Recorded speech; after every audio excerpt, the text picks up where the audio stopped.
Intended for a general audience, and first published in a popular series of student-friendly engagements with major philosophical topics: time, art, responsibility, individuality. This slender volume provides much the most accessible introduction to Badiou's admittedly complex and unusual thought. Badiou is no longer a complete stranger among Anglo-American readers. Ethics is the third of his books to be translated into English, all within the past year, and his work has already been introduced, summarized, and reviewed in a variety of places and ways. Point 2. There is no need to duplicate such summaries in any detail here. But his work may remain just strange enough to warrant a brief overview of its general orientation, along with some explanation of the precise role played by ethics in his wider conception of things. This conception makes for profitable and provocative comparison with those of his better-known rivals in the field, Levinas, Derrida. I will end this introduction by asking a couple of the more pressing questions raised by Badiou's intervention in this the most controversial field of contemporary philosophy. Badiou's project. Badiou is, by any criteria, one of the most significant and original philosophers working in France today, and perhaps the only serious rival of Deleuze and Derrida for that meaningless but unavoidable title of most important contemporary French philosopher. His attention ranges over a unique combination of fields and commitments: the mathematical theories of sets and categories, modernist poetry and art, radical politics, Lacanian psychoanalysis, contemporary theater, and the history of philosophy from Plato and Parmenides to Lyotard and Lardria. He has written more than 20 books, including several successful plays and novels. He edits the prestigious collection L'Ordre philosophique at les Editions du Seuil, and is a professor at the École Normale Supérieure in Paris and at the Collège International de Philosophie, where his lectures consistently draw hundreds of listeners. Broadly speaking, Badiou's philosophy seeks to expose and make sense of the potential for radical innovation, revolution, invention, transfiguration, in every situation. Simplifying things considerably, we might say that he divides the sphere of human action into two overlapping but sharply differentiated subspheres: a, the ordinary realm of established interests and differences, of approved knowledges that serve to name, recognize, and place consolidated identities, and b, an exceptional realm of singular innovations or truths, which persist only through the militant proclamation of those rare individuals who constitute themselves as the subjects of a truth, as the militants of their cause. The realm of knowledge is essentially static, objective, and structured according to the interests of those who dominate and govern the situation. Every ordinary situation is structured in dominance, as Althusser would say. The sum total of these structurings, namings, classifications, divisions, distributions, make up what Badiou calls the state of the situation. Badiou's use of the term state incorporates a classically Marxist understanding of the political state as much as it overlaps with a simple intuitive understanding of the status quo. In an ordinary situation, the domination of its state is effectively absolute, indeed, so absolute as to be beyond any precise measurement or determination. It is precisely this indetermination that ensures conformity or obedience from the classified, divided members of the situation. Access to the realm of truth, by contrast, is achieved through a procedure that succeeds both in fixing the domination of the state over the situation and in evading this domination. This procedure is wholly subjective. It is founded only on the subjects who bear its trajectory. A truth proceeds as a subtraction from the particularity of the known, from the classifications of the state. A truth is innovation en act, singular in its location and occasion, but universal in its address and import. Inaccessible to the classifications of the state, the truth comes to pass as a universal singular, particular to but unlimited by the contents of the situation in which it comes to exist. Such a truth procedure can begin only with some sort of break with the ordinary situation in which it takes place, what Badiou calls an event. An event has no objective or verifiable content. Its happening cannot be proved, only affirmed and proclaimed. Event, subject, and truth are thus all aspects of a single process of affirmation, a truth comes into being through those subjects who maintain a resilient fidelity to the consequences of an event that took place in a situation but was not of it. Fidelity, the commitment to a truth, amounts to something like a disinterested enthusiasm, absorption in a compelling task or cause, a sense of elation, a being caught up in something that transcends all petty, private, or material concerns. Subjects are both carried by a truth, they compose the finite points of an always infinite truth, and provide its literal, material support. Every subject is only an objective individual, an ordinary mortal, become immortal through his or her affirmation of, or transfiguration by, a truth that coheres at a level entirely beyond this mortal objectivity. Truth for Badiou thus evokes the logic of being true to something, of holding true to a principle, person, or ideal. His examples include, in characteristically diverse registers, St. Paul's militant conception of an apostolic subjectivity that exists only through proclamation of an event, the resurrection of Christ, of universal import but of no objective or established significance, the Jacobin or Bolshevik fidelity to a revolutionary event which exceeds, in its subjective power and generic scope, the particular actions that contributed to its occurrence, two lovers' conception of themselves as amorous subjects, rooted only in a fidelity to the ephemeral event of their encounter, an artist's or scientist's fidelity to a creative line of inquiry opened up by a discovery or break with tradition. In each case, what is materially composed by such truth procedures is a generic set to which only the most disinterested, most universal, most anonymous, stuff of the situation belongs. The eclectic range of Badiou's illustrations is balanced by their rigorous distribution among four and only four fields of truth, each of which defines one of the four conditions of philosophy, or generic procedures: love, art, science, and politics. Why these particular four? Because they mark out the possible instances of the subject as variously individual or collective. Love, clearly, affects only the individuals concerned. Politics, by contrast, concerns only the collective dimension, the affirmation of an absolutely generic equality. And in mixed situations, situations with an individual vehicle but a collective import, art and science qualify as generic to the degree that they effect a pure invention or discovery beyond the mere transmission of recognized knowledges. Point 3. 2. Why ethics? The part played by ethics in this configuration is an essentially regulative one. Understood in terms of a philosophy of truth, ethical should simply describe what helps to preserve or encourage a subjective fidelity as such. The ethical prescription can be summarized by the single imperative, keep going, or continue. For a truth is clearly difficult by definition. It implies an effectively selfless devotion to a cause.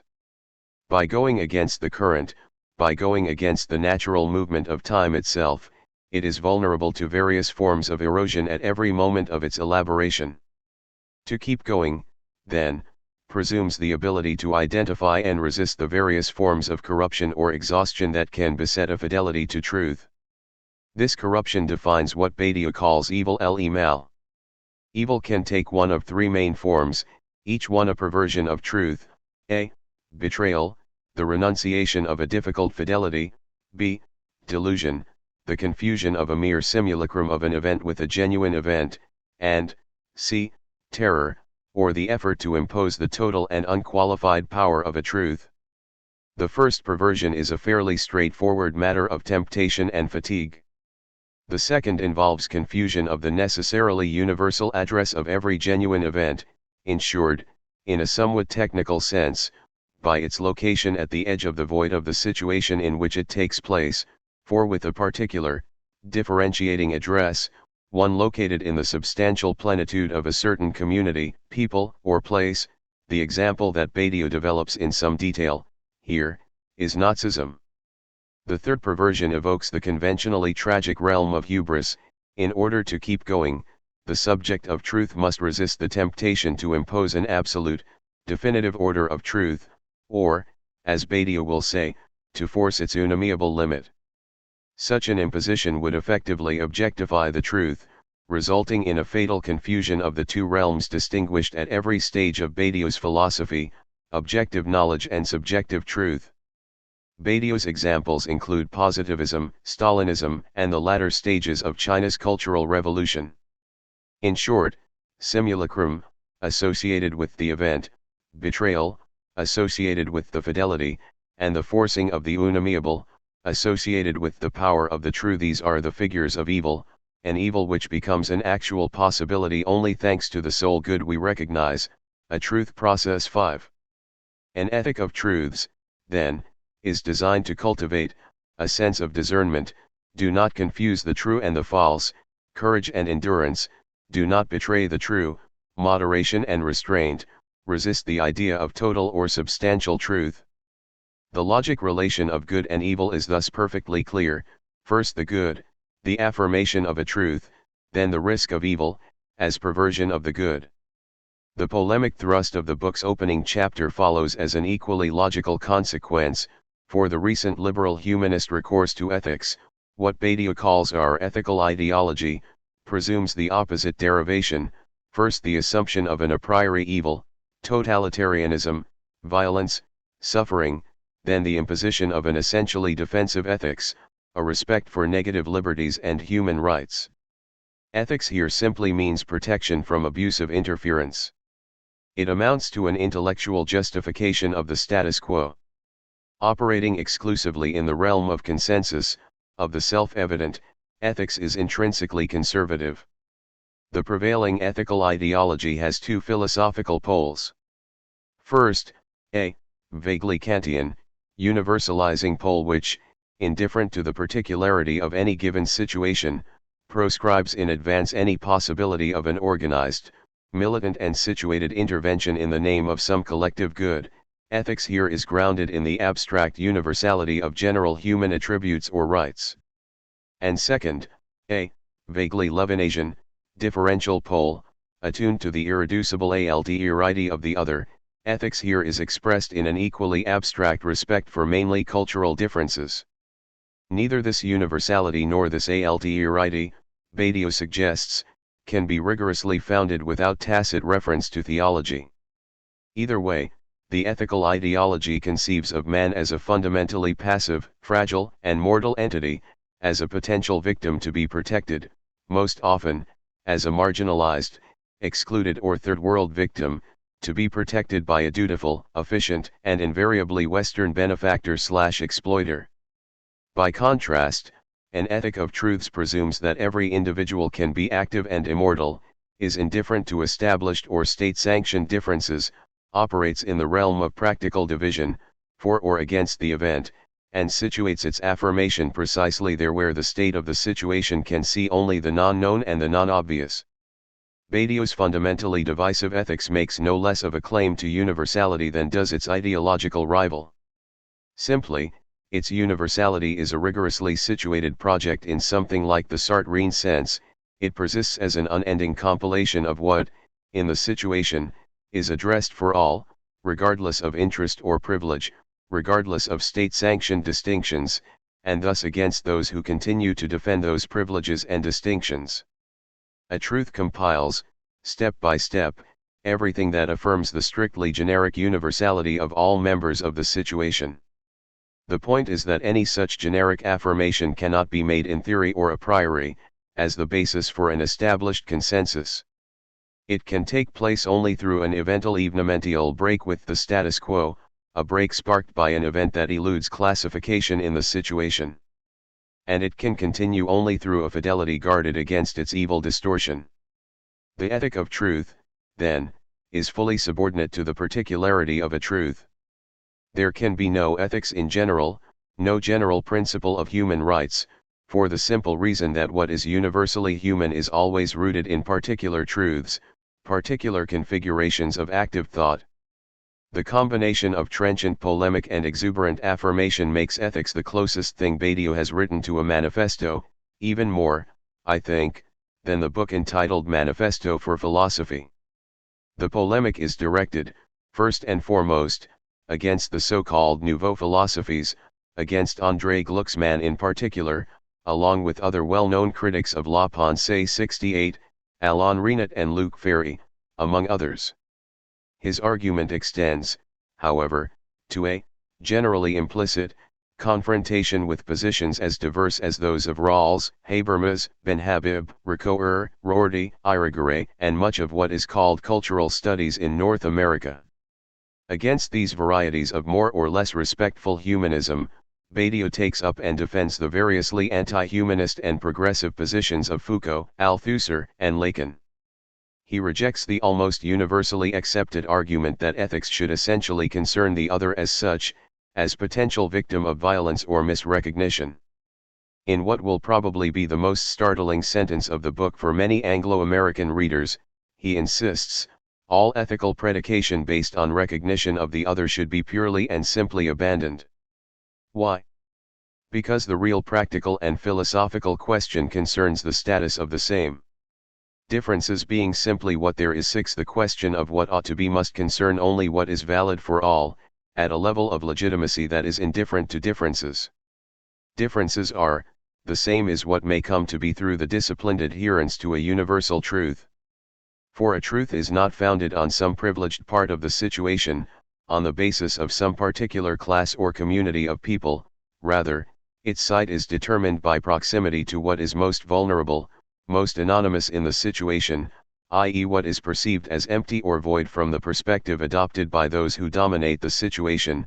Point 7. Collective privileges or differences are precisely what any truth, in its coming to be, deposes or renders insignificant.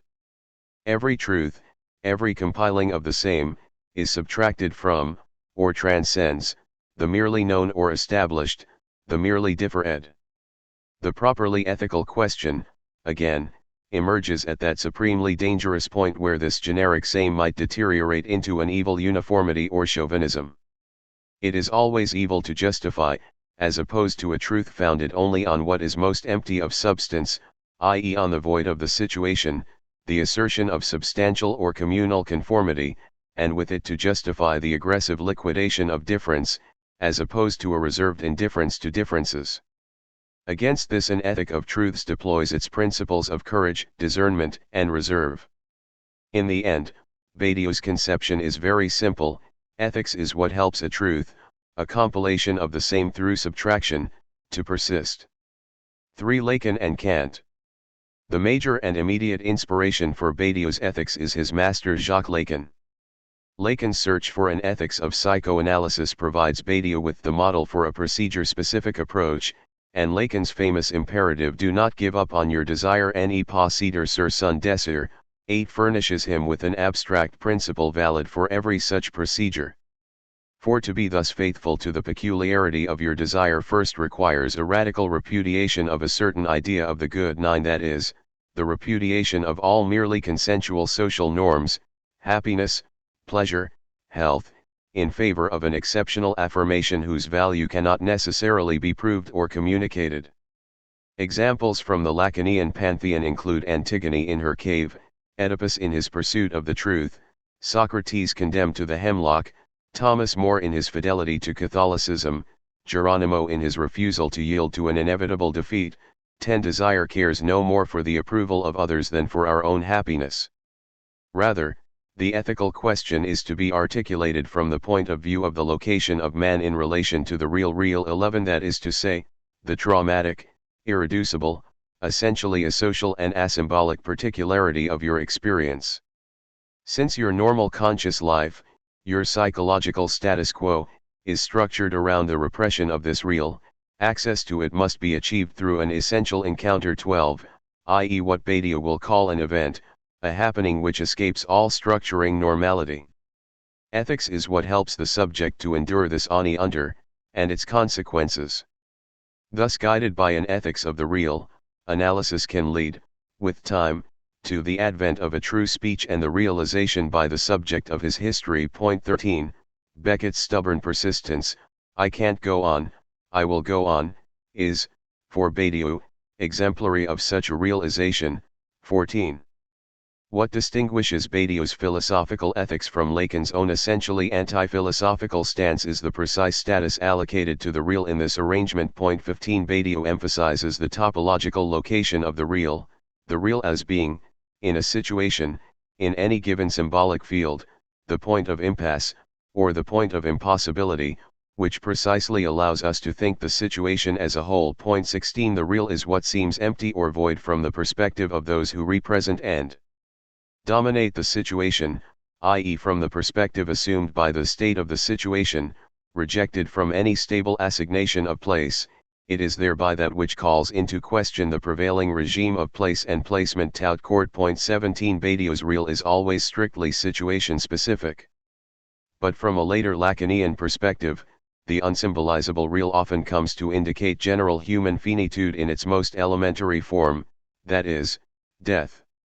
As Lacan's most forceful contemporary disciple puts it, the whole of Lacan's effort is precisely focused on those limit experiences in which the subject finds himself confronted with the death drive at its purest, prior to its reversal into sublimation.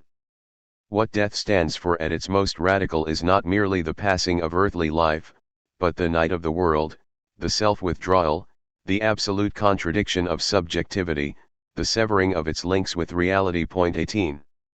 A Lacanian ethics is designed to enable us to endure this severing without flinching, as the price to be paid for a symbolic new beginning, the emergence of the new harmony sustained by a newly emerged master signifier.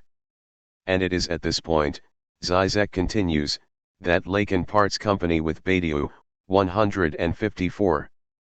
For confrontation with Lacan's real here amounts to an experience of the abject, inarticulable realm of the corpse as such, the undead that is Oedipus after his mutilation, or Antigone reduced to her living death. Point 19. Zizek accepts this reduction without hesitation. Since modern subjectivity emerges when the subject perceives himself as out of joint, as excluded from the order of things, from the positive order of entities, so for that reason, the ontic equivalent of the modern subject is inherently excremental. There is no subjectivity without the reduction of the subject's positive substantial being to a disposable piece of shit. 157. From Zizek's perspective, what thus remains beyond Badiou's reach, is this domain beyond the good, in which a human being encounters the death drive as the utmost limit of human experience, and pays the price by undergoing a radical subjective destitution, by being reduced to an excremental remainder. 161. Badiou would no doubt plead guilty as charged. For the great virtue of his system, compared with Lacan's, is surely its separation of the merely ineffable, insignificant horror of death from the generic destitution or subtraction no doubt demanded by every subjectification. It is Badiou's achievement to have subtracted the operation of truth from any redemption of the abject, and to have made the distinction between living and unliving, between finite and infinite, a matter of absolute indifference. The real emergence of the undead indestructible object, of life deprived of support in the symbolic order 20 is incapable of provoking the slightest reaction either from within the domain of purely multiple being as being on the one hand, or from the domain of an infinite, properly immortal subjectivization on the other. From Badiou's perspective, death can never qualify as an event. A second and no less inviting point of comparison is provided by one of the explicit targets of Badiou's own critique, Immanuel Kant, a thinker whose influence on Lacan's own ethics is well known. Point 21. Like Badiou, Kant abstracts questions of ethics from all sensibility. 22. And also like Badiou, he posits the universal as the sole legitimate basis for subjective action, through the familiar command to act on a maxim that at the same time contains in itself its own universal validity for every rational being. 438. It was Kant who first evacuated the ethical command of any substantial content, so as to ground ethical fidelity in nothing other than the subject's own prescription. The unique strength of Kant's ethics, as Zizek explains, lies in this very formal indeterminacy. Moral law does not tell me what my duty is, it merely tells me that I should accomplish my duty. That is to say, it is not possible to derive the concrete norms I have to follow in my specific situation from the moral law itself, which means that the subject himself has to assume the responsibility of translating the abstract injunction of the moral law into a series of concrete obligations. The only guarantor of the universality of positive moral norms is the subject's own contingent act of performatively assuming these norms. Point 23. Kant's very procedure, the evacuation of all heteronymous interests and motives, the suspension of all references to psychology and utility. 24 All allusion to any special property of human nature. 425 All calculation required to obtain happiness or welfare. 394 bears some resemblance to Badiou's. What remains paramount for both is a specifically subjective, and explicitly infinite, power. When Kant says, I ought never to act except in such a way that I could also will that my maxim should become a universal law. 402 The active willing is an essential component of the criterion. 424 Moreover, Badiou is no less incapable than Kant of providing an objective explanation of the noumenal basis of this subjective capacity, i.e. a definition or description of what the subjective axiom prescribes. We might say that from the Kantian perspective, ethics must accept as its own unamiable the subjective impossibility of explaining the freedom of the will. 459-60 However significant this rapprochement might seem, what sets Badiou's ethics clearly apart from Kant's categorical imperative is his unwavering insistence on the particular and exceptional character of every ethical obligation.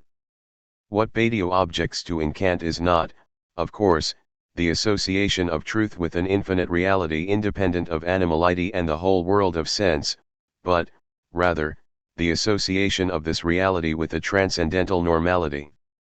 Kant grounds the authority of the moral law in the fact of freedom and the faculty of reason. 25 Having banished the transcendent one from his ontology, Kant restores it in his morality. 26 Badiou, by contrast, argues that only ontological infinity is normal, every subjective, i.e. ethical, infinity is an exception to the rules, including moral rules.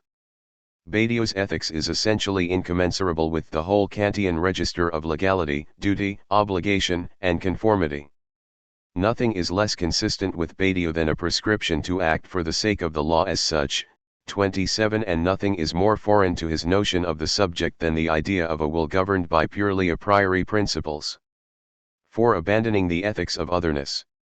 Building on these foundations, a topological understanding of the situation, adapted from Lacan, and a universalist understanding of prescription, adapted from Kant, reinforced with a rigorously infinite understanding of subjective freedom, adapted from Cantor as much as from Sartre, and a strategic appreciation of historical opportunity or conjuncture, adapted from Althusser as much as Lenin, Badiou has devised an ethics so fundamentally at odds with the view that generally prevails in the Anglo-American Academy as to be almost unreadable.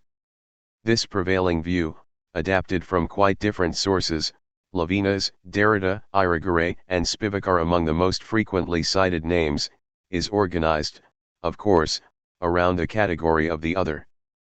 Perhaps nothing is more orthodox today than a generalized reverence for the other qua other.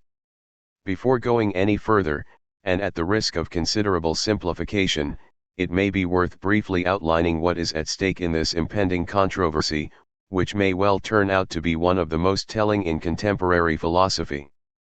For Badiou, true ethical questions can arise only in a specific situation and under circumstances which, however divisive, are essentially indifferent to differences, concerning subjects disinterested in the other as such, the other qua other, i.e. in the circumstances created by a truth procedure.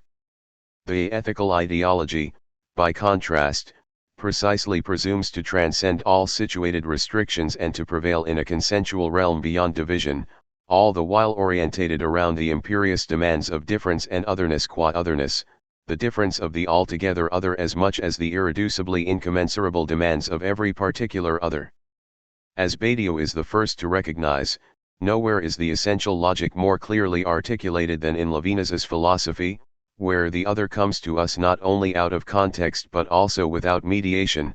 28 According to Levinas, there can be no ethical situation as such, since ethics bears witness to a properly meta or pre-ontological responsibility, roughly, the responsibility of a creature to its transcendent creator, a creator altogether beyond the ontological field of creation. For Levinas, as for Derrida after him, the other is other only if he immediately evokes or expresses the absolutely, divinely, other. Since the alterity of the other is simultaneously the alterity of the human other autrui and of the Most High Traceod 29, so then our responsibility to this other is a matter of unconditional obedience, trauma, obsession, persecution, and so on. Point 30. Of course, the limited creatures that we are can apprehend the altogether other only if this otherness appears in some sense on our own level, that is, in the appearing of our neighbor.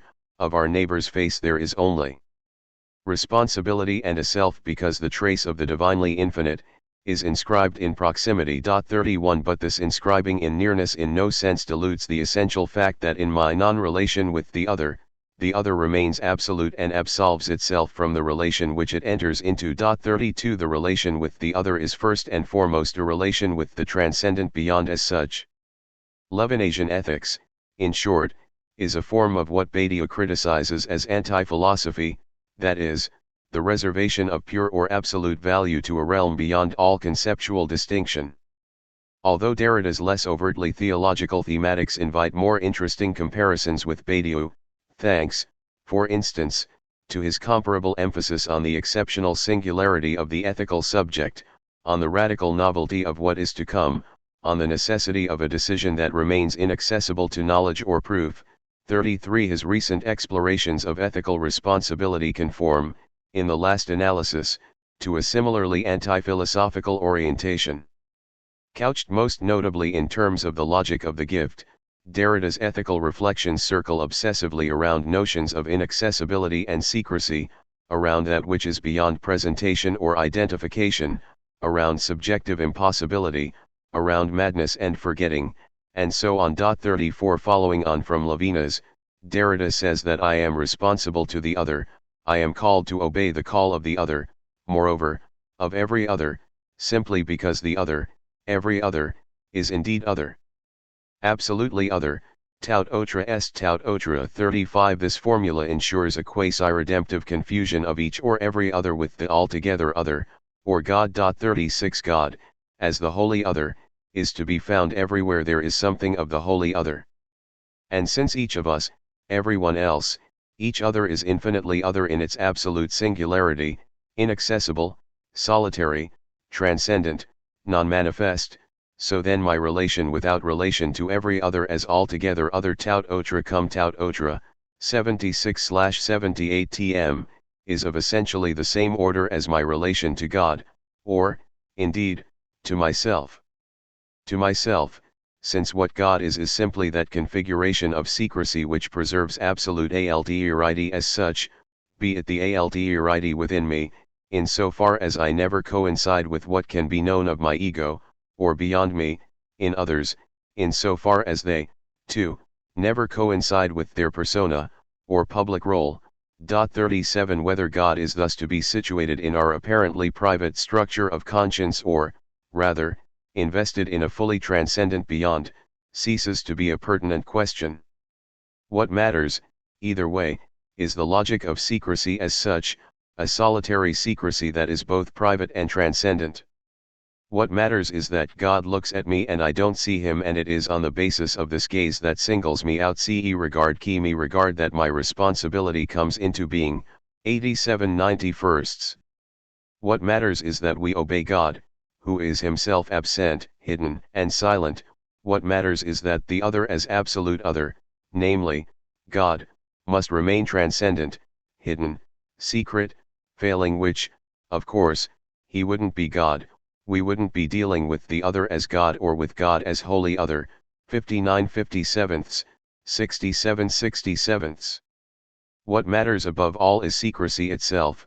Secrecy secret is essential to the exercise of this absolute responsibility. 67/67. Derrida's secret God, whether vested in the exteriority of the other or drawn from the invisible interiority of the self, fits comfortably within Badiou's definition of religion as the endless effort to sustain a questioning confrontation with the inaccessible, inscrutable, or impenetrable. 38. Like Badiou, Derrida is careful to distinguish the realm of decision from the realm of knowledge. To reduce my decision to respond to the calculus of reasons and the assessment of possibilities is to eliminate its radical character as a decision. The decision must always concern what I cannot know. Ethics is a matter of responsibility in the experience of absolute decisions made outside of knowledge or given norms. 39 But Derrida does not stop there. The responsible decision must concern not only the not known, it must evade conceptualization altogether. In order for absolute responsibility to be what it must remain inconceivable, indeed unthinkable. 40 The decision becomes precisely what is impossible for the subject as such. If, then, a response or a decision does take place, it can only have been the decision of the other in me. 41 Like Abraham responding to God's instruction to sacrifice his son, I must respond without trying to interpret, and thus appropriate, the other's meaning. I must respond simply because radical otherness demands it, only then do I become the unknowing vehicle for this other's decision.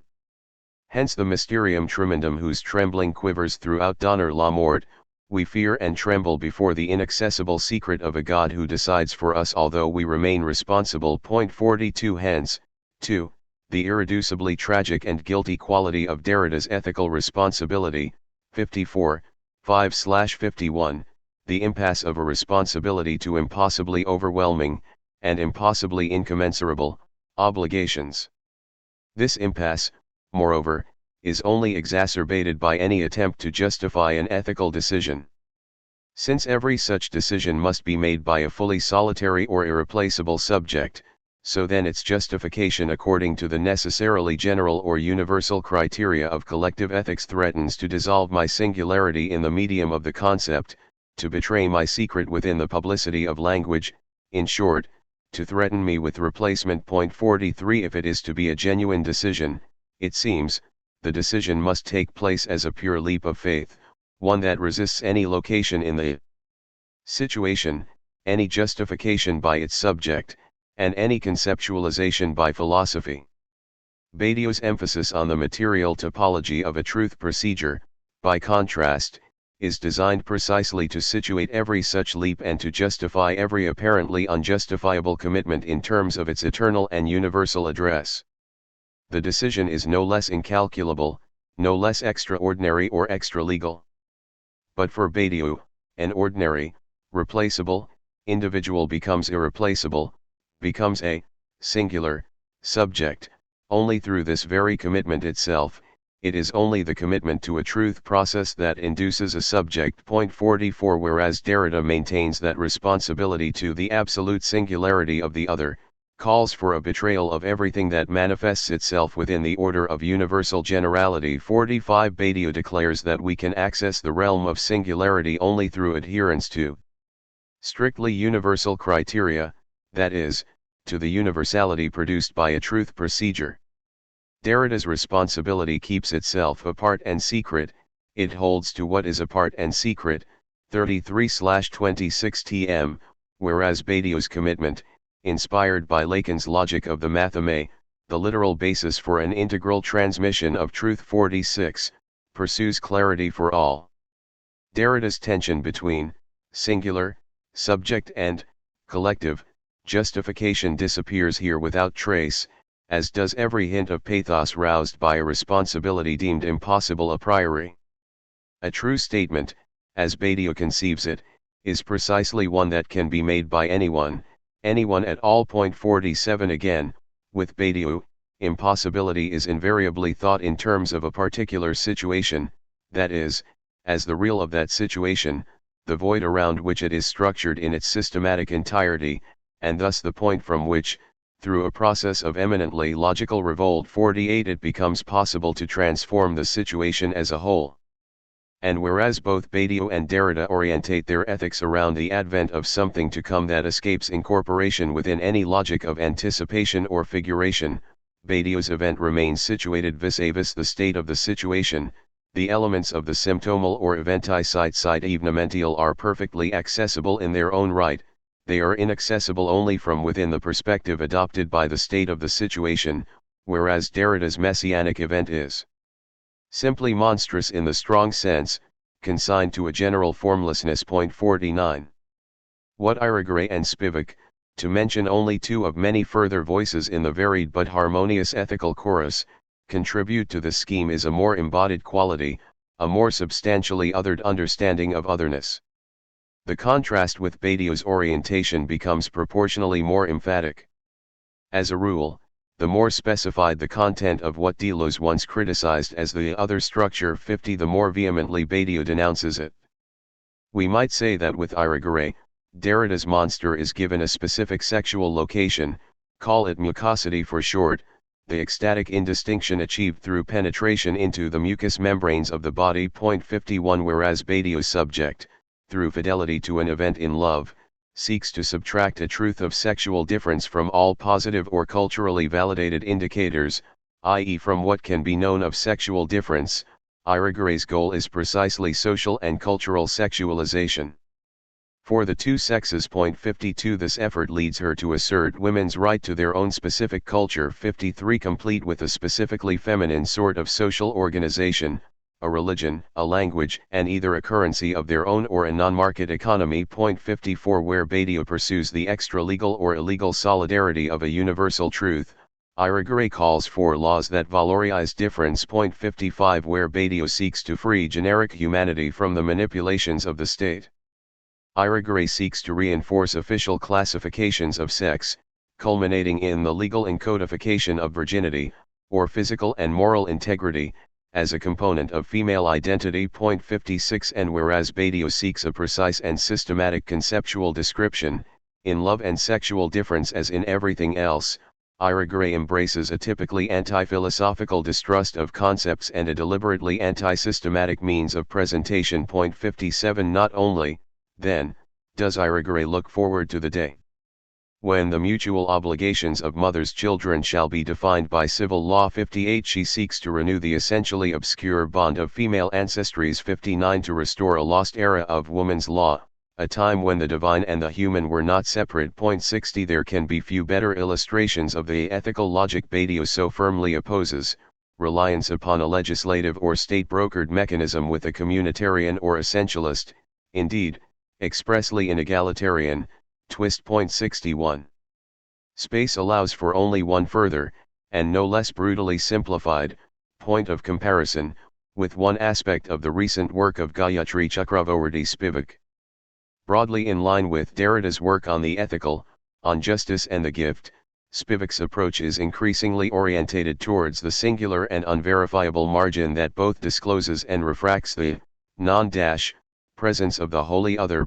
62 Pushing her readers to acknowledge a responsibility toward the trace of the other, Spivak seeks to confront, in her bearing witness to those she famously names the subaltern, roughly, those marginalized or exploited to a degree beyond any dialectical integration, an unascertainable ethical singularity that is not ever a sustainable condition. 63 In her own non-relation with the subaltern, this implies an effort to establish an ethical singularity with the woman in question.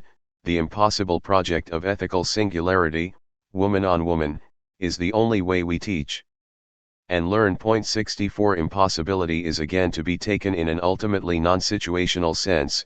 No amount of raised consciousness field work can even approach the painstaking labor to establish ethical singularity with the subaltern. 65 And as is typical of our ethical ideology, the upshot is an effectively a priori condemnation of disciplined political intervention. Most political movements fail in the long run, Spivak tells us, because of the absence of this ethical engagement. In fact, it is impossible for all leaders, subaltern or otherwise, to engage every subaltern in this way, especially across the gender divide. This is why ethics is the experience of the impossible. 270. Any organized political engagement in these circumstances must indeed appear contradictory and apparetic. 66 We are left simply with the vague spectacle of an impossible social justice glimpsed through remote and secret encounters with singular figures. 67 This is a conclusion that Badiou seeks to avoid at all costs, without evading the precise philosophical implications of always historical singularity and always situational impossibility. Whereas the deconstructive project is determined to fold every emergence of the new back into a structure of iterability and repetition, every declared rupture is an undeclared repetition. 68 If there is a task specific to politics, it must be to find clear and universal principles of justice that break with the infinite complexities and complicities of history, the interminable negotiations of culture and psychology, and thereby to allow something else to take place. Open questions. Eletic is an enormously engaging book. Badiou provides an inspiring, rigorously argued alternative to the tired moralizing truisms of neo-Kantian universalism on the one hand, and a more or less tolerant liberal communitarianism on the other. Badiou's uncompromising emphasis on subjective commitment and his unabashedly militant priorities infuse his work with a trenchant, exhilarating audacia seldom risked in our post-Leninist times. His Ethic of Truths may prove to be the most provocative contemporary challenge to the reigning orthodoxies of a moralizing cultural studies informed by the valorization of difference and marginality. His systematic reformulation of the concepts of subject, being, event, situation, materialism, engagement, and even of truth itself, will deserve careful, detailed evaluation. So concise an intervention is bound, of course, to leave a number of fairly substantial questions unanswered. In what remains of this introduction I would like to mention two such questions in particular, both of which are certain to receive more developed treatment in Badiou's current and future work. A.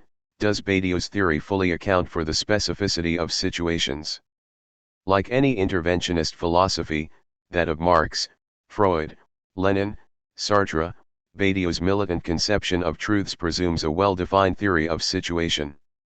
It is an essential point of principle that all humanity has its root in the identification in thought and pensée of singular situations. 69 Whatever the circumstances, a truth is something that takes place at a particular time and under particular circumstances. To enter into the composition of a subject of truth can only be something that happens to you. 70 A truth is not only specified by its occasion, and an event is itself located within the situation by its site, i.e. its proximity to the void of the situation. It composes, an ongoing production that is entirely internal to the situation. The situated quality of Badiou's theory certainly sets it apart from the altogether less precise musings on community, politics, and ethics proposed by some of his better-known neo-Heideggerian contemporaries and rivals, Nancy, Lacaille-Labart, Agamben, Derrida again. Badiou's equation of the general notion of situation with the mathematical notion of set ensemble, however, undercuts in some ways his claim to grasp the specificity of any particular situation. The set theoretic approach ensures that a situation is defined exclusively by what belongs to it, its elements, or members, without reference to the constituent relations that might exist among these elements. In set theory, the very notion of constituent relations is a contradiction in terms. The situation as such is made up simply of its elements, considered in their solitary ontological isolation, as x, y, z. The state of the situation, which in pertinent situations will include, but far exceed, political state, is what then groups and links these elements in the combinations that contribute to the ordering of the situation, say, X grouped with Y as members of the same economic class, political party, tax bracket, postal district, etc. This distinction of situation and state is fundamental to Badiou's whole conception of truth. By aligning the whole dimension of relationality on the side of the state, he lends the situation an effectively limitless intermination. Such is the basis of the situation's infinite possibility. 71. Arguably, however, Badiou's consequent characterization of all human situations, individual and collective, as immeasurably infinite multiplicities, and thus as bundles of pure and immeasurable differences, such that there are as many differences, say, between a Chinese peasant and a young Norwegian professional as between myself and anybody at all, including myself. 72 dramatically simplifies these situations, leaving no space for the acknowledgement of effectively universal structuring.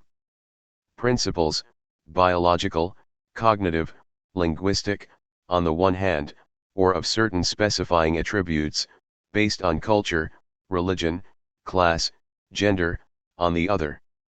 Instead, we are left with generic human stuff that is ontologically indistinguishable from pure mathematical multiplicity and effectively endowed, in its praxis, with a kind of indeterminate fundamental freedom. We might say that if the generic indetermination of the situation corresponds to some degree with Sartre's pure freedom or praxis, then its state effectively occupies the vast conceptual space Sartre embraced under the concept of the practico-inert. The potential risk, as I have suggested elsewhere, is the effective despecification, or singularization, of situations in general, to say nothing of the truth processes that puncture them. 73 Some readers might prefer to settle for a slightly more impure range of possibility were it informed by a more determinate, more specific understanding of the situation as such. B. Does Badiou have a sustainable theory of ethical deliberation? My second question concerns the relative contingency of the ethical procedure as such. Engagement in truth is essentially a matter of axiomatic intervention, an effectively immediate decision for or against the event, more precisely, for or against the connection of this or that element of the situation to the event. But Badiou naturally wants to avoid a simply dictatorial model of subjective engagement, however logical its dictation. What sort of critical or reflexive distance is presumed, then, by any subjective intervention? The problem becomes especially acute once we are dealing, as in every political situation, with more than one individual. Badiou's response is to accept some sort of deliberative procedure, while insisting that such a procedure arises in each case as fully internal to its situation. As a general rule, every generic procedure is in reality a process that can perfectly well be deliberative, as long as we understand that it invents its rule of deliberation at the same time as it invents itself. And it is no more constrained by a pre-established norm that follows from the rule of deliberation. You have only to look at how the rule of deliberation in different organizations, in different political sequences, and in different political modes, is entirely variable. Every time a plurality of individuals, a plurality of human subjects, is engaged in a process of truth, the construction of this process induces the construction of a deliberative and collective figure of this production, which is itself variable. 74. But the whole question is precisely whether such deliberation is variable, in the sense of so many variations on some kind of minimally invariant process, or forever different, in the sense of so many inventions ex nihilo, each one literally peculiar to a given procedure. This is where Badiou might have to engage with the broadly Habermasian elaboration of a quasi-transcendental schema of communicative rationality, the minimum upon which we must all agree, so as to be able to disagree, in any particular case. For where exactly are we to draw the line between the sort of strictly subjective deliberation that is internal to the elaboration of a truth, and a merely ideological opposition? Both of Badiou's most insistent examples, Leninist and Jacobin, testify to the uncertainty of such a line as much as they illustrate an inventive approach to the resolution of disagreement and debate. More generally, if some degree of unbinding, some kind of break with the past, some degree of distance from the inertia of the status quo, are clearly essential to any emancipatory innovation, the question remains, can these distancings be described and assessed in more relational, and thus more specific, terms than those of rupture and soustraction? If every truth proceeds as a generalized liaison or unlinking, if every subject is a subject given over to the anguish of non-relation non-lien 75, might the relations at work in the very process of deliaison itself be accounted for in a philosophy orientated to the constitutively situated dimension of all being? This is perhaps the most important of the several questions that Badiou's current work in progress promises to address. 76. In the meantime, Badiou's incisive contribution to perhaps the most oversaturated field of contemporary philosophical and cultural inquiry amounts to far more than a timely clarification of the issues or an invigorating reconfiguration of the problem.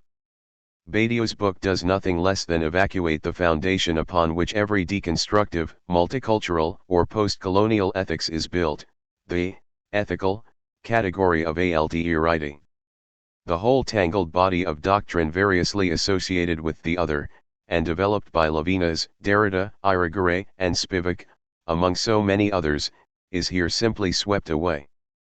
Gone is the complex negotiation of a multiplicity of shifting subject positions. Gone is any recourse to strategic essentialism. Gone is the whole abject register of bearing witness, of a guilt-driven empathy or compassion ultimately indistinguishable from a distanced condescension.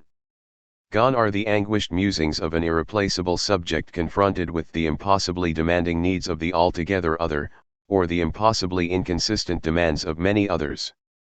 Gone is the tension between this irreplaceable subjectivity and the temptation to justify action according to indifferent criteria of universal validity, which thereby threaten the subject with replacement. Gone is the tortured reflexive logic of a decision made by the other in me.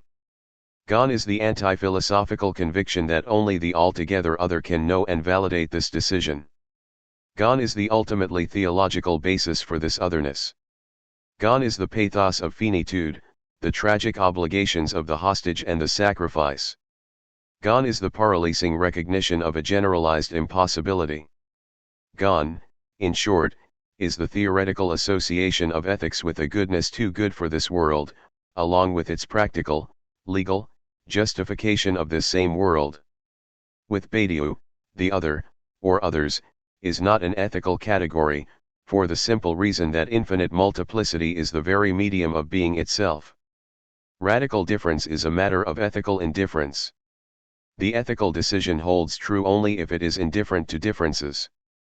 And the subject of the ethical or truthful decision becomes a subject, becomes irreplaceable, or singular in Derrida's sense, only when he or she engages in that decision. It is the very engagement in truth that retrospectively induces a singular, irreplaceable subject, in the body of what was previously an indifferent individual.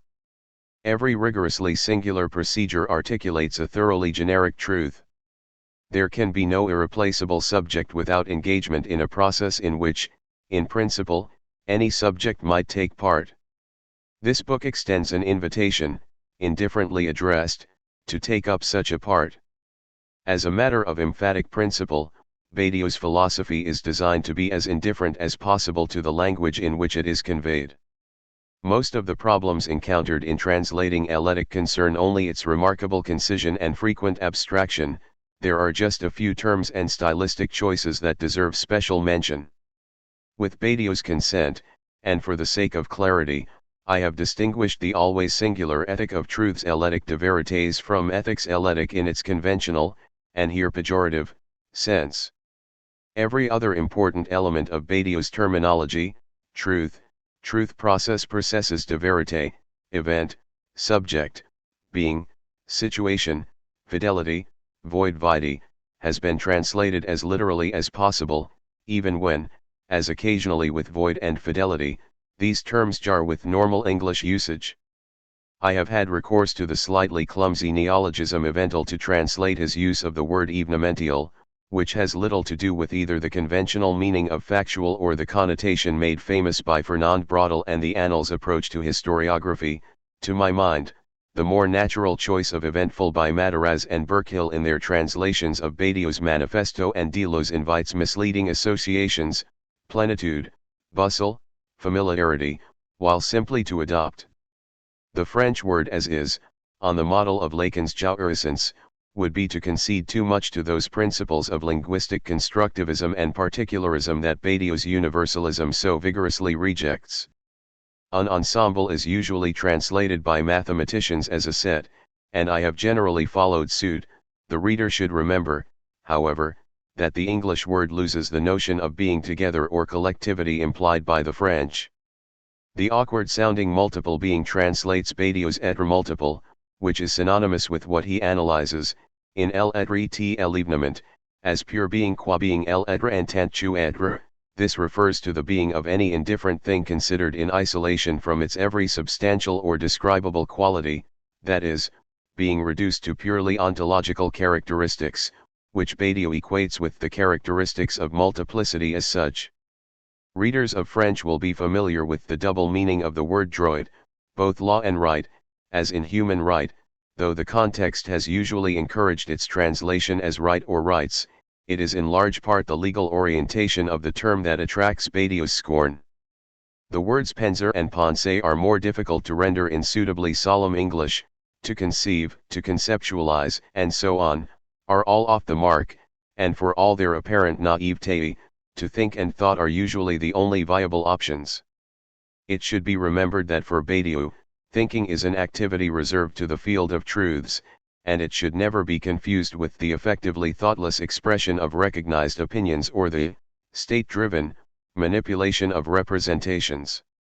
Finally, for the sake of syntactical simplicity and with apologies to readers irritated by such conventions, I have preserved the standard French use of masculine pronouns and the generic term manlhomme or l'homme. Translators' notes have been kept to a minimum, and are distinguished by enclosure in square brackets. All other notes are Badiou's own. Thanks to all those who helped with the translation: Sepide Anver, Gillian Beaumont, Patrick Ferenc, Cecile Laborde, Sinead Rushy, John Taylor, and of course, Alain Badiou himself. The story of this book is peculiar. It actually began as a commission, as part of a series aimed at secondary school and university students. I agreed to write it out of friendship for the man behind the project, Benoit Chanter, one of today's few editors worthy of the name. I wrote it in the countryside, in the summer of 1993, in the space of 2 weeks, stimulated by a constant stream of phone calls from this same Benoit Chanter. My approach at the time thus conformed to that of an exercise whose rules are imposed from the outside: a fixed word limit, the need to remain accessible to a non-specialized readership, the obligation to refer to current affairs, and so on. All the same, the real difficulty lay elsewhere. It sprang from a contradictory state of mind. On the one hand, I was driven by a genuine fury. The world was deeply plunged in ethical delirium. Everyone was busily confusing politics with the hypocrisy of a mindless catechism. The intellectual counter-revolution, in the form of moral terrorism, was imposing the infamies of Western capitalism as the new universal model. The presumed rights of man were serving at every point to annihilate any attempt to invent forms of free thought. As a result, my book became something of a pamphlet. On a number of occasions my editor and friend had to ask me to tone down my invective. On the other hand, however, some of the questions raised in the book called for a subtle and inventive discipline of thought. I had still not yet drawn all the practical consequences, and ethical consequences, for that matter, of the ontology of truths I had put forward 5 years earlier, in L'Événement, 1988, so that even for me, a good number of the points developed in the present book were new and uncertain. I was thus caught between the simplifying temptations of the pamphleteer and the necessary rigor of conceptual innovation. The solution, if it was a solution, was to dilute the ideological fury bit by bit over the course of the philosophical construction. As it stands, the book begins as a political attack against the ideology of human rights, and as a defense of the anti-humanism of the 1960s. It closes by sketching an ethic of truths, in which I distinguish from the human animal, whose rights are not easily identified, the subject as such, the subject understood as the local fragment of a truth procedure, and as the immortal creation of an event. What is most surprising is that this slightly strange combination of fighting against the ideological current, moralism, a generalized victimization, was at the time a matter of consensus, and conceptual schematization enjoyed considerable success, not least in secondary schools. To date, along with Manifesto for Philosophy, Ethics is my best-selling book. As sometimes happens, a good many people were grateful that I had taken the risk of saying frankly something that is uncomfortable to say. And these same people, and perhaps others too, also know that I take this risk only from the standpoint of a genuine philosophical enterprise, for truly pressing reasons, and not simply to draw attention to myself. The truth is, incidentally, that I am much too shy to enjoy drawing attention to myself. Today I can look at this book, which came out almost 7 years ago, from 2 different angles, that of the ideological polemic, and that of the theoretical construction. As regards the first angle, I have no regrets. We have since had to endure the intervention of Western bombers against Serbia, the intolerable blockade of Iraq, the continuation of threats against Cuba. All of this is still legitimate by a quite unbelievable outpouring of moralizing sermons. The International Tribunal is clearly prepared to arrest and try, in the name of human rights, anyone, anywhere, who attempts to contest the New World Order of which NATO, i.e. the United States, is the armed guard. Today, our democratic totalitarianism is all the more firmly entrenched. It is now more necessary than ever that those with free minds rise up against this servile way of thinking, against this miserable moralism in the name of which we are obliged to accept the prevailing way of the world and its absolute injustice. The most that can be said is that perhaps the consensus is slowly weakening. The intervention against Serbia did at least provoke a debate which never really took place regarding Bosnia or Iraq.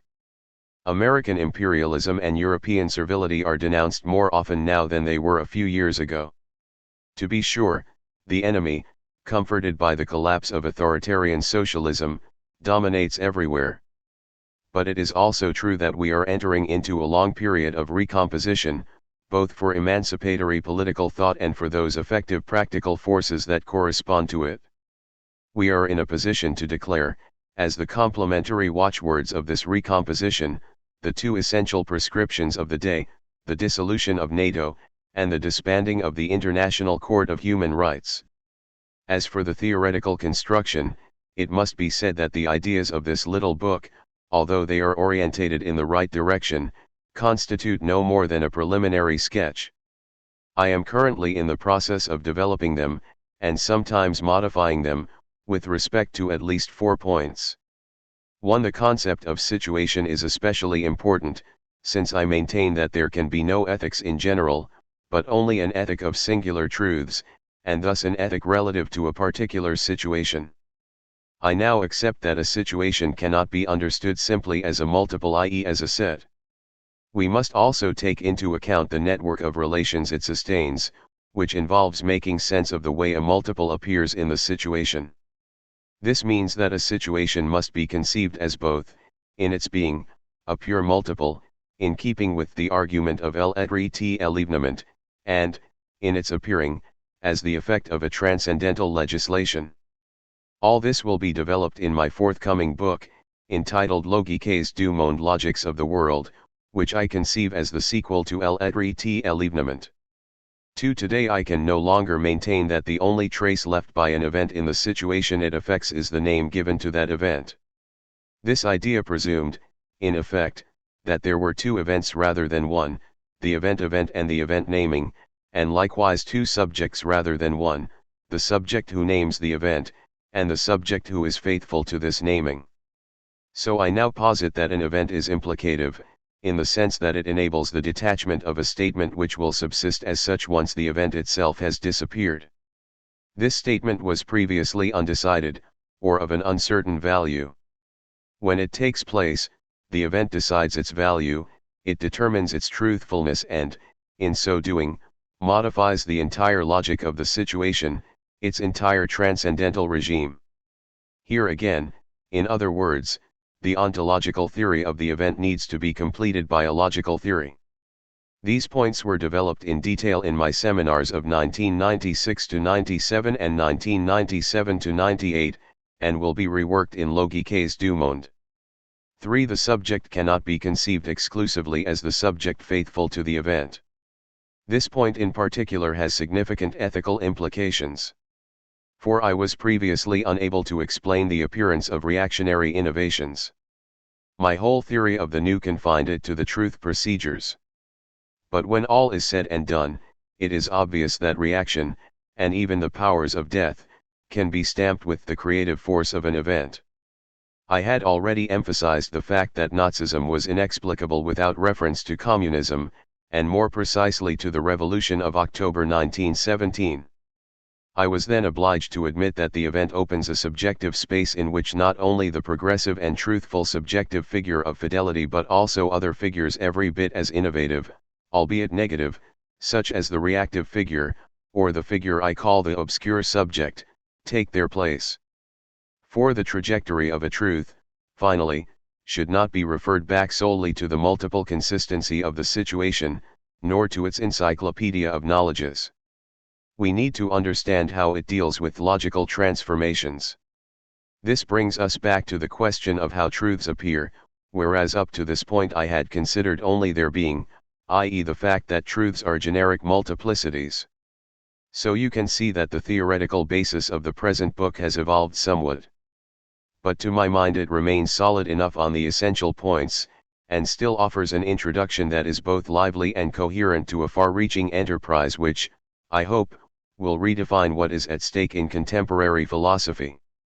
I do not want to end without thanking both Verso, for their intellectual and political commitment, and Peter Hallward, who is a genuine friend, and all the more so since he often disagrees with my theories. Alain Badiou, April 2000. Certain scholarly words, after long confinement in dictionaries and in academic prose, have the good fortune, or the misfortune, a little like an old maid who, long since resigned to her fate, suddenly becomes, without understanding why, the toast of the town, of sudden exposure to the bright light of day, of being plebiscite and publicited, press-released, televised, even mentioned in government speeches.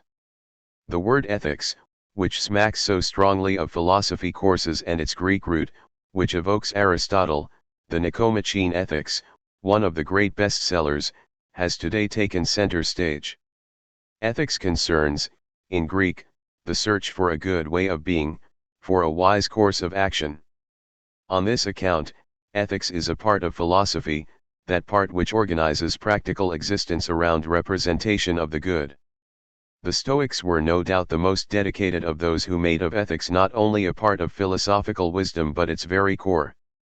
The wise man is he who, able to distinguish those things which are his responsibility from those which are not, restricts his will to the former while impassively enduring the latter. We attribute to the Stoics, moreover, the custom of comparing philosophy to an egg whose shell is logic, whose white is physics, and whose yolk is ethics. With the moderns, for whom, since Descartes, the question of the subject has been central, ethics is more or less synonymous with morality, or, as Kant would say, with practical reason, as distinguished from theoretical reason. It is a matter of how subjective action and its representable intentions relate to a universal law. Ethics is the principle that judges the practice of a subject, be it individual or collective. Hegel will introduce a subtle distinction between ethics Sittlichkeit and morality Moralitat. He reserves the application of the ethical principle to immediate action, while morality is to concern reflexive action. He will say, for example, that the ethical order essentially consists in the immediate firmness of decision. 1. The contemporary return to ethics uses the word in an obviously fuzzy way, but one that is certainly closer to Kant, the ethics of judgment, than to Hegel, the ethics of decision. In fact, ethics designates today a principle that governs how we relate to what is going on, a vague way of regulating our commentary on historical situations, the ethics of human rights, technico-scientific situations, medical ethics, bioethics, social situations, the ethics of being together, media situations, the ethics of communication, and so on. This norm of commentaries and opinions is backed up by official institutions, and carries its own authority. We now have national ethical commissions, nominated by the state. Every profession questions itself about its ethics. We even deploy military expeditions in the name of the ethics of human rights. With respect to today's socially inflated recourse to ethics, the purpose of this essay is twofold. To begin with, I will examine the precise nature of this phenomenon, which is the major philosophical tendency of the day, as much in public opinion as for our official institutions. I will try to establish that in reality it amounts to a genuine nihilism, a threatening denial of thought as such. I will then argue against this meaning of the term ethics, and propose a very different one.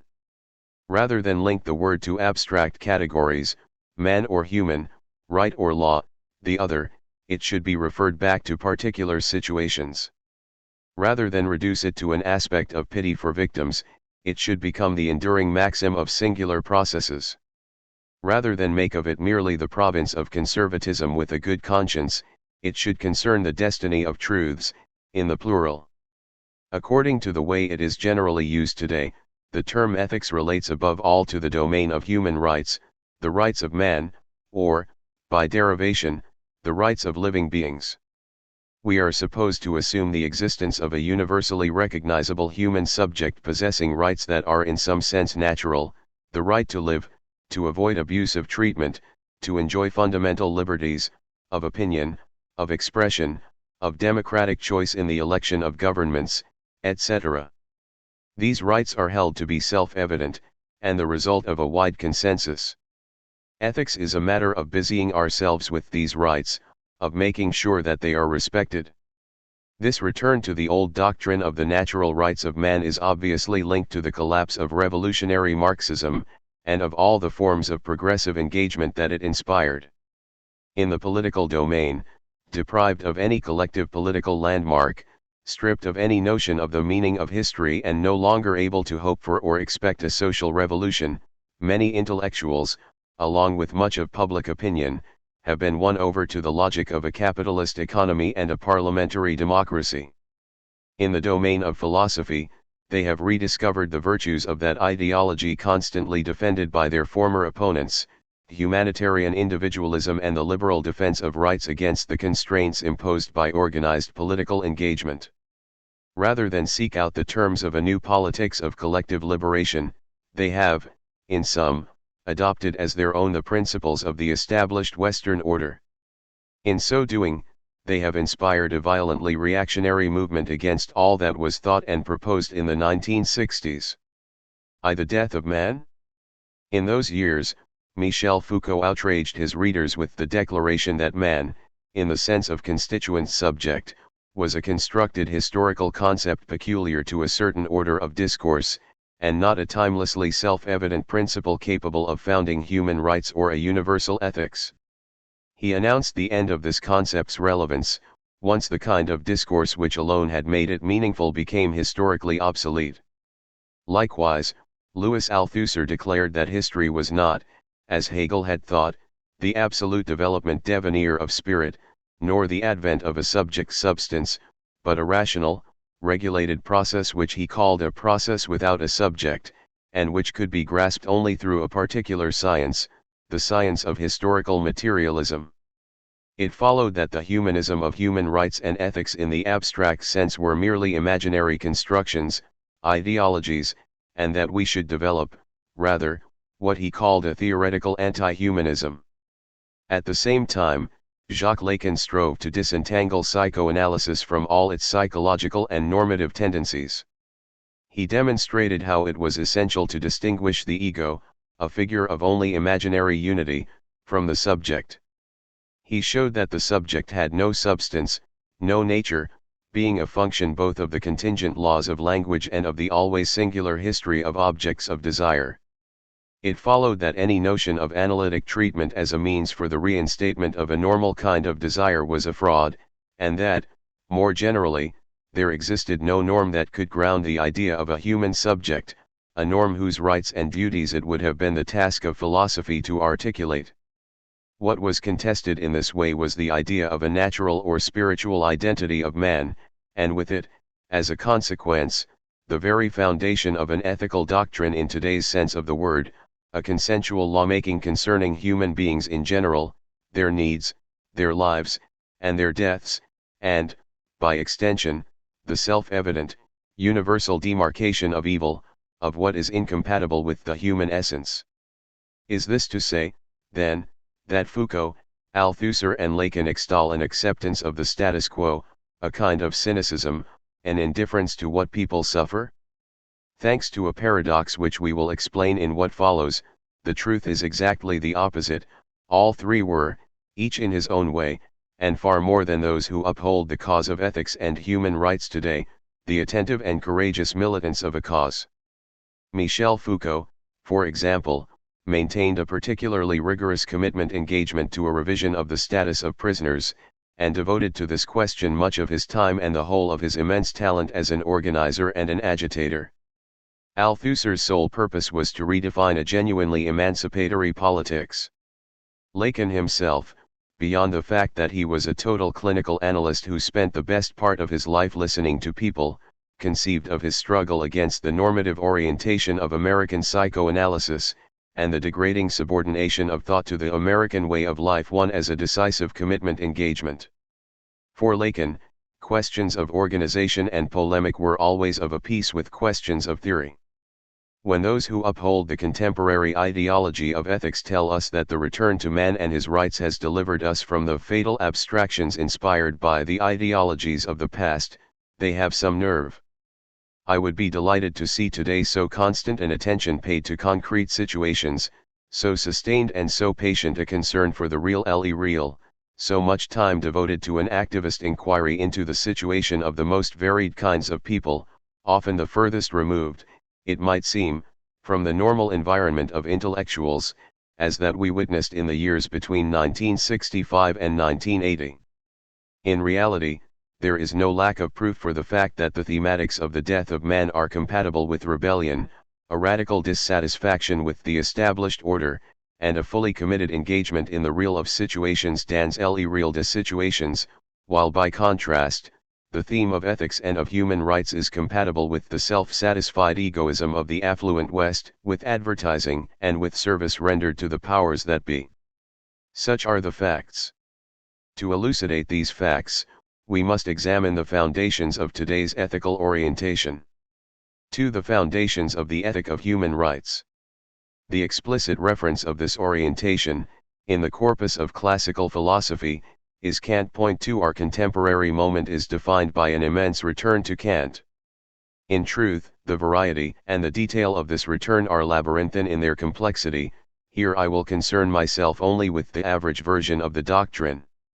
What essentially is retained from Kant, or from an image of Kant, or, better still, from theorists of natural law, is the idea that there exist formally representable imperative demands that are to be subjected neither to empirical considerations nor to the examination of situations, that these imperatives apply to cases of offense, of crime, of evil, that these imperatives must be punished by national and international law, that, as a result, governments are obliged to include them in their legislation, and to accept the full legal range of their implications, that if they do not, we are justified in forcing their compliance, the right to humanitarian interference, or to legal interference.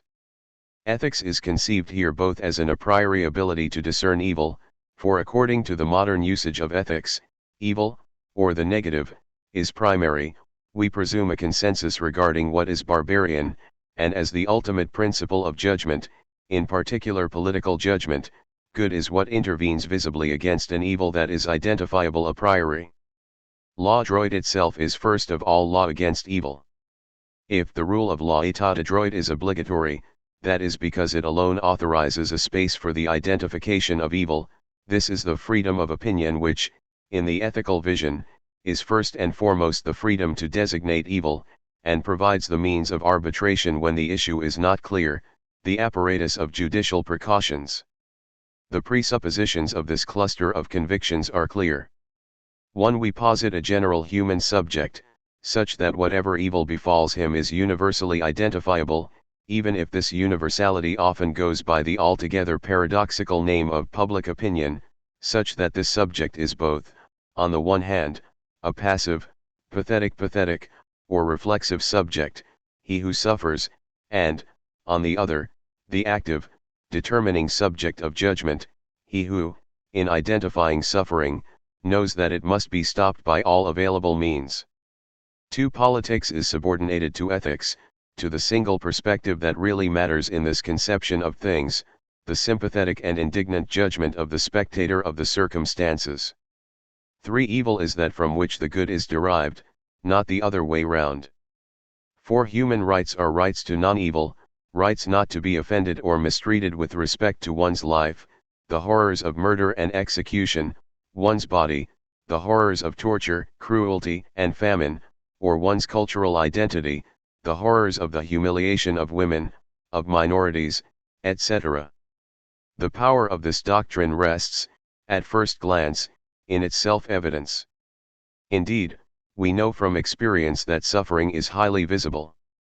The 18th century theoreticians had already made pity, identification with the suffering of a living being, the mainspring of the relation with the other. That political leaders are discredited chiefly by their corruption, indifference, or cruelty was a fact already noted by the Greek theorists of tyranny. That it is easier to establish consensus regarding what is evil rather than regarding what is good is a fact already established by the experience of the Church. It was always easier for church leaders to indicate what was forbidden, indeed, to content themselves with such abstinences, than to try to figure out what should be done. It is certainly true, moreover, that every politics worthy of the name finds its point of departure in the way people represent their lives and rights. It might seem, then, that we have here a body of self-evident principles capable of cementing a global consensus, and of imposing themselves strongly. Yet we must insist that it is not so, that this ethics is inconsistent, and that the perfectly obvious reality of the situation is characterized in fact by the unrestrained pursuit of self-interest, the disappearance or extreme fragility of emancipatory politics, the multiplication of ethnic conflicts, and the universality of unbridled competition. 3. Man, living animal or immortal singularity. The heart of the question concerns the presumption of a universal human subject, capable of reducing ethical issues to matters of human rights and humanitarian actions. We have seen that ethics subordinates the identification of the subject to the universal recognition of the evil that is done to him. Ethics thus defines man as a victim. It will be objected, no. You are forgetting the active subject, the one that intervenes against barbarism. So let us be precise, man is the being who is capable of recognizing himself as a victim. It is this definition that we must proclaim unacceptable, for 3 reasons in particular. 1. In the first place, because the status of victim, of suffering beast, of emaciated, dying body, equates man with his animal substructure, it reduces him to the level of a living organism pure and simple, life being, as Bichat says, nothing other than the set of functions that resist death. Point 3. To be sure, humanity is an animal species. It is mortal and predatory. But neither of these attributes can distinguish humanity within the world of the living. In his role as executioner, man is an animal abjection, but we must have the courage to add that in his role as victim, he is generally worth little more. The stories told by survivors of torture forcefully underline the point. If the torturers and bureaucrats of the dungeons and the camps are able to treat their victims like animals destined for the slaughterhouse, with whom they themselves, the well-nourished criminals, have nothing in common, it is because the victims have indeed become such animals. What had to be done for this to happen has indeed been done. That some nevertheless remain human beings, and testify to that effect, is a confirmed fact. But this is always achieved precisely through enormous effort, an effort acknowledged by witnesses, in whom it excites a radiant recognition, as an almost incomprehensible resistance on the part of that which, in them, does not coincide with the identity of victim. This is where we are to find man, if we are determined to think him le penser, in what ensures, as Varlam Shalamov puts in his Stories of Life in the Camps 5, that we are dealing with an animal whose resistance, unlike that of a horse, lies not in his fragile body but in his stubborn determination to remain what he is, that is to say, precisely something other than a victim, other than a being for death, and thus, something other than a mortal being. An immortal, this is what the worst situations that can be inflicted upon man show him to be, in so far as he distinguishes himself within the varied and rapacious flux of life. In order to think any aspect of man, we must begin from this principle. So if rights of man exist, they are surely not rights of life against death, or rights of survival against misery. They are the rights of the immortal, affirmed in their own right, or the rights of the infinite, exercised over the contingency of suffering and death. The fact that in the end we all die, that only dust remains, in no way alters man's identity as immortal at the instant in which he affirms himself as someone who runs counter to the temptation of wanting to be an animal to which circumstances may expose him. And we know that every human being is capable of being this immortal, unpredictably, be it in circumstances great or small, for truths important or secondary. In each case, subjectivation is immortal, and makes man. Beyond this there is only a biological species, a biped without feathers, whose charms are not obvious. If we do not set out from this point, which can be summarized, very simply, as the assertion that man thinks, that man is a tissue of truths, if we equate man with the simple reality of his living being, we are inevitably pushed to a conclusion quite opposite to the one that the principle of life seems to imply. For this living being is in reality contemptible, and he will indeed be held in contempt. Who can fail to see that in our humanitarian expeditions, interventions, embarkations of charitable legionnaires, the subject presumed to be universal is split. On the side of the victims, the haggard animal exposed on television screens. On the side of the benefactors, conscience and the imperative to intervene. And why does this splitting always assign the same roles to the same sides? Who cannot see that this ethics which rests on the misery of the world hides, behind its victim man, the good man, the white man? Since the barbarity of the situation is considered only in terms of human rights, whereas in fact we are always dealing with a political situation, one that calls for a political thought practice, one that is peopled by its own authentic actors, it is perceived, from the heights of our apparent civil peace, as the uncivilized that demands of the civilized a civilizing intervention. Every intervention in the name of a civilization requires an initial contempt for the situation as a whole, including its victims. And this is why the reign of ethics coincides, after decades of courageous critiques of colonialism and imperialism, with today's sordid self-satisfaction in the West, with the insistent argument according to which the misery of the Third World is the result of its own incompetence, its own inanity, in short, of its subhumanity. 2. In the second place, because if the ethical consensus is founded on the recognition of evil, it follows that every effort to unite people around a positive idea of the good, let alone to identify man with projects of this kind, becomes in fact the real source of evil itself. Such is the accusation so often repeated over the last 15 years, every revolutionary project stigmatized as utopian turns, we are told, into totalitarian nightmare. Every will to inscribe an idea of justice or equality turns bad. Every collective will to the good creates evil. 6. This is sophistry at its most devastating. For if our only agenda is an ethical engagement against an evil we recognize a priori, how are we to envisage any transformation of the way things are? From what source will man draw the strength to be the immortal that he is? What shall be the destiny of thought, since we know very well that it must be affirmative invention or nothing at all? In reality, the price paid by ethics is a stodgy conservatism. The ethical conception of man, besides the fact that its foundation is either biological, images of victims, or Western, the self-satisfaction of the armed benefactor, prohibits every broad, positive vision of possibilities. What is vaunted here, what ethics legitimates, is in fact the conservation by the so-called West of what it possesses. It is squarely astride these possessions, material possessions, but also possession of its own being, that ethics determines evil to be, in a certain sense, simply that which it does not own and enjoy. Ce qui n'est pas ce dont elle jouit.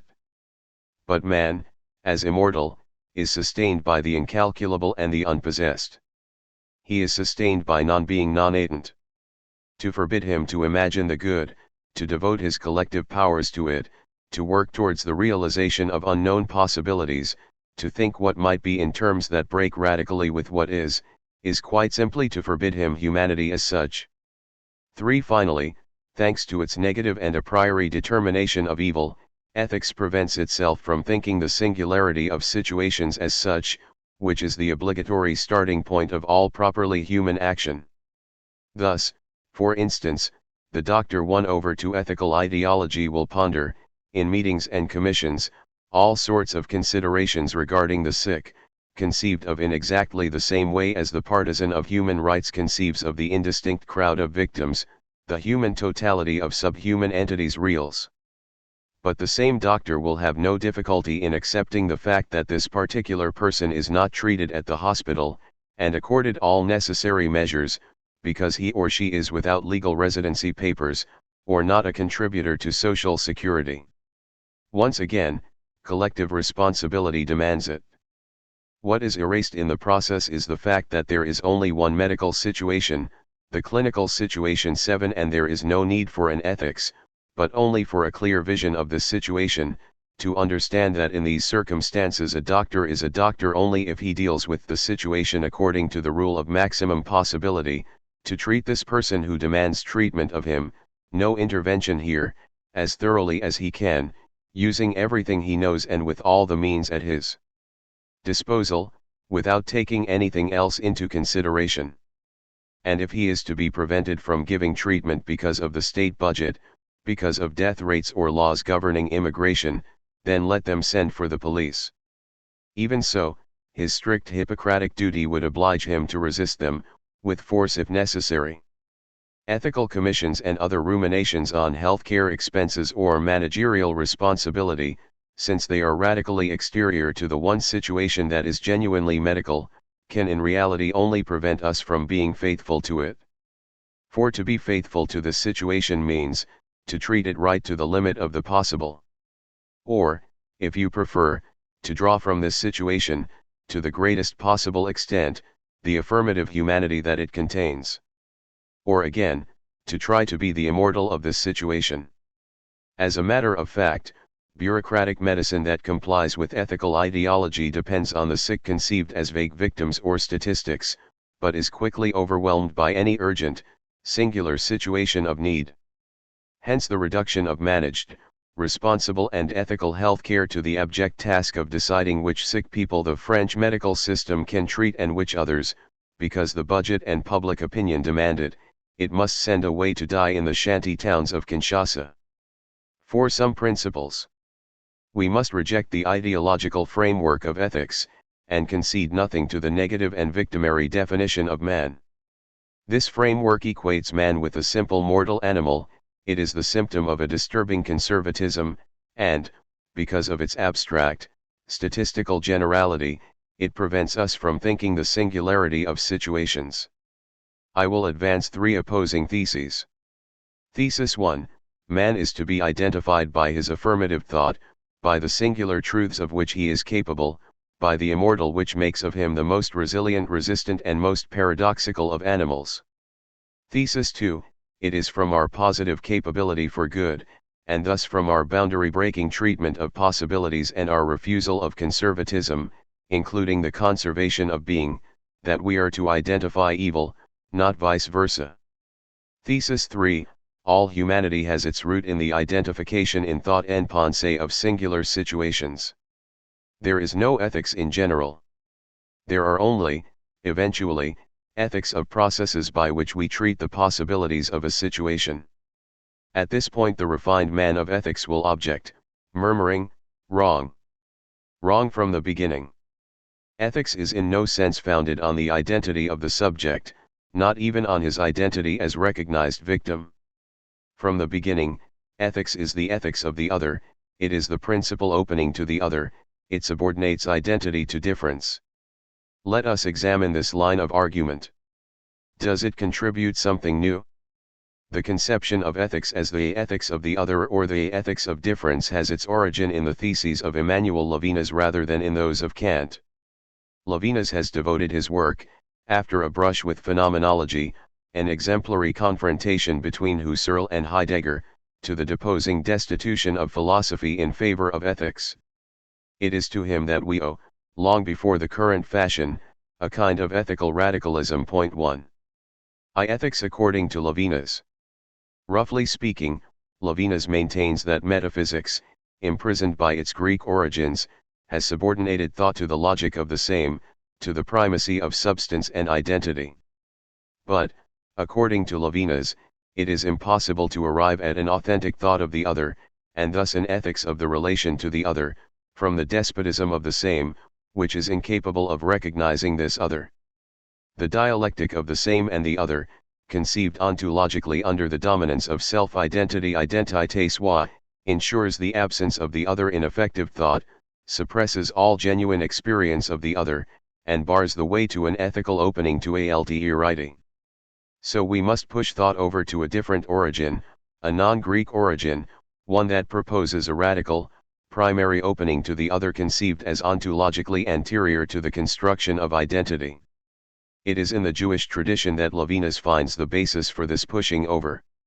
What the law, understood according to Jewish tradition as both immemorial and currently in effect, names is precisely the anteriority, founded in being before the same, and with respect to theoretical thought, of the ethics of the relation to the other, itself conceived merely as the objective identification of regularities and identities.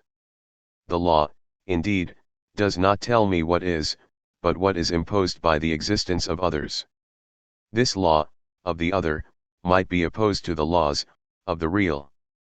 According to Greek thought, adequate action presumes an initial theoretical mastery of experience, which ensures that the action is in conformity with the rationality of being. From this point of departure are deduced laws, in the plural, of the city and of action. According to Jewish ethics, in Levinas's sense, everything is grounded in the immediacy of an opening to the other which disarms the reflexive subject. The thou too prevails over the I. Such is the whole meaning of the law.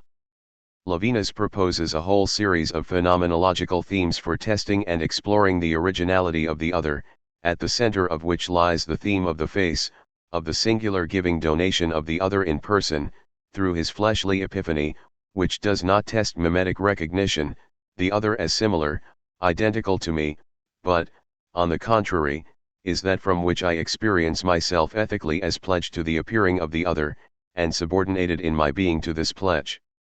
For Levinas, ethics is the new name of thought, thought which has thrown off its logical chains, the principle of identity, in favor of its prophetic submission to the law of founding THIRD. To the ethics of difference. Whether they know it or not, it is in the name of this configuration that the proponents of ethics explain to us today that it amounts to recognition of the other, against racism, which would deny this other, or to the ethics of differences, against substantialist nationalism, which would exclude immigrants, or sexism, which would deny feminine being, or to multiculturalism, against the imposition of a unified model of behavior and intellectual approach. Or, quite simply, to good old-fashioned tolerance, which consists of not being offended by the fact that others think and act differently from you. This commonsensical discourse has neither force nor truth.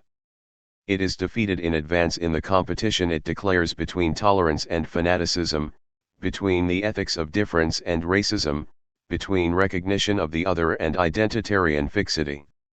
For the honor of philosophy, it is first of all necessary to admit that this ideology of a right to difference, the contemporary catechism of goodwill with regard to other cultures, are strikingly distant from Levinas's actual conception of things. 3. From the other to the altogether other. The principal, but also fairly superficial, objection that we might make to ethics in Levinas's sense is, what is it that testifies to the originality of my devotion dévouement to the other?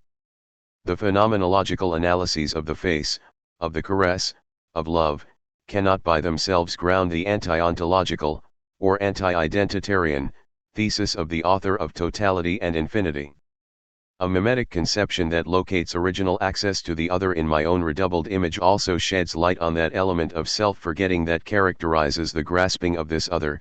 What I cherish is that me myself at a distance which, precisely because it is objectified for my consciousness, founds me as a stable construction, as an interiority accessible in its exteriority. Psychoanalysis explains brilliantly how this construction of the ego in the identification with the other, this mirror effect too, combines narcissism.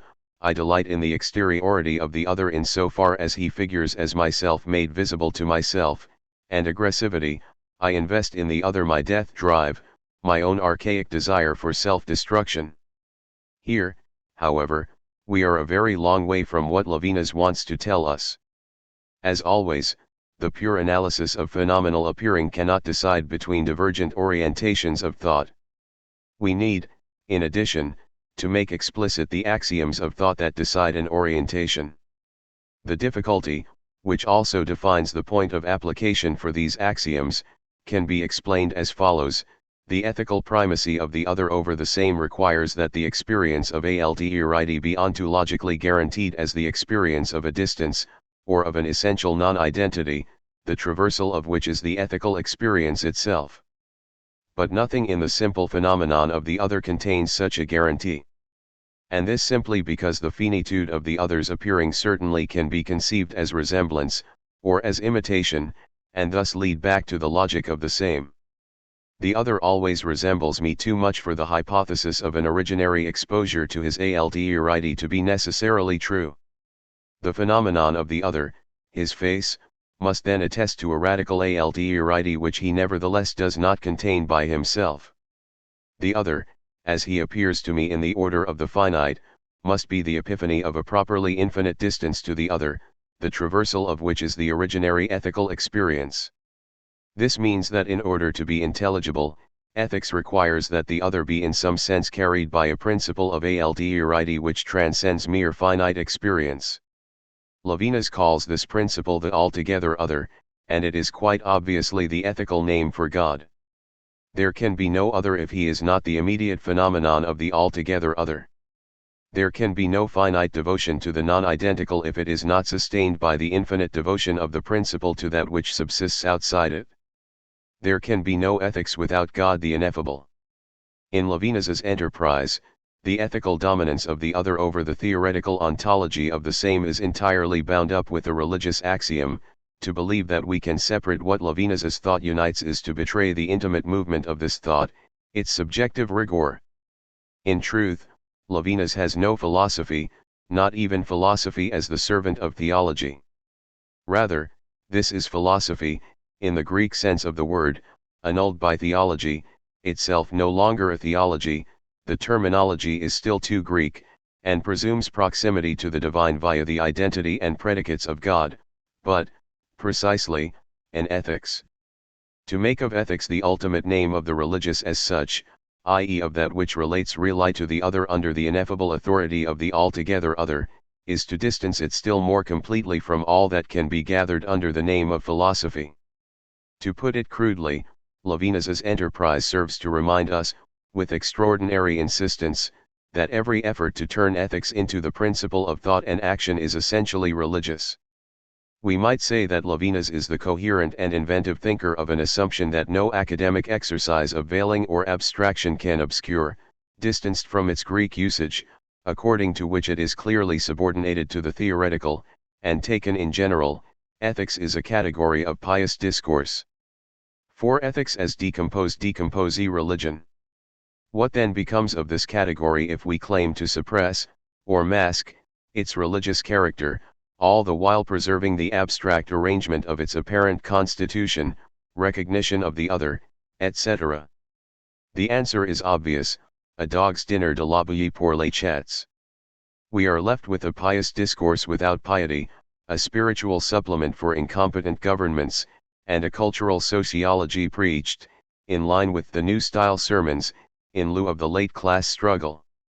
Our suspicions are first aroused when we see that the self-declared apostles of ethics and of the right to difference are clearly horrified by any vigorously sustained difference. For them, African customs are barbaric, Muslims are dreadful, the Chinese are totalitarian, and so on.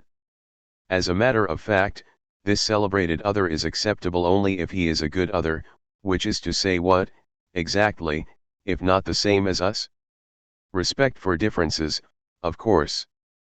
But on condition that the different be parliamentary democratic, pro-free market economics, in favor of freedom of opinion, feminism, the environment. That is to say, I respect differences, but only, of course, in so far as that which differs also respects, just as I do, the said differences.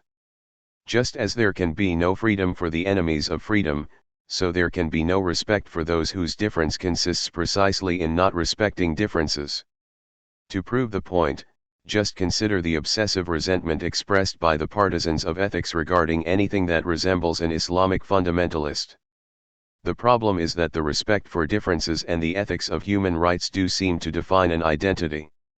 and that as a result, the respect for differences applies only to those differences that are reasonably consistent with this identity, which, after all, is nothing other than the identity of a wealthy, albeit visibly declining, West. Even immigrants in this country France, as seen by the partisans of ethics, are acceptably different only when they are integrated, only if they seek integration, which seems to mean, if you think about it, only if they want to suppress their difference. It might well be that ethical ideology, detached from the religious teachings which at least conferred upon it the fullness of a revealed identity, is simply the final imperative of a conquering civilization: become like me and I will respect your difference. We return to the same. The truth is that, in the context of a system of thought that is both a-religious and genuinely contemporary with the truths of our time, the whole ethical predication based upon recognition of the other should be purely and simply abandoned. For the real question, and it is an extraordinarily difficult one, is much more that of recognizing the same. Let us posit our axioms. There is no God. Which also means, the one is not. The multiple without one, every multiple being in its turn nothing other than a multiple of multiples, is the law of being. The only stopping point is the void. The infinite, as Pascal had already realized, is the banal reality of every situation, not the predicate of a transcendence. For the infinite, as Cantor demonstrated with the creation of set theory, is actually only the most general form of multiple being être multiple. In fact, every situation, inasmuch as it is a multiple composed of an infinity of elements, each one of which is itself a multiple. Considered in their simple belonging to a situation, to an infinite multiple, the animals of the species Homo sapiens are ordinary multiplicities. What, then, are we to make of the other, of differences, and of their ethical recognition? Infinite alterity is quite simply what there is. Any experience at all is the infinite deployment of infinite differences. Even the apparently reflexive experience of myself is by no means the intuition of a unity but a labyrinth of differentiations, and Rimbaud was certainly not wrong when he said, "I am another."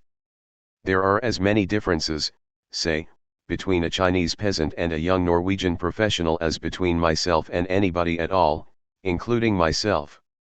As many, but also, then, neither more nor less.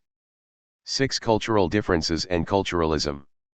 Contemporary ethics kicks up a big fuss about cultural differences. Its conception of the other is informed mainly by this kind of differences. Its great ideal is the peaceful coexistence of cultural, religious, and national communities, the refusal of exclusion. But what we must recognize is that these differences hold no interest for thought, that they amount to nothing more than the infinite and self-evident multiplicity of humankind, as obvious in the difference between me and my cousin from Lyon as it is between the Shiite community of Iraq and the fat cowboys of Texas.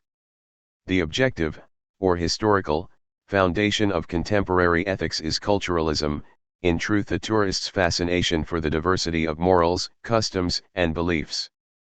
And in particular, for the irreducible medley of imaginary formations, religions, sexual representations, incarnations of authority. Yes, the essential objective basis of ethics rests on a vulgar sociology, directly inherited from the astonishment of the colonial encounter with savages. And we must not forget that there are also savages among us, the drug addicts of the banlieues, religious sects, the whole journalistic paraphernalia of menacing internal alterity, confronted by an ethics that offers, without changing its means of investigation, its recognition and its social workers. Against these trifling descriptions, of a reality that is both obvious and inconsistent in itself, genuine thought should affirm the following principle: since differences are what there is, and since every truth is the coming to be of that which is not yet, so differences are then precisely what truths depose, or render insignificant. No light is shed on any concrete situation by the notion of the recognition of the other. Every modern collective configuration involves people from everywhere, who have their different ways of eating and speaking, who wear different sorts of headgear, follow different religions, have complex and varied relations to sexuality, prefer authority or disorder, and such is the way of the world. 7. From the same two truths. Philosophically, if the other doesn't matter, it is indeed because the difficulty lies on the side of the same. The same, in effect, is not what is, i.e. the infinite multiplicity of differences, but what comes to be. I have already named that in regard to which only the advent of the same occurs, it is a truth. Only a truth is, as such, indifferent to differences. This is something we have always known, even if sophists of every age have always attempted to obscure its certainty. A truth is the same for all. What is to be postulated for one and all, what I have called our being immortal, certainly is not covered by the logic of cultural differences, as insignificant as they are massive. It is our capacity for truth, our capacity to be that same, that a truth convokes to its own sameness. Or in other words, depending on the circumstances, our capacity for science, love, politics, or art, since all truths, in my view, fall under one or another of these universal names. It is only through a genuine perversion, for which we will pay a terrible historical price, that we have sought to elaborate an ethics on the basis of cultural relativism. For this is to pretend that a merely contingent state of things can found a law. The only genuine ethics is of truths in the plural, or, more precisely, the only ethics is of processes of truth, of the labor that brings some truths into the world. Ethics must be taken in the sense presumed by Lacan when, against Kant and the notion of a general morality, he discusses the ethics of psychoanalysis. Ethics does not exist. There is only the ethic of politics, of love, of science, of art. There is not, in fact, one single subject, but as many subjects as there are truths, and as many subjective types as there are procedures of truths. As for me, I identify four fundamental subjective types: political, scientific, artistic, and amorous amoureux. Every human animal, by participating in a given singular truth, is inscribed in one of these four types. A philosophy sets out to construct a space of thought in which the different subjective types, expressed by the singular truths of its time, coexist. But this coexistence is not a unification, that is why it is impossible to speak of one ethics. Whether we think of it as the consensual representation of evil or as concern for the other, ethics designates above all the incapacity, so typical of the contemporary world, to name and strive for a good. We should go even further, and say that the reign of ethics is one symptom of a universe ruled by a distinctive singular combination of resignation in the face of necessity together with a purely negative, if not destructive, will. It is this combination that should be designated as nihilism. Nietzsche demonstrated very neatly that humanity prefers to will nothingness rather than to will nothing at all. I will reserve the name nihilism for this will to nothingness, which is like a kind of understudy doublure of blind necessity. Ethics as the servant of necessity. The modern name for necessity is, as everyone knows, economics. Economic objectivity, which should be called by its name, the logic of capital, is the basis from which our parliamentary regimes organize a subjectivity and a public opinion condemned in advance to ratify what seems necessary. Unemployment, the anarchy of production, inequalities, the complete devaluation of manual work, the persecution of foreigners, all this fits together as part of a debased consensus regarding a state of things as changeable as the weather, the predictions of economic science being still more uncertain than those of meteorology, yet apparently shaped by inflexible and interminable external constraint. Parliamentary politics as practiced today does not in any way consist of setting objectives inspired by principles and of inventing the means to attain them. It consists of turning the spectacle of the economy into the object of an apathetic, though obviously unstable, public consensus. In itself, the economy is neither good nor bad, it is the place of no value, other than commercial value, and of money as general form of equivalence. It simply runs more or less well. Routine politics is the subjective or valorizing moment of this neutral exteriority. For the possibilities whose development it pretends to organize are in reality circumscribed and annulled, in advance, by the external neutrality of the economic referent, in such a way that subjectivity in general is inevitably dragged down into a kind of belligerent impotence, the emptiness of which is filled by elections and the sound bites of party leaders. Right from the first moment in the constitution of contemporary subjectivity, as public opinion, ethics has duly played its accompanying role. For from the beginning it confirms the absence of any project, of any emancipatory politics, or any genuinely collective cause.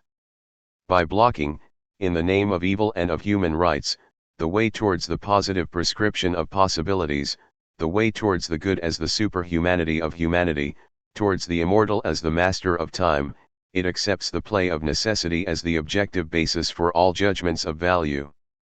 The celebrated end of ideologies heralded everywhere as the good news which opens the way for the return of ethics signifies in fact an espousal of the twistings and turnings of necessity, and an extraordinary impoverishment of the active, militant value of principles.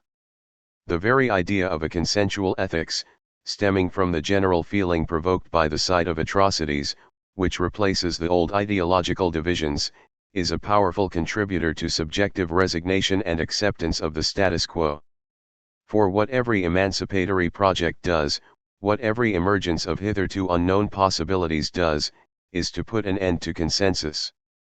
How, indeed, could the incalculable novelty of a truth, and the whole that it bores in established knowledges, be inscribed in a situation without encountering resolute opposition? Precisely because a truth, in its invention, is the only thing that is for all, so it can actually be achieved only against dominant opinions, since these always work for the benefit of some rather than all. These privileged few certainly benefit from their position, their capital, their control of the media, and so on. But in particular, they wield the inert power of reality and time de la réalité du temps against that which is only, like every truth, the hazardous, precarious advent of a possibility of the intemporal.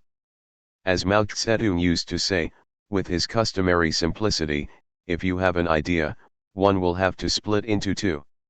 Yet ethics explicitly presents itself as the spiritual supplement of the consensus. The splitting into two horrifies it, it smacks of ideology, it's passé. Ethics is thus part of what prohibits any idea, any coherent project of thought, settling instead for overlaying unthought and anonymous situations with mere humanitarian prattle, which, as we have said, does not itself contain any positive idea of humanity. And in the same way, the concern for the other signifies that it is not a matter, that it is never a matter, of prescribing hitherto unexplored possibilities for our situation, and ultimately for ourselves. The law, human rights, etc., is always already there. It regulates judgments and opinions concerning the evil that happens in some variable elsewhere. But there is no question of reconsidering the foundation of this law, of going right back to the conservative identity that sustains it. As everyone knows, France, which, under Vichy, approved a law regulating the status of the Jews, and which at this very moment is voting to approve laws for the racial identification of an alleged internal enemy that goes by the name of illegal immigrant clandestine, France, which is subjectively dominated by fear and impotence, is an island of law and liberty. Ethics is the ideology of this insularity, and this is why it valorizes, throughout the world, and with the complacency of intervention, the gunboats of law. But by doing this, by everywhere promoting a domestic haughtiness and cowardly self-satisfaction, it sterilizes every collective gathering around a vigorous conception pensée of what can, and thus must, be done here and now.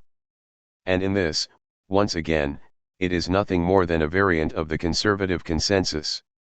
But what must be understood is that this resignation in the face of economic necessities is neither the only nor the worst component of the public spirit held together by ethics. For Nietzsche's maxim forces us to consider that every non-willing, every impotence, is shaped by a will to nothingness, whose other name is death drive. To ethics as the Western mastery of death. We should be more struck than we usually are by a remark that often recurs in articles and commentaries devoted to the war in the former Yugoslavia. It is pointed out, with a kind of subjective excitement, an ornamental pathos, that these atrocities are taking place only 2 hours by plane from Paris. The authors of these texts invoke, naturally, all the rights of man, ethics, humanitarian intervention, the fact that evil, thought to have been exorcised by the collapse of totalitarianisms, is making a terrible comeback. But then the observation seems ludicrous, if it is a matter of ethical principles, of the victimary essence of man, of the fact that rights are universal and imprescriptible, why should we care about the length of the flight? Is the recognition of the other all the more intense if this other is in some sense almost within my reach?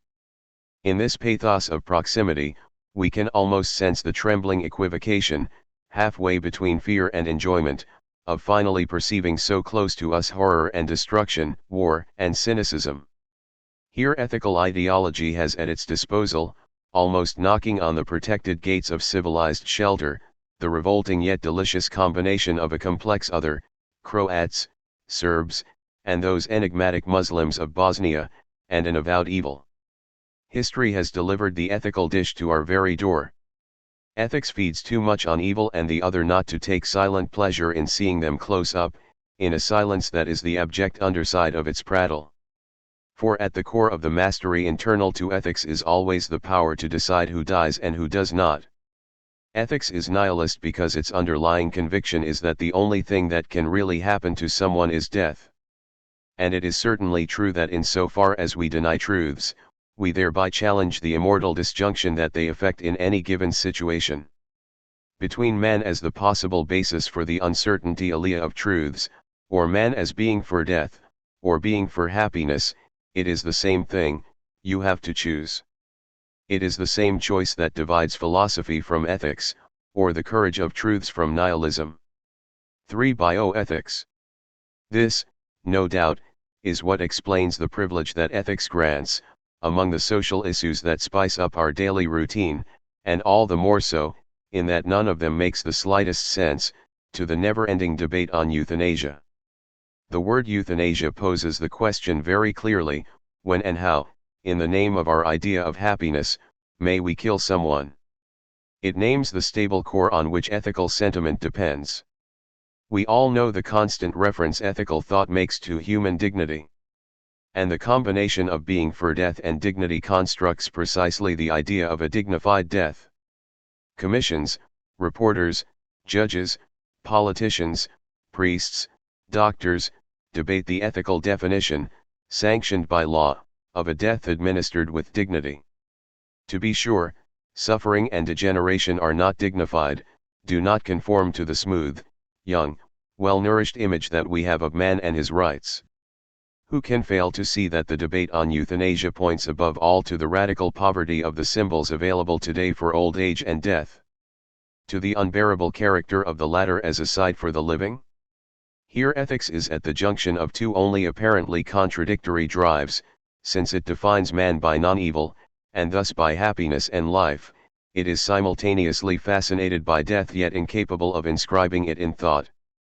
The upshot of this compromise is the transformation of death itself into a spectacle made as discreet as possible, a mere disappearing, regarding which the living have the right to hope that it will not disrupt their delusional habits of contented ignorance. Ethical discourse is thus both fatalist and resolutely non-tragic, it allows death to go about its business, without opposing to it the immortal of a resistance. Let us remember, since such are the facts, that bioethics and the state's obsession with euthanasia were explicit categories of Nazism. Fundamentally, Nazism was a thoroughgoing ethics of life.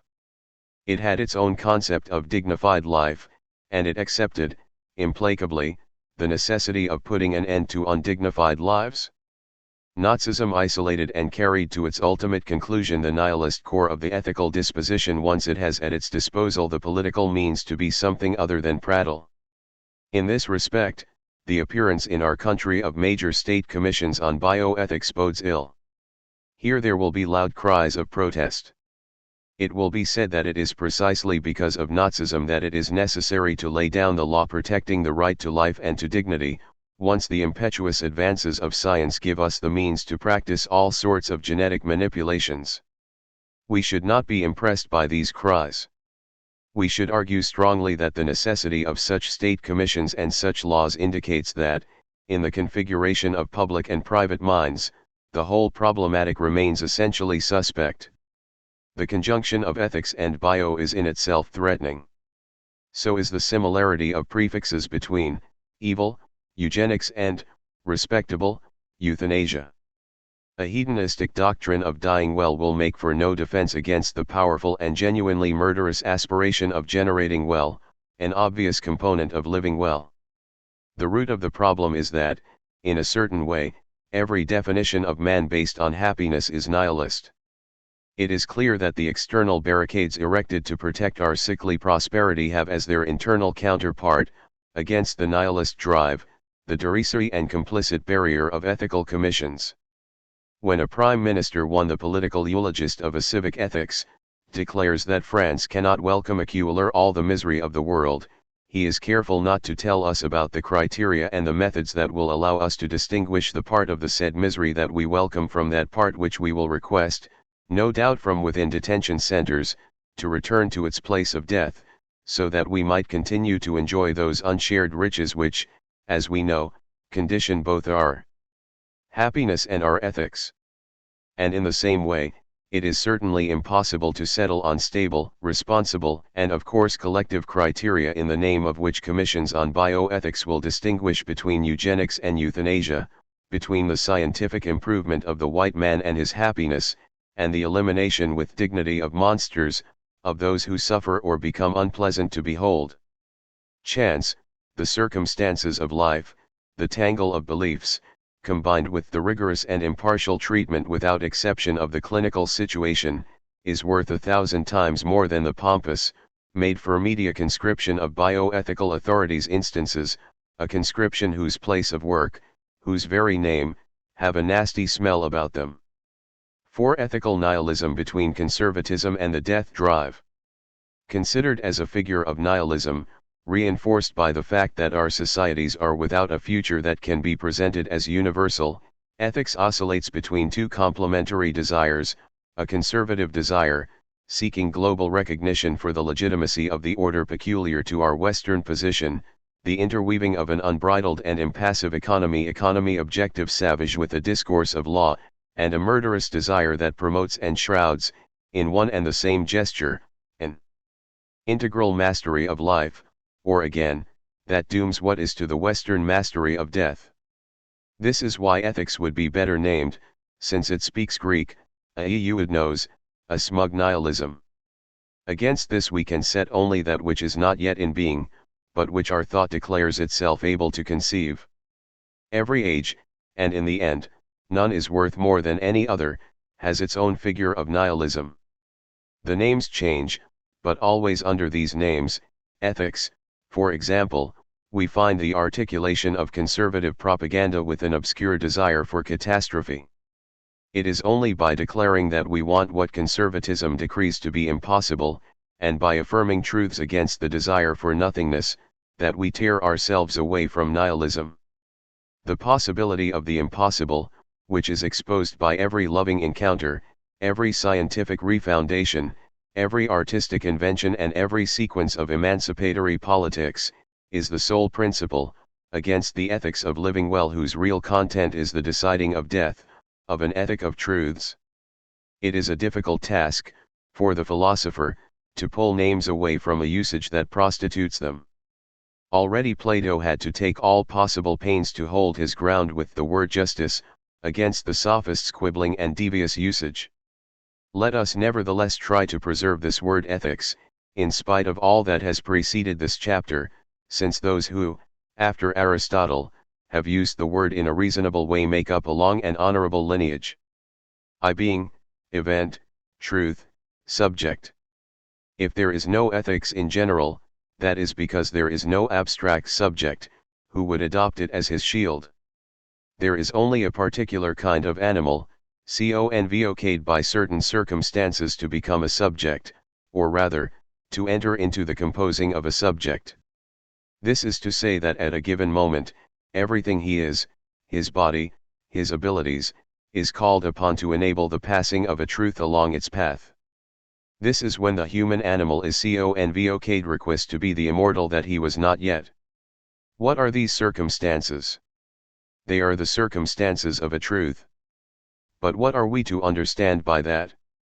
It is clear that what there is CEQUILYA, multiples, infinite differences, objective situations, for example, the ordinary state of relation to the other, before a loving encounter, cannot define such a circumstance. In this kind of objectivity, every animal gets by as best it can. We must suppose, then, that whatever convokes someone to the composition of a subject is something extra, something that happens in situations as something that they and the usual way of behaving in them cannot account for. Let us say that a subject, which goes beyond the animal, although the animal remains its sole foundation support, needs something to have happened, something that cannot be reduced to its ordinary inscription in what there is. Let us call this supplement an event, and let us distinguish multiple being, where it is not a matter of truth, but only of opinions, from the event, which compels us to decide a new way of being. 1 Such events are well and truly attested: the French Revolution of 1792, the meeting of Heloise and Abelard, Galileo's creation of physics, Haydn's invention of the classical musical style. But also, the Cultural Revolution in China, 1965–67, a personal amorous passion, the creation of topos theory by the mathematician Grothendieck, the invention of the 12-tone scale by Schoenberg. From which decision, then, stems the process of a truth. From the decision to relate henceforth to the situation from the perspective of its evental evenemential supplement. Let us call this a fidelity. To be faithful to an event is to move within the situation that this event has supplemented, by thinking, although all thought is a practice, a putting to the test, the situation according to the event. And this, of course, since the event was excluded by all the regular laws of the situation, compels the subject to invent a new way of being and acting in the situation. It is clear that under the effect of a loving encounter, if I want to be really faithful to it, I must completely rework my ordinary way of living my situation. If I want to be faithful to the event of the Cultural Revolution, then I must at least practice politics, in particular the relation with the workers, in an entirely different manner from that proposed by the socialist and trade unionist traditions. And again, Berg and Webern, faithful to the musical event known by the name of Schoenberg, cannot continue with fin de siècle neo-romanticism as if nothing had happened. After Einstein's texts of 1905, if I am faithful to their radical novelty, I cannot continue to practice physics within its classical framework, and so on. An evental fidelity is a real break, both thought and practiced, in the specific order within which the event took place, be it political, loving, artistic, or scientific. I shall call truth, a truth, the real process of a fidelity to an event, that which this fidelity produces in the situation. For example, the politics of the French Maoists between 1966 and 1976, which tried to think and practice a fidelity to two entangled events, the Cultural Revolution in China, and May 68 in France. Or so-called contemporary music, a name as ubiquitous as it is strange, which is fidelity to the great Viennese composers of the early 20th century. Or the algebraic geometry of the 1950s and 1960s, faithful to the concept of a universe, in Grothendieck's sense of the term, and so forth. Essentially, a truth is the material course traced, within the situation, by the evental supplementation. It is thus an imminent break. Imminent because a truth proceeds in the situation, and nowhere else, there is no heaven of truths. Break because what enables the truth process, the event, meant nothing according to the prevailing language and established knowledge of the situation. We might say, then, that a truth process is heterogeneous to the instituted knowledges of the situation. Or, to use an expression of Lacan's, that it punches a hole truly in these knowledges. I call subject the bearer le support of a fidelity, the one who bears a process of truth. The subject, therefore, in no way pre-exists the process. he is absolutely non-existent in the situation before the event. We might say that the process of truth induces a subject. It is important to understand that the subject, thus conceived, does not overlap with the psychological subject, nor even with the reflexive subject, in Descartes' sense, or the transcendental subject, in Kant's sense. For example, the subject induced by fidelity to an amorous encounter, the subject of love, is not the loving subject described by the classical moralists. For this kind of psychological subject falls within the province of human nature, within the logic of passion, whereas what I am talking about has no natural pre-existence. The lovers as such enter into the composition of one loving subject, who exceeds them both. In the same way, the subject of a revolutionary politics is not the individual militant, any more, by the way, than it is the chimera of a class subject. It is a singular production, which has taken different names, sometimes party, sometimes not. To be sure, the militant enters into the composition of this subject, but once again it exceeds him. It is precisely this excess that makes it come to pass as immortal. Or again, the subject of an artistic process is not the artist, the genius, etc. In fact, the subject points of art are works of art.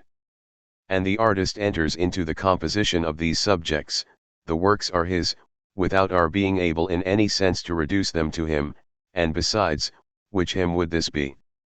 Events are irreducible singularities, the beyond the law of situations.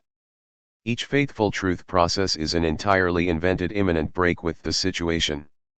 Subjects, which are the local occurrences of the truth process, points of truth, are particular and incomparable inductions.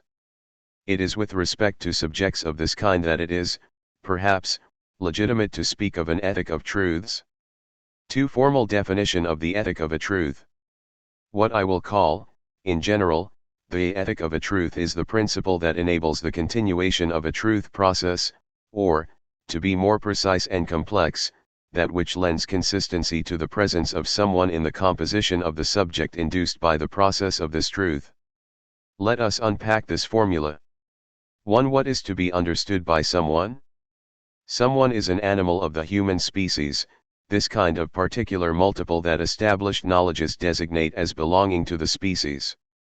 It is this body, and everything that it is capable of, which enters into the composition of a point of truth, always assuming that an event has occurred, along with an immanent break taking the sustained form of a faithful process. Someone can thus be the spectator whose thinking has been set in motion, who has been seized and bewildered by a burst of theatrical fire, and who thus enters into the complex configuration of a moment of art. Or this assiduous student of a mathematical problem, after the thankless and exhausting confusion of working in the dark, at the precise moment enlightened by its solution. Or that lover whose vision of reality is befuddled and displaced since, supported by the other, he remembers the instant of the declaration of their love. Or this militant who manages, at the end of a complicated meeting, to find simple words to express the hitherto elusive statement which, everyone agrees, declares what must be pursued in the situation.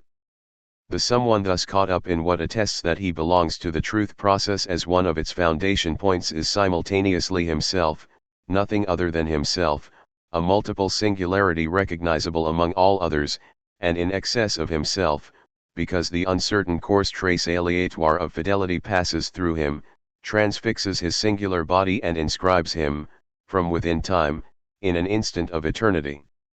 Let us say that what we can know of him is entirely engaged in what took place, that there is, materially, nothing other than this referent of a knowledge, but that all this is taken up in the immanent break of a truth process, such that, belonging both to his own situation, political, scientific, artistic, amorous, and to the truth that becomes, someone is internally and imperceptibly riven, or punctured, by this truth that passes through that known multiple that he is. We might say, more simply, the someone was not in a position to know that he was capable of this co-belonging to a situation and to the hazardous course trace hazardous of a truth, this becoming subject. In so far as he enters into the composition of a subject, in so far as he is self-subjectivization, the someone exists without knowing it exists à son propre insu. 2. What should we understand now by consistency? Simply, that there is a law of the not known de l'insu. For if the someone enters into the composition of a subject of truth only by exposing himself entirely to a post-evental fidelity, then there remains the problem of knowing what he, this someone, will become through this testing experience. The ordinary behavior of the human animal is a matter of what Spinoza calls perseverance in being, which is nothing other than the pursuit of interest, or the conservation of self. This perseverance is the law that governs someone in so far as he knows himself. But the test of truth does not fall under this law. To belong to the situation is everyone's natural destiny, but to belong to the composition of a subject of truth concerns a particular route, a sustained break, and it is very difficult to know how this composition is to be superimposed upon or combined with the simple perseverance of self. I shall call consistency, or subjective consistency, the principle of this superimposition, or this combination. That is to say, the manner in which our devotee of mathematics will engage his perseverance in that which breaks or opposes this perseverance, which is his belonging to a truth process. Or the manner in which our lover will be entirely himself in the sustained testing of his inscription in a subject of love. When all is said and done, consistency is the engagement of one singularity, the animal someone, in the continuation of a subject of truth. Or again, it is to submit the perseverance of what is known to a duration durée peculiar to the not known. Lacan touched on this point when he proposed his ethical maxim, do not give up on your desire ni pas céder sur son désir. For desire is constitutive of the subject of the unconscious, it is thus the not known par excellence, such that do not give up on your desire rightly means, do not give up on that part of yourself that you do not know. We might add that the ordeal of the not known is the distant effect of the evental supplement, the puncturing truth of someone by a fidelity to this vanished supplement, and that do not give up means, in the end, do not give up on your own seizure by a truth process.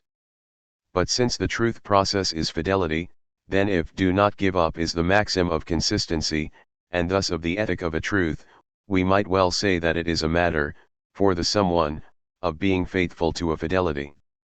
And he can manage this only by adhering to his own principle of continuity, the perseverance in being of what he is.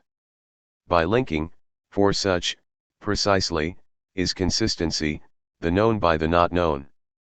It is now an easy matter to spell out the ethic of a truth, do all that you can to persevere in that which exceeds your perseverance.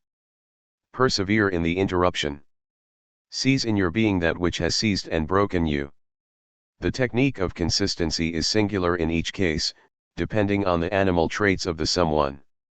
To the consistency of the subject that he is in part become, having been convoced requisite and seized by a truth process, this particular someone will contribute his anguish and agitation, this other his tall stature and cool composure, this other his voracious taste for domination, and these others their melancholy, or timidity.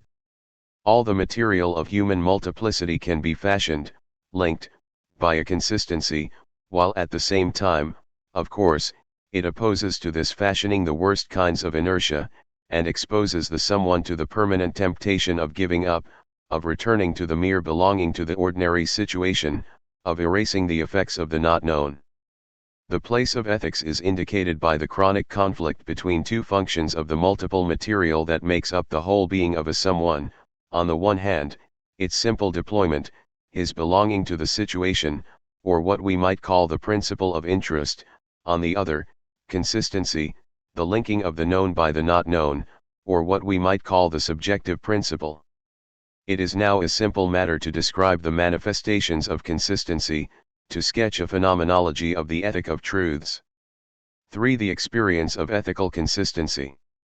Consider two examples. 1. If we define interest as perseverance in being, which is, remember, simply to belong to situations of multiplicity auxiliary situations multiples, then we can see that ethical consistency manifests itself as disinterested interest. It concerns interest, in the sense that it engages the motivating forces of perseverance, the singular traits of a human animal, of someone.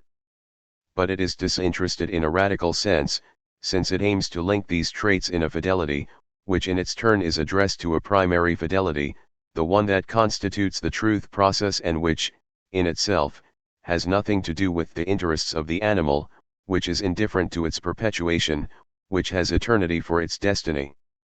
We might play here upon the ambiguity of the word interest. Certainly, the devotee of mathematics, the theater spectator on the edge of his seat, the transfigured lover, the enthusiastic militant, demonstrate a prodigious interest in what they are doing, in the advent of the not known immortal in them, in the advent of that which they did not know themselves capable of. Nothing in the world could arouse the intensity of existence more than this actor who lets me encounter Hamlet, this perception in thought of what it means to be two, this problem in algebraic geometry whose innumerable ramifications I suddenly discover, or this open-air meeting, by the doors of a factory, which confirms that my political statement does indeed bring people together and transform them. Nevertheless, as regards my interests as a mortal and predatory animal, what is happening here does not concern me, no knowledge tells me that these circumstances have anything to do with me. I am altogether present there, linking my component elements via that excess beyond myself induced by the passing through me of a truth. But as a result, I am also suspended, broken, annulled, disinterested. For I cannot, within the fidelity to fidelity that defines ethical consistency, take an interest in myself, and thus pursue my own interests.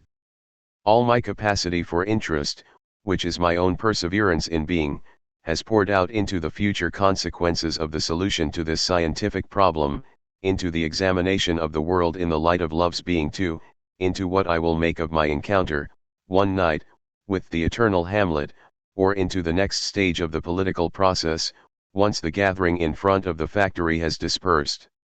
There is always only one question in the ethic of truths: how will I, as someone, continue to exceed my own being?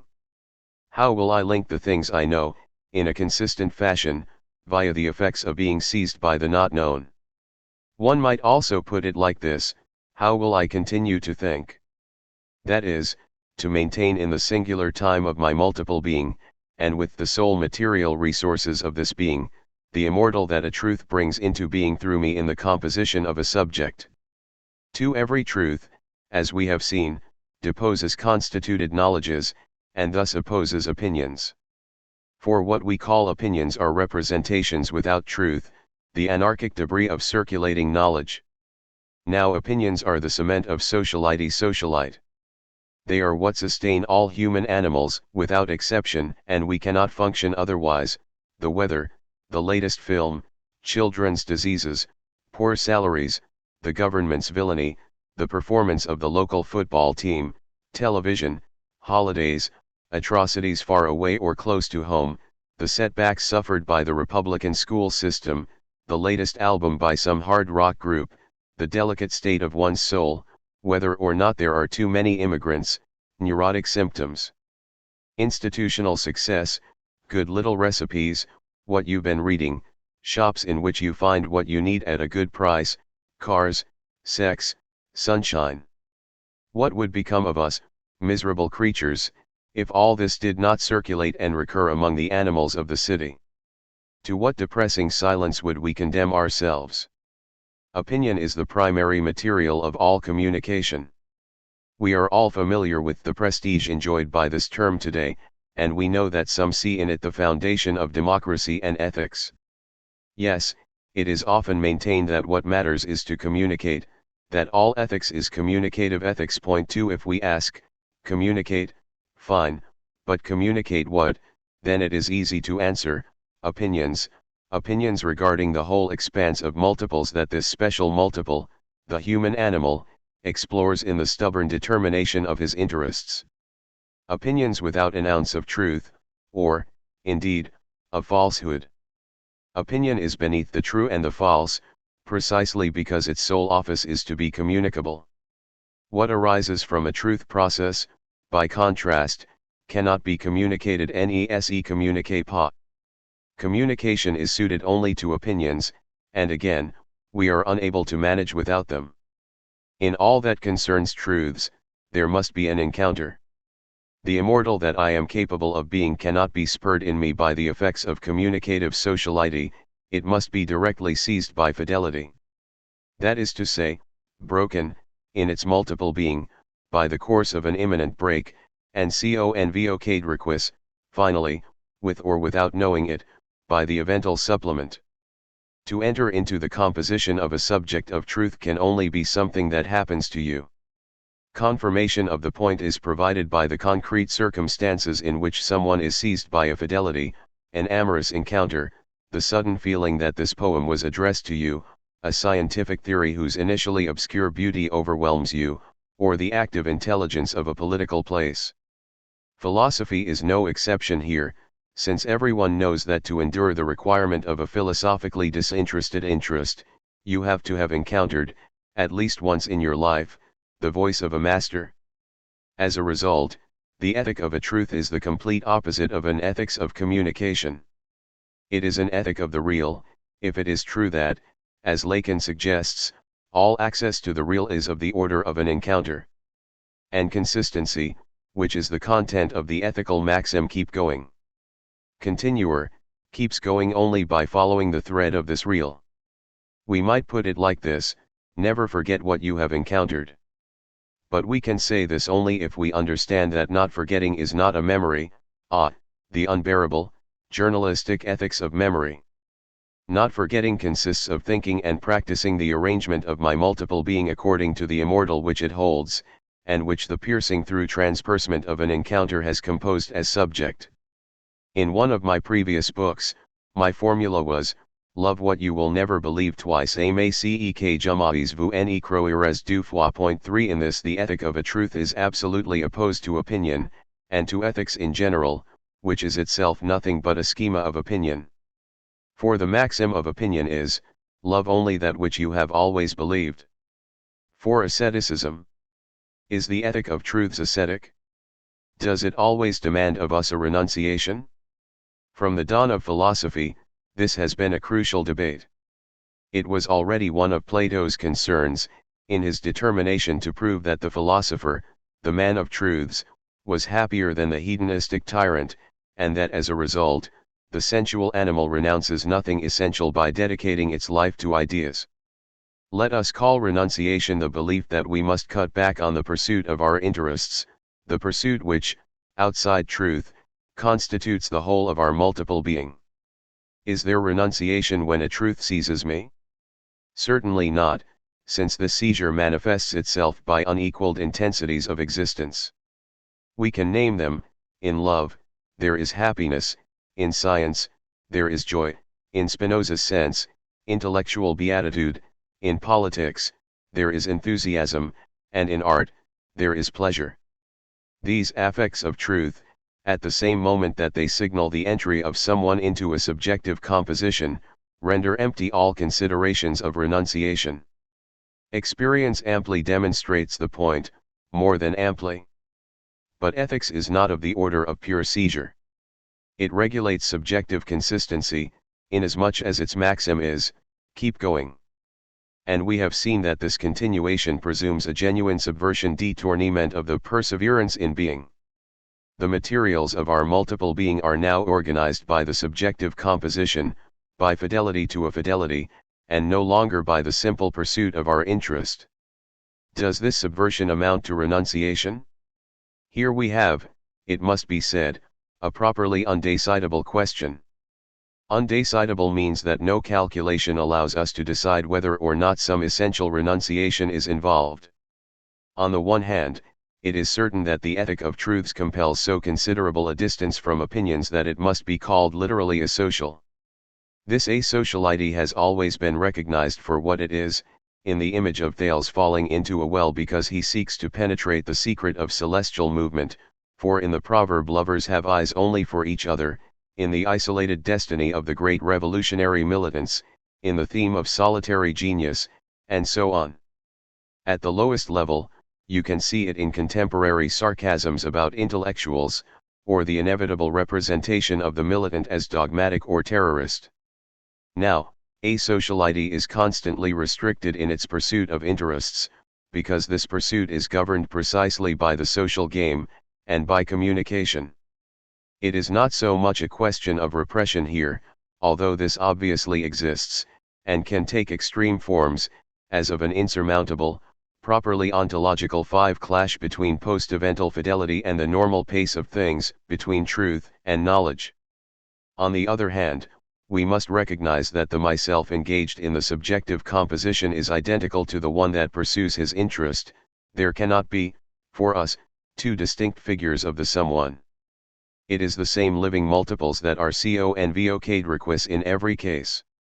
This ambivalence of my multiple composition ensures that interest can no longer be clearly represented as distinct from disinterested interest. Every representation of myself is the fictional imposition of a unity upon infinite component multiples. There is no doubt that this fiction is generally held together by interest. But since the components are ambiguous, they are also the ones that serve to link my presence in a fidelity.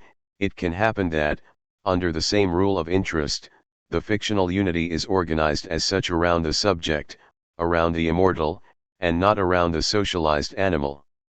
Basically, the possibility that no asceticism may be necessary for an ethic of truths testifies to the fact that the schema of interest has no other matter to unify, fictionally, than that to which the ethic of truths gives consistency. This means that disinterested interest might be representable as interest pure and simple. Where this is the case, we cannot speak of asceticism. After all, the principle of interest governs all conscious practice. But we are dealing here only with a simple possibility, and in no sense with a necessity. Let us not forget that all the components of my multiple being could never be engaged together, no more, by the way, through the pursuit of my interests than through the consistency of a subject of truth. And so it can always happen that the brutal requisition of this or that dormant component, under the socialized pressure of interests, or as an ongoing stage of a fidelity, might destabilize all the previous fictional assemblages through which I organized my self-representation. From this point, the perception of disinterested interest as interest pure and simple may dissolve, the split may become representable, and asceticism may move on to the agenda, and, with it, its inversion, the temptation to give up, to withdraw from the subjective composition, to break a loving relationship because of the pull of an obscene desire, to betray a political sequence because of the repose promised by the service of good service to bien six, to replace determined scientific investigation with the pursuit of recognition and awards, or to regress back to academicism under cover of a propaganda that denounces the avant-garde as passé. But then the onset of asceticism is identical to the uncovering of the subject of truth as pure desire of self de soi. The subject must in some sense continue under his own steam, no longer protected by the ambiguities of the representing fiction. Such is the proper point of the undecidable. Is this desire of the subject to persevere in his consistency congruent with the animal's desire to grab its socialized chance? Nothing, having come to this point, dispenses with the need for courage. Fortify yourself, if you can, with the optimism of Lacan, when he writes, "Desire, what is called desire," Lacan is speaking here of the subjective not known, suffices to prove that it would make no sense for life to create cowards. 7. I have already emphasized the degree to which our contemporary ethical ideology is rooted in the consensual self-evidence of evil. We have overturned this judgment by determining the affirmative process of truths to be the central core both of the possible composition of a subject and, for the someone who enters into this composition, of the singular advent of a persevering ethic. Is this to say that we must refuse the notion of evil all validity, and refer it back exclusively to its obviously religious origin? A life, truths, and the good. I will make no concessions here to those who believe that there is a kind of natural law, founded in the last analysis on the self-evidence of what is harmful to man. Considered in terms of its mere nature alone, the human animal must be lumped in the same category as its biological companions. This systematic killer pursues, in the giant anthills he constructs, interests of survival and satisfaction neither more nor less estimable than those of moles or tiger beetles. He has shown himself to be the most wily of animals, the most patient, the most obstinately dedicated to the cruel desires of his own power. Above all, he has succeeded in harnessing to the service of his mortal life his own peculiar ability, his ability to take up a position along the course of truth such that he acquires an immortal aspect. This is what Plato had already anticipated, when he indicated that the duty of those who escape from his famous cave, dazzled by the sun of the idea, was to return to the shadows and to help their companions in servitude to profit from that by which, on the threshold of this dark world, they had been seized. Only today can we fully assess what this return means. It is that of Galilean physics back towards technical machinery, or of atomic theory back towards bombs and nuclear power plants. The return of disinterested interest towards brute interest, the forcing of knowledges by a few truths.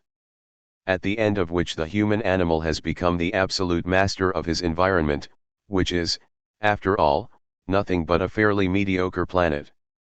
Thus conceived, and this is what we know him to be, it is clear that the human animal, in itself, implies no value judgment.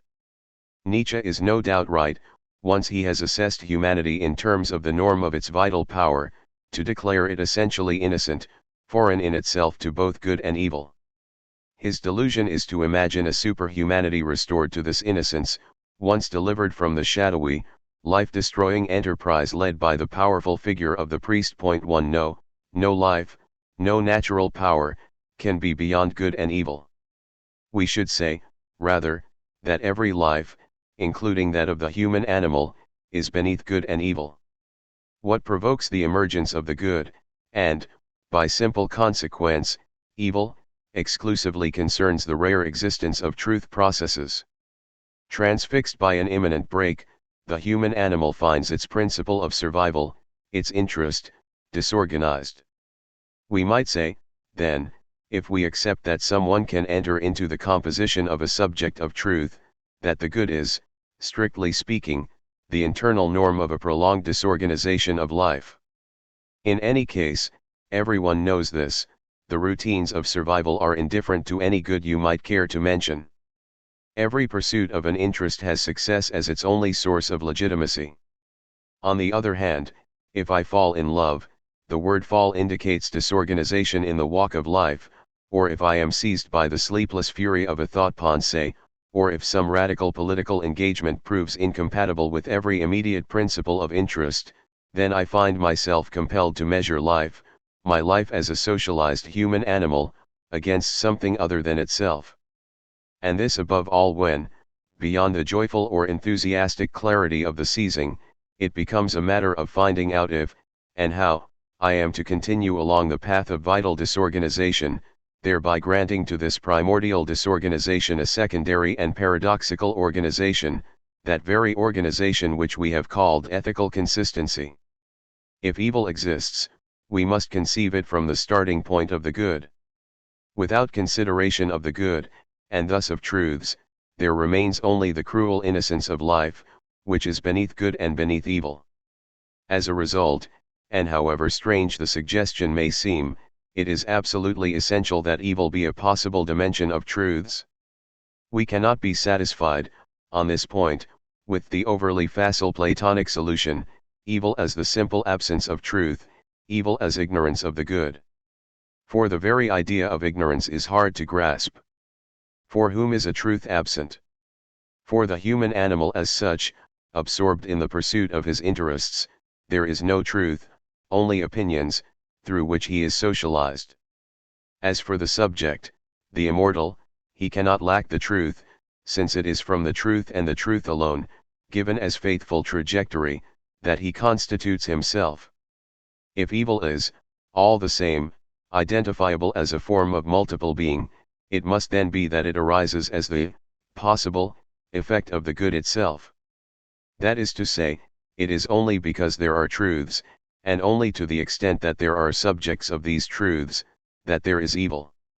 Or again, evil, if it exists, is an unruly effect of the power of truth. But does evil exist? Beyond the existence of evil. Since we have entirely rejected the idea of a consensual or a priori recognition of evil, the only rigorous line of thought open to us is to define evil from within our terrain, and thus as a possible dimension of a truth process. Only then should we examine the overlap between the effects to be expected of this definition, and the flagrant examples, the examples recognized by opinion, of historical or private evil. I shall nevertheless proceed in a more inductive fashion, since the aim of this book is to grasp the current dimension of these questions. Those who uphold ethical ideology know very well that the identification of evil is no trifling matter, even if, in the end, their whole construction rests on the axiom that the issue remains a self-evident matter of opinion. Their strategy is then the same as that of Levinas with respect to the recognition of the other. They radicalize their thesis. Just as Levinas eventually makes the originality of the opening to the other depend upon the supposition of the altogether other, so the upholders of ethics make the consensual identification of evil depend upon the supposition of a radical evil. Although the idea of a radical evil can be traced back at least as far as Kant, its contemporary version is grounded systematically on one example, the Nazi extermination of the European Jews. I do not use the word example lightly. An ordinary example is indeed something to be repeated or imitated. Relating to the Nazi extermination, it exemplifies radical evil by pointing to that whose imitation or repetition must be prevented at all costs, or, more precisely, that whose non-repetition provides the norm for the judgment of all situations. Hence the exemplarity of the crime, its negative exemplarity. But the normative function of the example persists. The Nazi extermination is radical evil in that it provides for our time the unique, unrivaled, and in this sense transcendent, or unsayable, measure of evil pure and simple. What the God of Levinas is to the evaluation of alterity, the altogether other as incommensurable measure of the other, the extermination is to the evaluation of historical situations, the altogether evil as incommensurable measure of evil. As a result, the extermination and the Nazis are both declared unthinkable, unsayable, without conceivable precedent or posterity, since they define the absolute form of evil, yet they are constantly invoked, compared, used to schematize every circumstance in which one wants to produce, among opinions, an effect of the awareness conscience of evil, since the only way to access evil in general is under the historical condition of radical evil. So it was as early as 1956, in order to justify the Anglo-French invasion of Egypt, some Western political leaders and the press did not hesitate for a second to use the formula Nasser is Hitler. We have seen the same thing again more recently, as much with Saddam Hussein, in Iraq, as with Slobodan Milosevic, in Serbia. But at the same time, we are insistently reminded that the extermination and the Nazis were unique, and that to compare them to anything else at all is a defilement. In fact, this paradox is simply that of radical evil itself, and, in truth, of every mise and transcendence of a reality or concept. The measure must itself be unmeasurable, yet it must constantly be measured.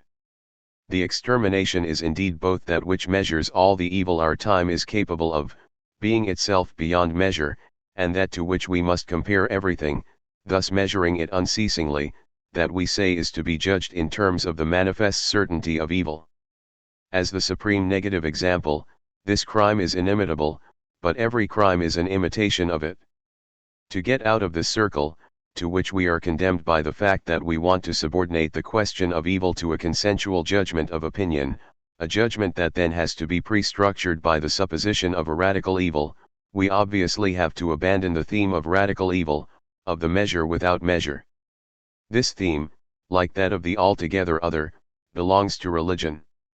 It goes without saying, of course, that the extermination of the European Jews is a hideous state crime, whose horror is such that whichever way we look at it, we know, unless we are prepared to stoop to repulsive sophistry, that we are confronted by an evil that cannot in any sense be quietly, Hegelianly, classified among the transitory necessities of the historical process.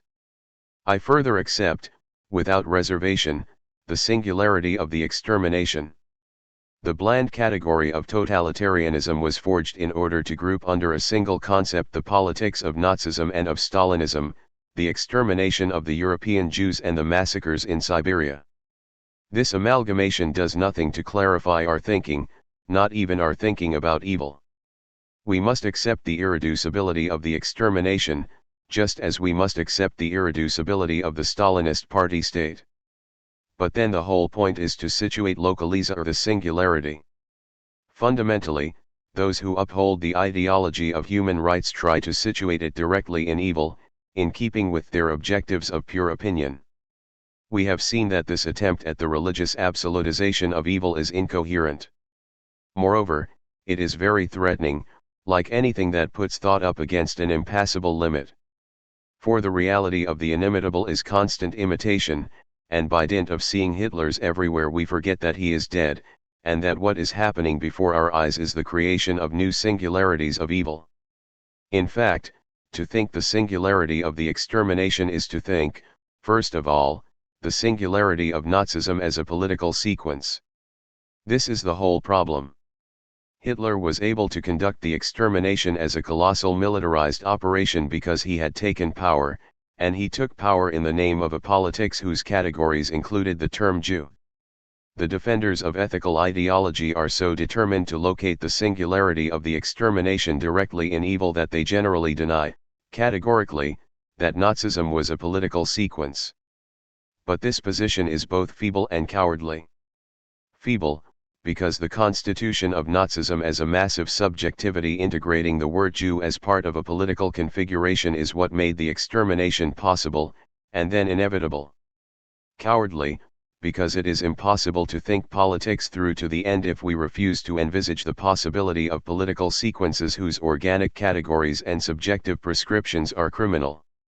The partisans of the democracy of human rights are fond, with Hannah Arendt, of defining politics as the stage of a being together. It is with regard to this definition, incidentally, that they fail to grasp the political essence of Nazism. But this definition is merely a fairy tale, all the more so since the being together must first determine the collective ensemble concerned, and this is the whole question. Nobody desired the being together of the Germans more than Hitler. The Nazi category of the Jew served to name the German interior, the space of a being together, via the arbitrary yet prescriptive construction of an exterior that could be monitored from the interior, just as the certainty of being all French together presupposes that we persecute, here and now, those who fall under the category of illegal immigrant. One of the singularities of Nazi politics was its precise proclamation of the historical community that was to be endowed with a conquering subjectivity. And it was this proclamation that enabled its subjective victory, and put extermination on the agenda. Thus we are entitled to say, in this case, that the link between politics and evil emerges precisely from the way both the collective ensemble, the thematics of communities, and the being with, the thematics of consensus, of shared norms, are taken into consideration. But what matters is that the singularity of the evil derives, in the final analysis, from the singularity of a political sequence. This takes us back to the subordination of evil, if not directly to the good, at least to the processes that lay claim to it. Nazi politics was not a truth process, but it was only in so far as it could be represented as such that it seized the German situation. So that even in the case of this evil, which I would call extreme rather than radical, the intelligibility of its subjective being, the question of the someones who were able to participate in its horrifying execution as if accomplishing a duty, needs to be referred back to the intrinsic dimensions of the process of political truth. I might also have pointed out that the most intense subjective sufferings, those that really highlight what is involved in hurting someone, and often lead to suicide or murder, have as their horizon the existence of a process of love. I shall posit the following general principles. That evil exists. That it must be distinguished from the violence that the human animal employs to persevere in its being, to pursue its interests, a violence that is beneath good and evil. That nevertheless there is no radical evil, which might otherwise clarify this distinction. That evil can be considered as distinct from banal predation only in so far as we grasp it from the perspective of the good, thus from the seizing of someone by a truth process. That as a result, evil is a category not of the human animal, but of the subject. That there is evil only to the extent that man is capable of becoming the immortal he is. That the ethic of truths, as the principle of consistency of a fidelity to a fidelity, or the maxim keep going, is what tries to ward off the evil that every singular truth makes possible. We still have to link these propositions together, to make them consistent with what we know about the general form of truths. See return to the event, fidelity, and truth. Remember that the three major dimensions of a truth process are as follows.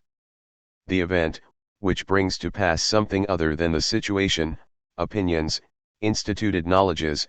The event is a hazardous, unpredictable supplement, which vanishes as soon as it appears. The fidelity, which is the name of the process, it amounts to a sustained investigation of the situation, under the imperative of the event itself.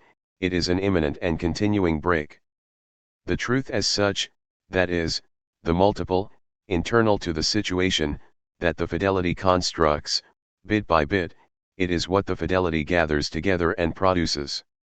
These three dimensions of the process have several essential ontological characteristics.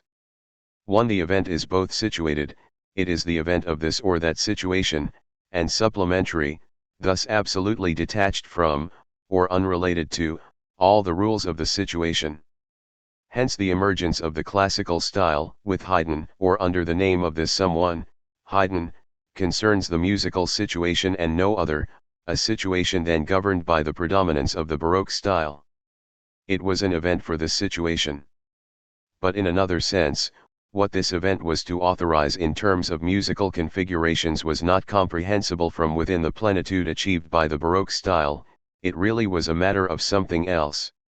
You might then ask what it is that makes the connection between the event and that for which it is an event. This connection is the void vitae of the earlier situation. What does this mean? It means that at the heart of every situation, as the foundation of its being, there is a situated void, around which is organized the plenitude, or the stable multiples, of the situation in question. Thus at the heart of the Baroque style at its virtuoso saturation lay the absence vitae, as decisive as it was unnoticed, of a genuine conception of musical architectonics. The Haydn event occurs as a kind of musical naming of this absence vitae. For what constitutes the event is nothing less than a wholly new architectonic and thematic principle, a new way of developing musical writing from the basis of a few transformable units, which was precisely what, from within the Baroque style, could not be perceived, there could be no knowledge of it. We might say that since a situation is composed by the knowledges circulating within it, the event names the void inasmuch as it names the not known of the situation. To take a well-known example, Marx is an event for political thought because he designates, under the name proletariat, the central void of early bourgeois societies. For the proletariat, being entirely dispossessed, and absent from the political stage, is that around which is organized the complacent plenitude established by the rule of those who possess capital. To sum up, the fundamental ontological characteristic of an event is to inscribe, to name, the situated void of that for which it is an event. 2. As for fidelity, I have already explained what is at stake. The essential point is that it is never inevitable or necessary. What remains undecidable is whether the disinterested interest that it presumes on the part of the someone who participates in it can, even if only as part of a fictional representation of self, count as interest pure and simple. And so, since the sole principle of perseverance is that of interest, the perseverance of someone in a fidelity, the continuation of the being subject of a human animal, remains uncertain. We know that it is because of this uncertainty that there is a place for an ethic of truths. 3. Finally, as regards the truth that results, we must above all emphasize its power. I have already evoked this theme, with respect to the return to the cave of Plato's prisoner, which is the return of a truth back to knowledges. A truth punches a hole in knowledges, it is heterogeneous to them, but it is also the sole known source of new knowledges. We shall say that the truth forces knowledges. Point 2. The verb to force indicates that since the power of a truth is that of a break, it is by violating established and circulating knowledges that a truth returns to the immediacy immediate of the situation, or reworks that sort of portable encyclopedia from which opinions, communications, and sociality draw their meaning. If a truth is never communicable as such, it nevertheless implies, at a distance from itself, powerful reshapings of the forms and referents of communication. This is not to say that these modifications express the truth, or indicate progress among opinions. For instance, a whole body of musical knowledge was quickly organized around the great names of the classical style, a knowledge that could not previously have been formulated. There is no progress here, for classical academicism, or the cult of Mozart, are in no sense superior to what went on before.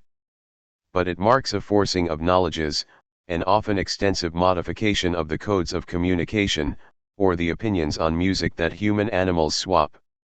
Of course, these modified opinions are ephemeral, whereas the truths themselves, which are the great creations of the classical style, shall endure eternally. In the same way, it is the eventual destiny of the most astonishing mathematical inventions to wind up in college textbooks, even to help decide the selection of our governing elite via the entrance exams to the grandes écoles. 3 The eternity produced from mathematical truths is not itself at issue here, but they have forced knowledges required in this fashion for the arranging of sociality, and such is the form of their return back to the interests of the human animal. It is upon these three dimensions of the process of truth, the convocation by an event of the void of a situation, the uncertainty of fidelity, and the powerful forcing of knowledges by a truth, that the thought of evil depends. For evil has three names. To believe that an event convokes not the void of the earlier situation, but its plenitude, is evil in the sense of simulacrum, or terror. To fail to live up to a fidelity is evil in the sense of betrayal, betrayal in oneself of the immortal that you are. To identify a truth with total power is evil in the sense of disaster. Terror, betrayal, and disaster are what an ethic of truths, as opposed to the impotent morality of human rights, tries to ward off, in the singularity of its reliance on a truth in progress. But as we shall see, these have become real possibilities only through the truth process itself. And so it is certain that there can be evil only in so far as there proceeds a good chuo tant que proceed un bien. D. Outline of a theory of evil. I. Simulacrum and terror. We have seen that not every novelty is an event. It must further be the case that what the event calls forth and names is the central void of the situation for which this event is an event. This matter of nomination is essential, and I cannot go through the complete theory of it here. 4 But it should be easy to understand that since the event is to disappear, being a kind of flashing supplement that happens to the situation, so what is retained of it in the situation, and what serves to guide the fidelity, must be something like a trace, or a name, that refers back to the vanished event. When the Nazis talked about the National Socialist Revolution, they borrowed names: revolution, socialism, justified by great modern political events, the Revolution of 1792, or the Bolshevik Revolution of 1917. A whole series of characteristics are related to and legitimate by this borrowing: the break with the old order, the support sought from mass gatherings, the dictatorial style of the state, the pathos of the decision, the eulogy of the worker, and so forth. However, the event thus named, although in certain formal respects it is similar to those from which it borrows its name and characteristics, and without which it would have no constituted political language in which to formulate proposals of its own, is distinguished by a vocabulary of plenitude, or of substance. The National Socialist Revolution, say the Nazis, will carry a particular community, the German people, towards its true destiny, which is a destiny of universal domination. So that the event is supposed to bring into being, and name, not the void of the earlier situation, but its plenitude, not the universality of that which is sustained, precisely, by no particular characteristic, no particular multiple, but the absolute particularity of a community, itself rooted in the characteristics of its soil, its blood, and its race.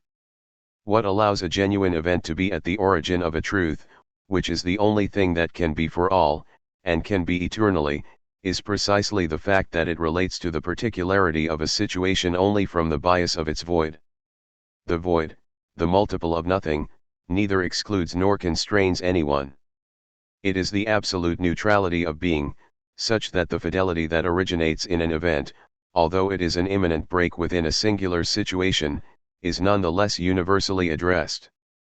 By contrast, the striking break provoked by the Nazi seizure of power in 1933, although formally indistinguishable from an event, it is precisely this that led Heidegger astray, since it conceives itself as a German revolution, and is faithful only to the alleged national substance of a people, is actually addressed only to those that it itself deems German. It is thus, right from the moment the event is named, and despite the fact that this nomination, revolution, functions only under the condition of true universal events, for example the revolutions of 1792 or 1917, radically incapable of any truth whatsoever. When a radical break in a situation, under names borrowed from real truth processes, convokes not the void but the full particularity or presumed substance of that situation, we are dealing with a simulacrum of truth. Simulacrum must be understood here in its strong sense. All the formal traits of a truth are at work in the simulacrum. Not only a universal nomination of the event, inducing the power of a radical break, but also the obligation of a fidelity, and the promotion of a simulacrum of the subject, erected, without the advent of any immortal, above the human animality of the others, of those who are arbitrarily declared not to belong to the communitarian substance whose promotion and domination the simulacrum event is designed to assure. Fidelity to a simulacrum, unlike fidelity to an event, regulates its break with the situation not by the universality of the void, but by the closed particularity of an abstract set ensemble, the Germans or the Aryans.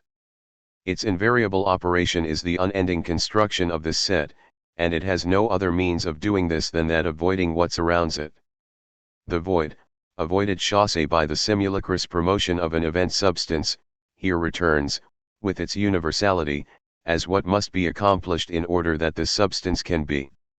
This is to say that what is addressed to everyone, and everyone, here, is necessarily that which does not belong to the German communitarian substance, for this substance is not an everyone but, rather, some few who dominate everyone, is death, or that deferred form of death which is slavery in the service of the German substance. Hence fidelity to the simulacrum, and it demands of the few belonging to the German substance prolonged sacrifices and commitments, since it really does have the form of a fidelity, has as its content war and massacre. These are not here means to an end, they make up the very real real six of such a fidelity. In the case of Nazism, the void made its return under one privileged name in particular, the name Jew. There were certainly others as well, the gypsies, the mentally ill, homosexuals, communists. But the name Jew was the name of names, serving to designate those people whose disappearance created, around that presumed German substance promoted by the National Socialist Revolution simulacrum, a void that would suffice to identify the substance.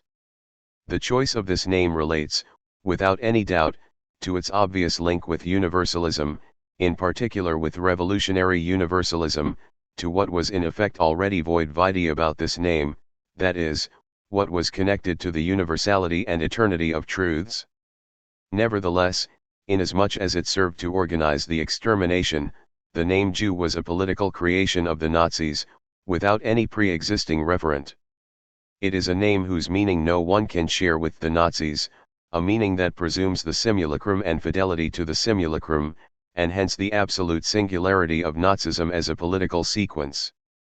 But even in this respect, we have to recognize that this process mimics an actual truth process. Every fidelity to an authentic event names the adversaries of its perseverance. Contrary to consensual ethics, which tries to avoid divisions, the ethic of truths is always more or less militant, combative. For the concrete manifestation of its heterogeneity to opinions and established knowledges is the struggle against all sorts of efforts at interruption, at corruption, at the return to the immediate interests of the human animal, at the humiliation and repression of the immortal who arises as subject. The ethic of truths presumes recognition of these efforts, and thus the singular operation of naming enemies. The National Socialist Revolution simulacrum encouraged nominations of this kind, in particular the nomination of Jew. but the simulacrum's subversion of the true event continues with these namings. For the enemy of a true subjective fidelity is precisely the closed set ensemble, the substance of the situation, the community. The values of truth, of its hazardous course and its universal address, are to be erected against these forms of inertia. Every invocation of blood and soil, of race, of custom, of community, works directly against truths, and it is this very collection ensemble that is named as the enemy in the Ethic of Truths.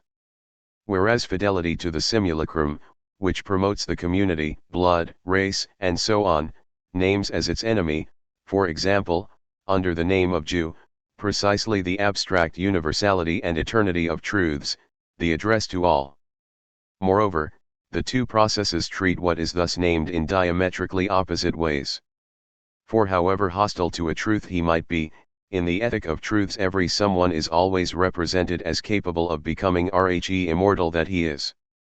So we may fight against the judgments and opinions he exchanges with others for the purpose of corrupting every fidelity, but not against his person, which, under the circumstances, is insignificant, and to which, in any case, every truth is ultimately addressed.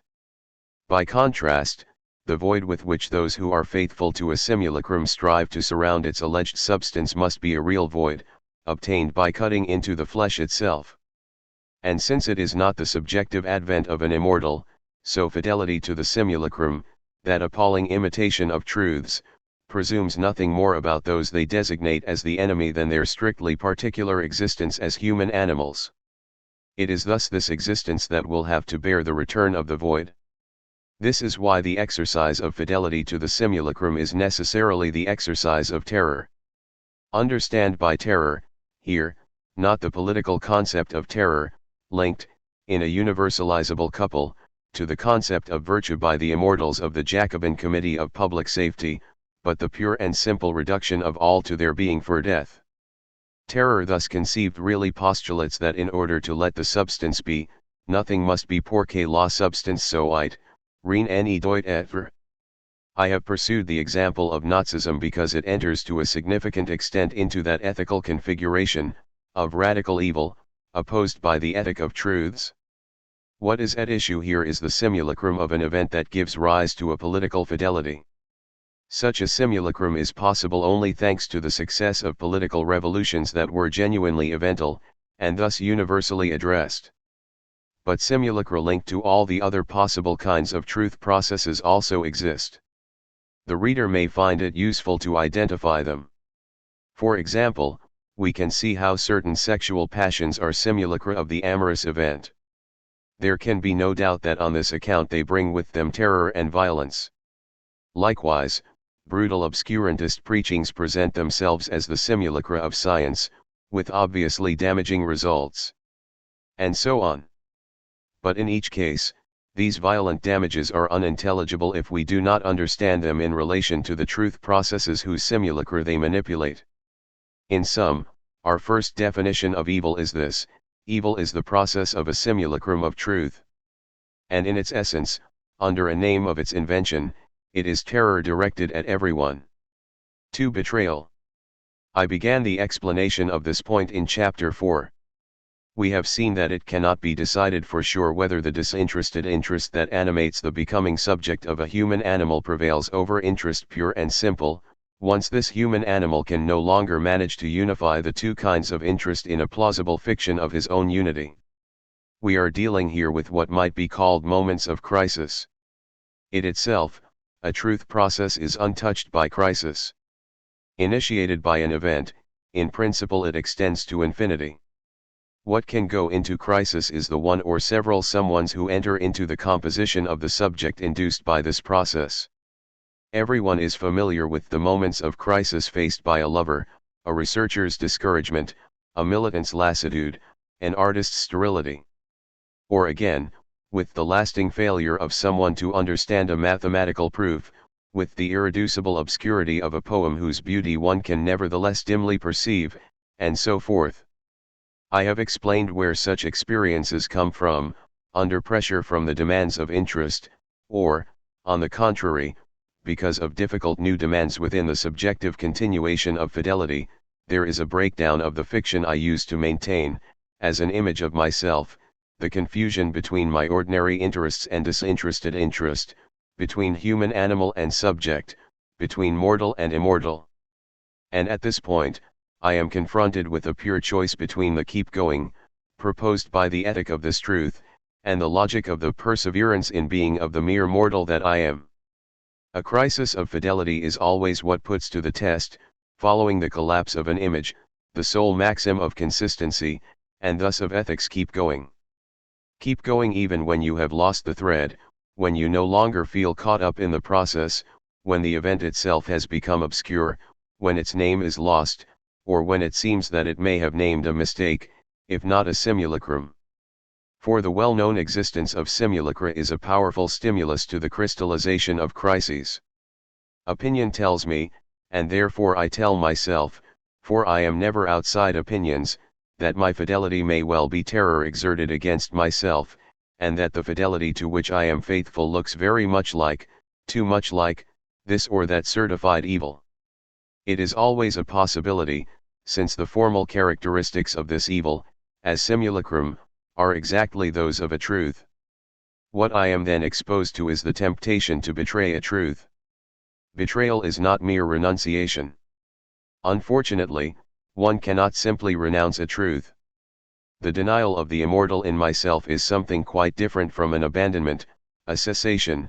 I must always convince myself that the immortal in question never existed, and thus rally to opinion's perception of this point, opinion, whose whole purpose, in the service of interests, is precisely this negation. For the immortal, if I recognize its existence, calls on me to continue, it has the eternal power of the truths that induce it. Consequently, I must betray the becoming subject in myself, I must become the enemy of that truth whose subject the someone that I am, accompanied, perhaps, by others, composed. This explains why former revolutionaries are obliged to declare that they used to be lost in error and madness, why a former lover no longer understands why he loved that woman, why a tired scientist comes to misunderstand, and to frustrate through bureaucratic routine, the very development of his own science. Since the process of truth is an imminent break, you can leave it, which is to say, according to Lacan's powerful phrase, return to the service of good service de biens, only by breaking with this break which has seized you. And this breaking of a break has continuity as its motif. Continuity of the situation and continuity of opinions, all that came before, under the names of politics or love, was an illusion at best, a simulacrum at worst. So it is that the defeat of the ethic of a truth, at the undecidable point of a crisis, presents itself as betrayal. And this is an evil from which there is no return. Betrayal is the second name, after simulacrum, of the evil made possible by a truth. 3. The unamiable. I have said that a truth transforms the codes of communication and changes the regime of opinions, such is its effect of return. Not that these opinions become true, or false. They are not capable of truth, and a truth, in its eternal multiple being, remains indifferent to opinions. But they become other. This means that formerly obvious judgments are no longer defensible, that others become necessary, that the means of communication change, and so on. I have called this reorganization of opinions the power puissance of truths. The question we must now ask ourselves is this: does the power of a truth, in the situation in which it pursues its faithful course, have the potential to be total? What exactly is implied by the hypothesis of a truth's total power? To understand this, we have to remember our ontological axioms: an objective situation, in particular one in which a subjective truth is at work, is never anything other than a multiple, made up of an infinity of elements, which are themselves multiples in their turn. What, then, is the general form of an opinion? An opinion is a judgment applied to this or that element of the objective situation. It's stormy today, I tell you, all politicians are corrupt, and so on. In order to be able to discuss the elements of a situation, which are all that belong to the situation, they have to be named in one way or another. To name simply implies that human animals are in a position to communicate about these elements, to socialize their existence and arrange them in terms of their interests. Let us call language of the situation the pragmatic possibility of naming the elements that compose it, and thus of exchanging opinions about them. Every truth is likewise concerned with the elements of the situation, since its process is nothing other than their examination from the perspective of the event. In this sense, the truth process identifies these elements, and someone who enters into the composition of a subject of truth will certainly contribute to this identification by using the language of the situation, which, as a someone, he uses just like everyone else. From this point of view, the truth process passes through the language of the situation, just as it passes through its every knowledge. But the examination of an element according to a truth is something entirely different from its pragmatic evaluation judgment in terms of opinion. It is not a matter of accommodating this element to the interests of human animals, which are in any case divergent since opinions contradict each other. It simply amounts to evaluating this element in truth with respect to the imminent, post-evental break.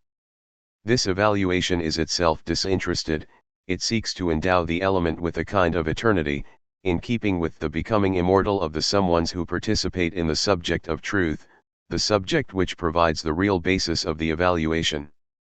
From this follows a crucial result: in the end, a truth changes the names of elements in the situation. This means that its own naming of the elements is something other than pragmatic nomination, as much in its point of departure, the event, the fidelity, as in its destination, an eternal truth. And this is the case even if the truth process passes through the language of the situation.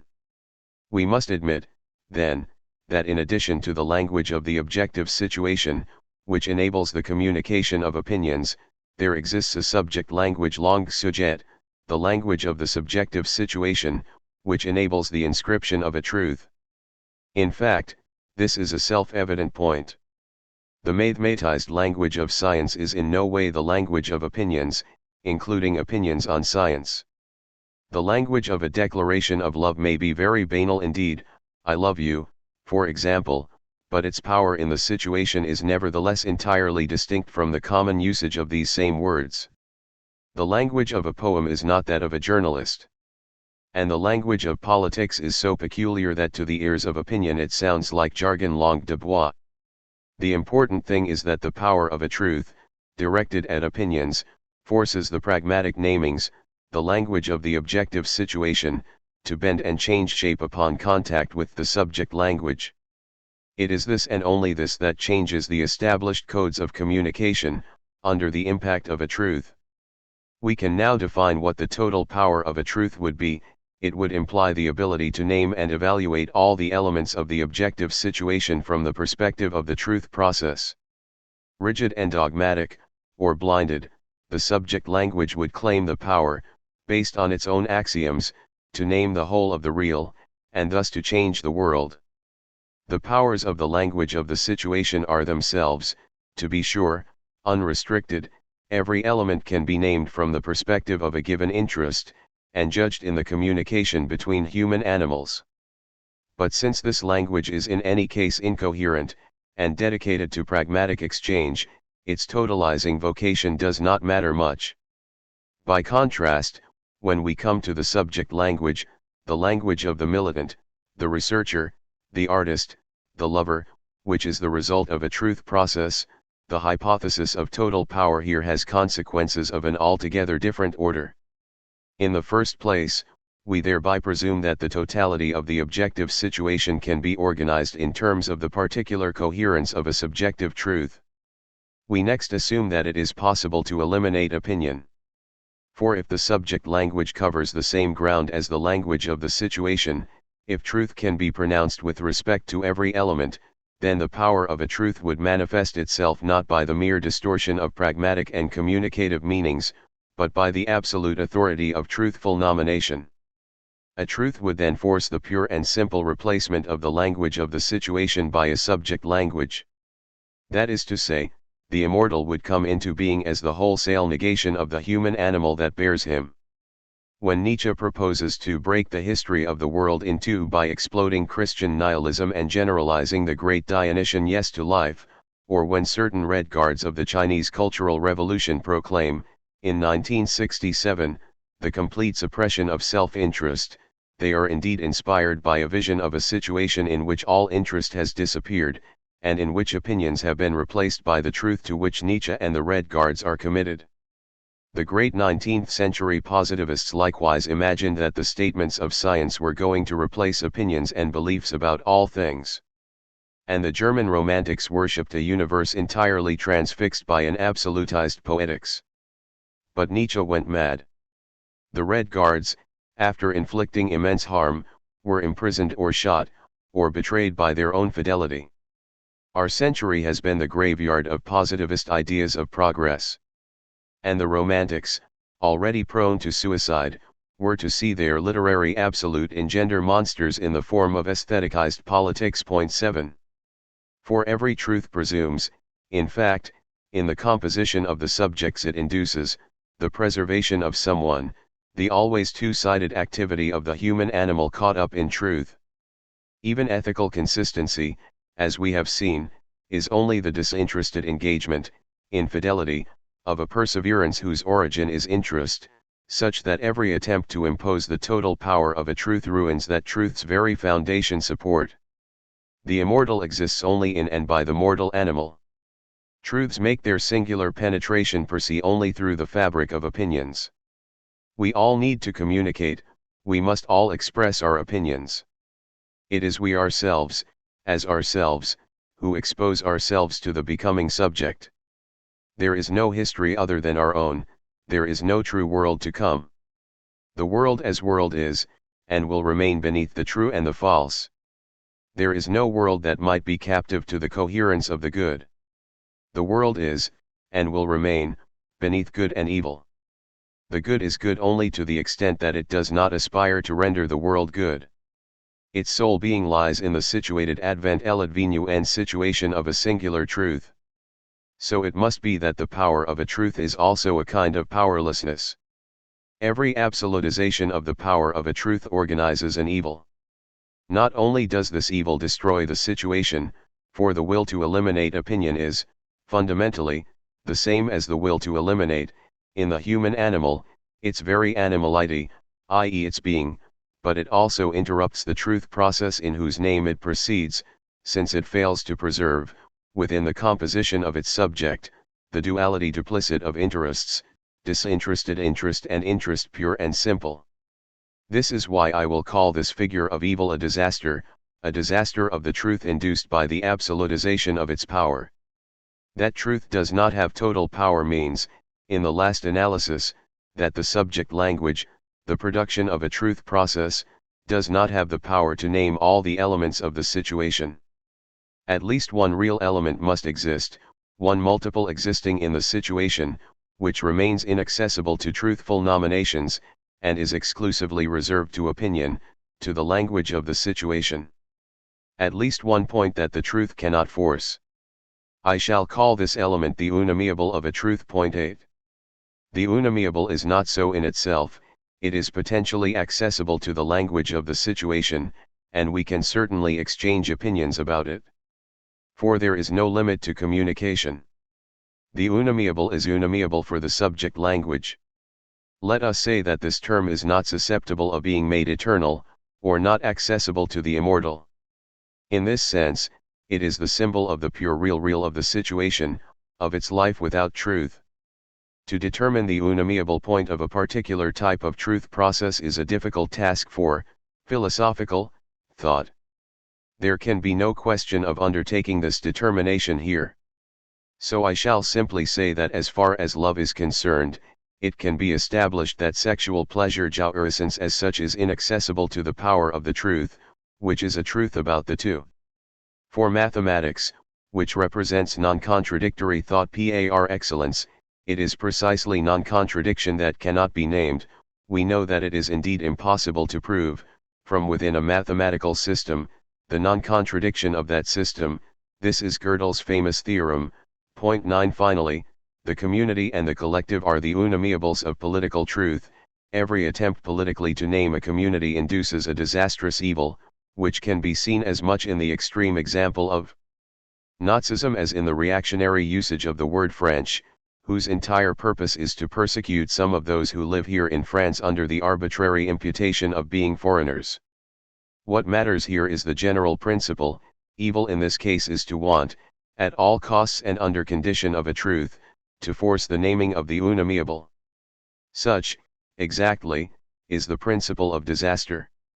Simulacrum, associated with the event, betrayal, associated with the fidelity, and the forcing of the unamiable, associated with the power of the true. These are the figures of evil, an evil which becomes an actual possibility only thanks to the sole good we recognize, a truth process. I began this book with a radical critique of ethical ideology and its socialized variants, the doctrine of human rights, the victimary conception of man, humanitarian interference, bioethics, shapeless democratism, the ethics of differences, cultural relativism, moral exoticism, and so on. I tried to show that these intellectual tendencies of our time were at best variations on ancient religious and moral preaching, at worst a threatening mix of conservatism and the death drive. We have identified, in that current of opinion which incessantly evokes ethics, a severe symptom of renunciation of the one thing that distinguishes the human species from the predatory living organism that it also is, the capacity to enter into the composition and becoming of some eternal truths. From this point of view, I do not hesitate to say that ethical ideology is, in our Western societies, the principal, albeit transitory, adversary of all those striving to hold fast to some true thought, whatever it be. I then went on to sketch the reconstruction of an acceptable concept of ethics, whose maxim is subordinate to the development of truths. This maxim proclaims, in its general version, keep going. Continue to be the someone, a human animal among others, which nevertheless finds itself seized and displaced by the eventual process of a truth. Continue to be the active part of that subject of a truth that you have happened to become. It is at the heart of the paradoxes provoked by this maxim that we discover the veritable figure of evil, which in this way is dependent upon the good, i.e. upon truths, in its three forms: the simulacrum, to be the terrorizing follower of a false event; betrayal, to give up on a truth in the name of one's interest; the forcing of the unamiable, or disaster, to believe in the total power of a truth. So evil is possible only through an encounter with the good. The ethic of truths, which simply serves to lend consistency to that someone that we are, and which must manage to sustain, with its own animal perseverance, the intemporal perseverance of a subject of truth, is also that which tries to ward off evil, through its effective and tenacious inclusion in the process of a truth. This ethics combines, then, under the imperative to keep going, resources of discernment, do not fall for simulacra, of courage, do not give up, and of moderation reserve, do not get carried away to the extremes of totality. The ethic of truths aims neither to submit the world to the abstract rule of a law, nor to struggle against an external and radical evil.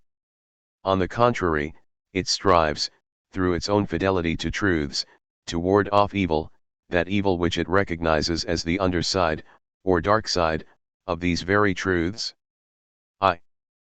Peter Hallward, I thought we might begin with questions about politics, the place of the state, the relation between politics and economics on the one hand, and politics and culture on the other, and then go on to broader, more strictly philosophical questions, the relations between your mathematical ontology and material reality, between knowledge and truth, and among a plurality of subjects. To start, then, with the most pressing question of the moment, how has your understanding of politics changed since the late 1970s, that is, since the end of the Maoist intervention in France? Alain Badiou, I think the first thing to change was our position concerning the status of the political party. Up to the end of the 1970s, my friends and I defended the idea that an emancipatory politics presumed some kind of political party. Today we are developing a completely different idea, which we call politics without party. This doesn't mean unorganized politics. All politics is collective, and so organized one way or another. Politics without party means that politics does not spring from or originate in the party. It does not stem from that synthesis of theory and practice that represented, for Lenin, the party. Politics springs from real situations, from what we can say and do in these situations. And so in reality there are political sequences, political processes, but these are not totalized by a party that would be simultaneously the representation of certain social forces and the source of politics itself. And when you say, it is especially necessary to hold firmly to the prescriptions of l'organisation politique, whether it is a matter of the public services, of the factories, of the sans-papiers unregistered immigrants without residence papers, of the foyers ouvriers workers' hostels, to how do we resist an eventual institutionalization? I think it's possible to conceive and practice a discipline that is the discipline of the particular process itself. When we say, hold to the prescriptions, these prescriptions are always relative to a concrete situation. They are singular prescriptions, they are neither ideological nor expressive of a party line. To give an example, if today we are grappling with the question of the sans-papiers, then what we call a prescription is so with regard to this precise question, itself caught up with the process of mobilization, of building a movement, and so on. There is certainly an element of discipline here. But it is not so much an organizational discipline, which we have neither the means nor the intention of consolidating, but simply a discipline of thought. If we are engaged in a process, engaged in the name of a certain number of statements, then the very existence of politics depends on a certain tenacity, a certain consistency. The second thing that has changed over these last 20 years concerns the status of class. For a long time we were faithful to the idea of a class politics, a class state, and so on. Today we think that political initiatives which present themselves as representations of a class have given everything they had to give. The Marxist analysis of classes remains a fully reliable tool. I think that global trends have essentially confirmed some of Marx's fundamental intuitions. There is no going back on this, there is no need for a revision of Marxism itself. It is a matter of going beyond the idea that politics represents objective groups that can be designated as classes. This idea has had its power and importance. But in our opinion, we cannot today begin from or set out from this idea. We can begin from political processes, from political oppositions, from conflicts and contradictions, obviously. But it is no longer possible to code these phenomena in terms of representations of classes. In other words, emancipatory politics or reactionary politics may exist, but they cannot be rendered immediately transitive to a scientific, objective study of how class functions in society. The third and final point of change concerns the state. We used to be convinced that a new political stage scene had to be built, a stage for the masses, that would be radically external or foreign to the mechanism of the state. We tended to leave the state outside of the field of politics in the strict sense. Politics unfolded according to the interests of the masses, and the state was the external adversary. This was our way of being faithful to the old communist idea of the withering away of the state, and of the state's necessarily bourgeois and reactionary character. Today our point of view is quite different. It is clear that there are two opposed forms of anti-statism. There is the communist heritage of the withering of the state on the one hand, and on the other there is ultraliberalism, which also calls for the suppression of the state, or at least its reduction to its military and police functions. What we would say now is that there are a certain number of questions regarding which we cannot posit the absolute exteriority of the state. It is rather a matter of requiring something from the state, of formulating with respect to the state a certain number of prescriptions or statements. I'll take up the same example I gave a moment ago, because it is an example of militant urgency. Considering the fate of the sans-papiers in this country, a first orientation might have been, they should revolt against the state. Today we would say that the singular form of their struggle is, rather, to create the conditions in which the state is led to change this or that thing concerning them, to repeal the laws that should be appealed, to take the measures of naturalization regularization that should be taken, and so on. This is what we mean by prescriptions against the state. This is not to say that we participate in the state. We remain outside the electoral system, outside any party representation. But we include the state within our political field, to the extent that, on a number of essential points, we have to work more through prescriptions against the state than in any radical exteriority to the state. Is there a risk that such non-participant prescription might condemn itself to a marginal irresponsibility? Why is the party option so obviously obsolete? Why not support a party whose principles include, for example, the immediate legalization or naturalization of workers without residence papers? Because today, parties are internal to the parliamentary state. It's simply not true that you can participate in a system as powerful and as ramified as parliamentarism without a real subjective commitment to it. In any case, the facts speak for themselves. None of the parties which have engaged in the parliamentary system and one governing power has escaped what I would call the subjective law of democracy, which is, when all is said and done, what Marx called an authorized representative of capital. And I think that this is because, in order to participate in electoral or governmental representation, you have to conform to the subjectivity it demands, that is, a principle of continuity, the principle of the politique unique 3, the principle of this is the way it is, there is nothing to be done, the principle of Maastricht, of a Europe in conformity with the financial markets, and so on. In France we've known this for a long time, for again and again, when left-wing parties come to power, they bring with them the themes of disappointment, broken promises, and so forth. I think we need to see this as an inflexible law, not as a matter of corruption. I don't think it happens because people change their minds, but because parliamentary subjectivity compels it. So we must keep our distance from this subjective figure of politics. For us this means, concretely, don't stand for election, don't vote, don't expect anything from any political party. Which in no way excludes the creation of those conditions that might compel those within the parliamentary system to take a particular decision. Even regarding the question of the sans-papiers, if we consider the great movement to occupy the St. Bernard Church for well, as far as the occupants are concerned, they have, by and large, received their residence papers. After being told no, they were told yes, without, as today's discussions show, any real change in the laws or the legal perspective. It was done because the new conditions required it to be done. Before moving to the question of how then we might engage with capital directly, I'd like to ask you about l'organisation politique, which is still pretty unknown in Britain. Very briefly, what is it, and what does it do? The core of l'organisation politique is made up of militants who have had a long history together, beginning with the events of May 1968, in particular, Natasha Michel, Sylvain Lazarus, and myself. At the time, our engagement was organized around a very particular Marxist, Leninist, Maoist thematics. The story of French Maoism is very complicated, and I won't tell it here.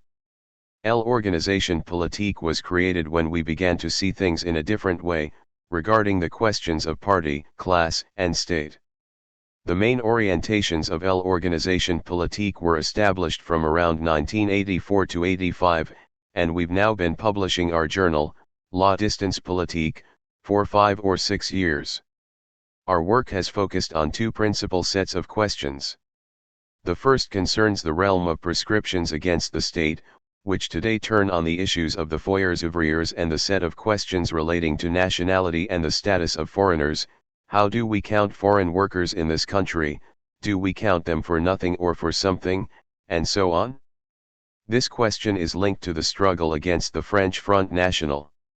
This domain of militant intervention has also concerned questions of equality in education and health, and so on. Our second major focus concerns the status of factories, the possibility that politics takes root in or becomes stable through factories and places of work. We continue to see this as a decisive question, because it provides a kind of stable foundation to popular organization. So on the one hand we are working to establish directly political groups of workers in the factory, promoting a new figure of the worker, and on the other, to create new conditions concerning prescription against the state. Roughly how many people are there in your group? Very few. A few dozen genuine militants, capable of leading a political process. Personally, given the conditions of the moment, this doesn't much bother me. To know what people do is more important than knowing how many they are. In some situations, 2 people can do quite a lot where 40 others might do very little. And it is true that in our own eyes, our political activity has something experimental about it. Unlike the political parties, we're not looking for institutional power. We are experimenting with what we can do in particular processes, which is a matter of meticulously detailed work. It is a matter of developing a different figure of politics from the figure of the Revolutionary Party, as it has dominated things since October 1917. The experimental dimension is inevitable. What is your relation to democracy as such? Your group maintains that the principle of democracy is that everyone counts as 1.5, but you don't vote, you don't participate. Democracy doesn't exactly mean that all individuals are counted as one in their own right. It's a matter of knowing how we are counted by the state. It's not the same thing. This question of democracy is profoundly linked to the state in general. Lenin used to say that ultimately, democracy is a kind of state. The question is how people are counted by the state. Are they counted equally? Are some counted less than others, or hardly counted at all? And what is counted needn't only be individuals. We can describe perfectly well how the state today counts workers without residence papers. In the case of factory organization, how does the employer count the workers' time, the time spent in the factory? It is a matter of asking how things in society are counted, or go uncounted. It is through this kind of question that, in our opinion, democracy exists as a real and active figure, and not merely as a juridical, constitutional mechanism. One of the obvious virtues of your position regarding the sans-papiers is that it separates very clearly the question of immigration from the very different question of unemployment. But by preserving the figure of the worker as the essential figure of immigration, is there a risk of reconnecting these two questions? And how can you avoid the directly economic pressure that has come to bear on the organization and location of factories over the last few decades? How can you maintain a political prescription on this point, without organizing a massive and specifically economic intervention? The figure of work and the figure of the worker are not at all the same. When we speak of a figure of the worker, it is not at all an economic figure, but a political one. In France, this question has a long history. We maintain that, over the last 20 years, there has been a systematic campaign to eliminate any figure of the worker from political space. Immigrant is a word that came to be used at a certain moment in this campaign. For example, one of the first Mitterrand governments, the Moroy government, during major workers' strikes at Flins, at Citroën, at Talbot, said that these workers were in fact immigrants, who were not really integrated into French social reality.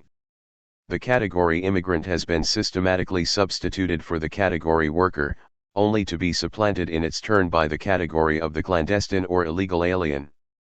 First workers, then immigrants, finally illegal aliens. If we insist that we are actually talking about workers, and whether they have worked, are working, or no longer work, doesn't represent a subjective difference, it is to struggle against this unceasing effort to erase any political reference to the figure of the worker. It is essential to ask whether, in politics, we count the figure of the worker for something, or for nothing. To count it for nothing means that we count nothing but capital. What is counted is the level of the stock market, the euro, financial investment, competition, and so on. The figure of the worker, on the other hand, counts for nothing. The question is all the more important in that it touches on much of the meaning of the December 1995 strikes in France. People protested, "We don't count, the figure of work that we represent counts for nothing." That's why we maintain that a figure of the worker, which does not mean a working class, or a charismatic proletariat, must be upheld as alive and active in the field of politics. And I think that this has nothing to do with those arguments that try to link the question of immigrants to a purely economic understanding of the amount of available work. One last question about immigration. You describe it as a problem of internal politics, and distance yourselves from those who brandish pseudo-prescriptions, like the suppression of frontiers. 6 But doesn't a politics of unconditional naturalization remain pretty abstract, as long as current borders remain intact? I would say of the abolition of frontiers what I said a moment ago about the withering away of the state. I'm for it, I'm absolutely for it. But to be for something yields no active political principle in the situation. In reality, politics must always find its point of departure in the concrete situation. The question of knowing what happens to people who are in France is already a huge question. To refer this question back to a debate about the opening or the closing of borders, to the question of whether labor belongs to a global market or not, and so on, seems to forbid thinking about the situation itself and intervening in it so as to transform it. The guiding principle concerning these questions should be as follows. We still belong to a historical era dominated by states and borders. There is nothing to suggest that this situation is going to change completely in the near future. The real question is whether the regulation at issue are more or less consistent with egalitarian aspirations. We should first tackle the question of how, concretely, we treat the people who are here, then, how we deal with those who would like to be here, and finally, what it is about the situation of their original countries that makes them want to leave. All three questions must be addressed, but in that order. To proclaim the slogan "An End to Frontiers" defines no real policy, because no one knows exactly what it means. Whereas by addressing the questions of how we treat the people who are here, who want to be here, or who find themselves obliged to leave their homes, we can initiate a genuine political process. Let's move on to the more general question of the relation between the political and the economic. It's a little strange to run into a Marxist philosopher who rarely refers to the mode of production and some kind of economic determinism, however attenuated. Is there any danger that your relative silence on this score condemns you to what Lucien Goldman used to call a tragic condition, that is, a condition cut off from the real mechanisms of power that shape society? The part of Marxism that consists of the scientific analysis of capital remains an absolutely valid background. After all, the realization of the world as global market, the undivided reign of great financial conglomerates, and so forth, all this is an indisputable reality and one that conforms, essentially, to Marx's analysis. The question is, where does politics fit in with all this? I think what is Marxist, and also Leninist, and in any case true, is the idea that any viable campaign against capitalism can only be political. There can be no economic battle against the economy. We have economist friends who analyze and criticize very well the existing systems of domination. But everything suggests that on this point, such knowledge is useful, but provides no answer by itself. The position of politics relative to the economy must be rethought, in a dimension that isn't really transitive. We don't simply fall, by successive representations, from the economy into politics. What kind of politics is really heterogeneous to what capital demands? That is today's question. Our politics is situated at the heart of things, in the factories, in a direct relation with employers and with capital. But it remains a matter of politics, that is to say, of thought, of statements, of practices.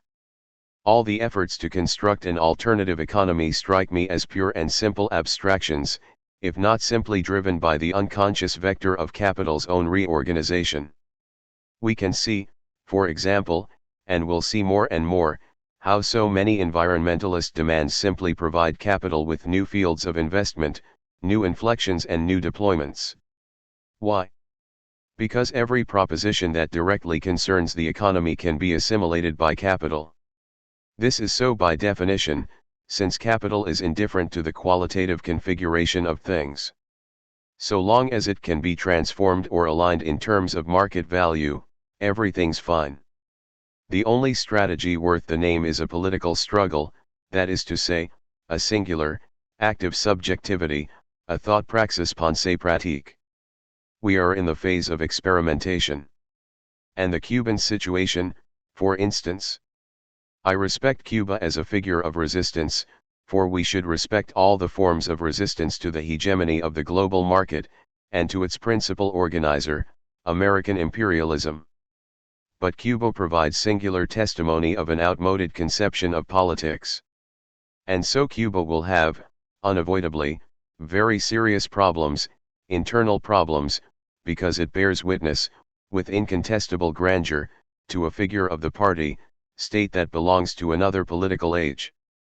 Everything that exists is born, develops and comes to an end. After which we move on to something else.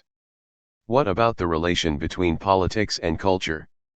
One of the most immediately striking things about your work, perhaps especially for Anglophone readers, is your hostility to the contemporary consensus on questions of liberal democratic procedure, human rights, and our much vaunted respect for cultural difference. We might cite the recent works of Habermas, Rorty, and Charles Taylor, as much as Luc Ferry and Alain Renet, but even in the French domain, we would have to relate the questions raised by the so-called Nouvelle Philosophie back to the apparent ethical turn of Lyotard, through Kant, and Derrida, through Levinas, as much as of the last works of Foucault. Where do you stand in relation to the contemporary obsession with the other, with the valorization of difference as such? How do you avoid this question, once it's been admitted that it is not a matter of claiming a particular essence, sexual, racial, or religious, but of developing a critical position that takes account of the fact that where people are oppressed, they are oppressed as women, as black, as Jewish or Arab? When I hear people say we are oppressed as blacks, as women, I have only one problem: what exactly is meant by black or women? If this or that particular identity is put into play in the struggle against oppression, against the state, my only problem is with the exact political meaning of the identity being promoted. Can this identity, in itself, function in a progressive fashion, that is, other than as a property invented by the oppressors themselves? In his preface to Les Négres, Jean Genet said that everything turns around the question, what are black people, and for starters, what color are they? You can answer then that black people are black. But what does black mean to those who, in the name of the oppression they suffer, make it a political category? I understand very well what black means for those who use that predicate in a logic of differentiation, oppression, and separation. Just as I understand very well what French means when Le Pen uses the word, when he champions national preference, France for the French, exclusion of Arabs, and so on. If someone wants to use the words French or Arab in another way, to inscribe them in a progressive political affirmation, everything depends on what this determination then means for the person who uses it. And what it means for everyone, what it means universally. Negritude, for example, as incarnated by Césaire and Senghor, consisted essentially of reworking exactly those traditional predicates once used to designate black people, as intuitive, as natural, as primitive, as living by rhythm rather than by concepts, and so on. It's no accident that it was a primarily poetic operation, a matter of turning these predicates upside down, of claiming them as affirmative and liberating.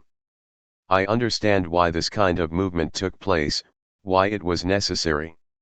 It was a very strong, very beautiful, and very necessary movement. But having said that, it is not something that can be inscribed as such in politics.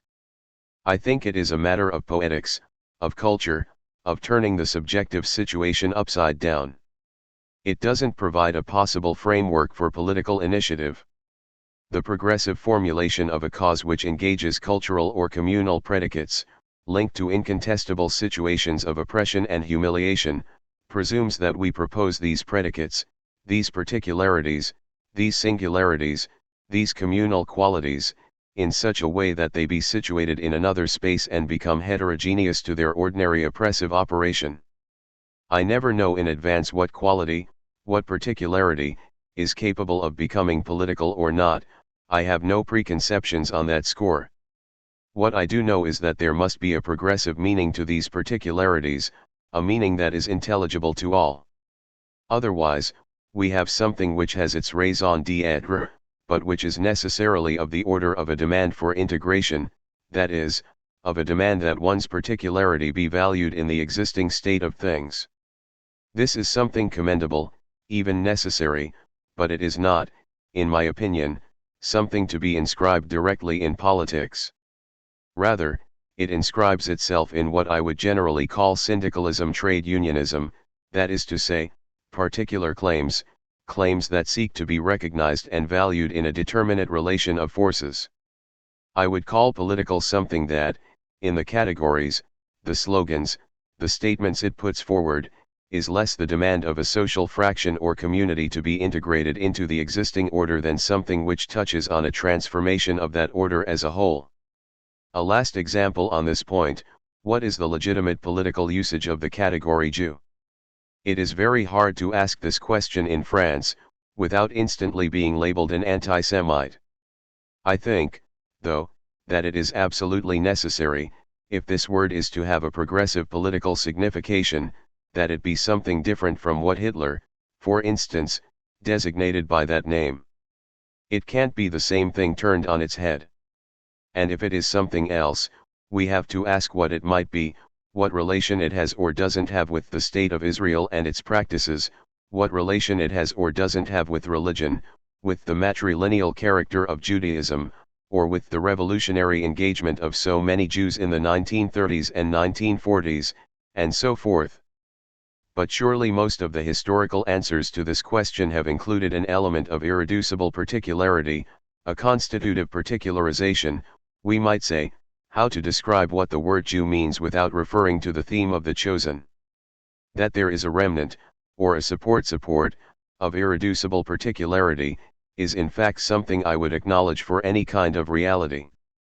To take up again the most urgent example in France today, it is perfectly obvious that the sans-papiers of the foyers workers' hostels are very particular. They are not simply Africans, but mainly from Mali, and often from a particular area in Mali. They practice a whole series of transpositions of village customs in their way of living in the foyers. They maintain a strong relation to their traditional hierarchy.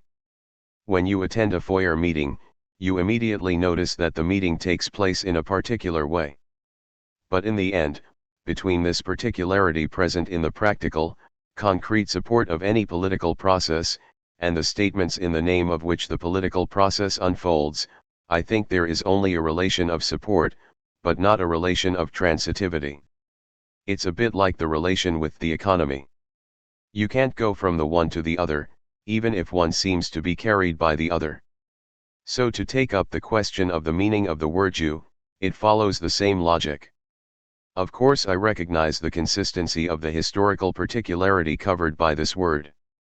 But it in no way settles the question of in what sense the term can become a political category. I don't say that it can't happen, or that it shouldn't happen.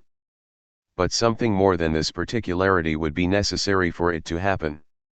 Because I know very well that people try to legitimate things in the name of this particularity that I condemn absolutely, like supporting the action of the State of Israel, as well as things that I support, like the effort of some Israelis to develop positive relations with the Palestinians. In each case we have to work to make a category pass from what I called its identitarian or syndical status to a political status. Most of the verbs you usually use to describe the passage from particular to universal, however, are verbs like subtract, extract, depose. Can we progress, by essentially negative or subtractive means, to a point where once despised particularities can attain a universal signification? You suggest that things like the language we choose to speak, the things we eat, the people we marry and love, our customs and habits, all this changes, without strictly speaking anyone's intervention. 7. The history of colonization, however, to mention only that, suggests otherwise. As I said, I think the moment of turning things upside down is inevitable. And obviously, for example, the questions of language, of history, of national singularity, are genuinely political questions for countries which are struggling against a colonizer, or countries which have recently emerged from colonization. But we have to recognize that they are ultimately political only because the historical movement for popular and national liberation against imperialism carried a certain universality. In the 1960s it was, especially for the youth of the world, a major cause. Today we see clearly that everything depends on the clarity of the categories put into play, their political character is not obvious. I think, for example, that the demonization of the figure of Islam by the Western powers, and especially in France, is certainly reactionary. But this doesn't mean, unlike the case of the people's struggle in Vietnam, or the national struggle in Algeria, that the political and universalizable character of what is at stake on this point is fully transparent. It isn't. It may become so, as everything begins in confusion and obscurity, but it isn't yet. My feeling is that we are at the beginning of a new era. At the level of world history, this new era has been massively marked by the collapse of the USSR, a major historical settling of accounts on échéance historique majeure, and consequently, a new period of American hegemony. As so often happens, progressive thought has fallen behind all this. To conclude on this point, and to make sure that there is no ambiguity, I want to underline the fact that no category is in itself blocked from its possible politicization. Even Arab, even Islam, even Jew, even French, can, at a given moment, have a progressive political signification. When de Gaulle addressed the French from London, the French meaning, for him, the resistance, French had a progressive signification, that of anti-Nazi resistance. This proves that these things can change. On the other hand, I would say that it is never given in advance. It is not because a term is a communal predicate, nor even because there is a victim in a particular situation, that it is automatically, or even easily, transformed into a political category. A final question on this issue: in your book on St. Paul you distinguish between the logic of capital on the one hand, taking cultural identities and differences as its currency, and on the other, the logic of a truth which deposes differences, which seeks new differences, new particularities in which to expose the universality of the truth. 8 Isn't this second logic, the logic of deposing and exposing, as close as the first to what Marx describes as the process of reification, the investing of the dead matter of obsolete differences with the exclusively animating force of capital itself? Emancipatory politics, as I say somewhere in my manifesto for philosophy, must be at least equal to the challenge of capital. That is Marx's idea.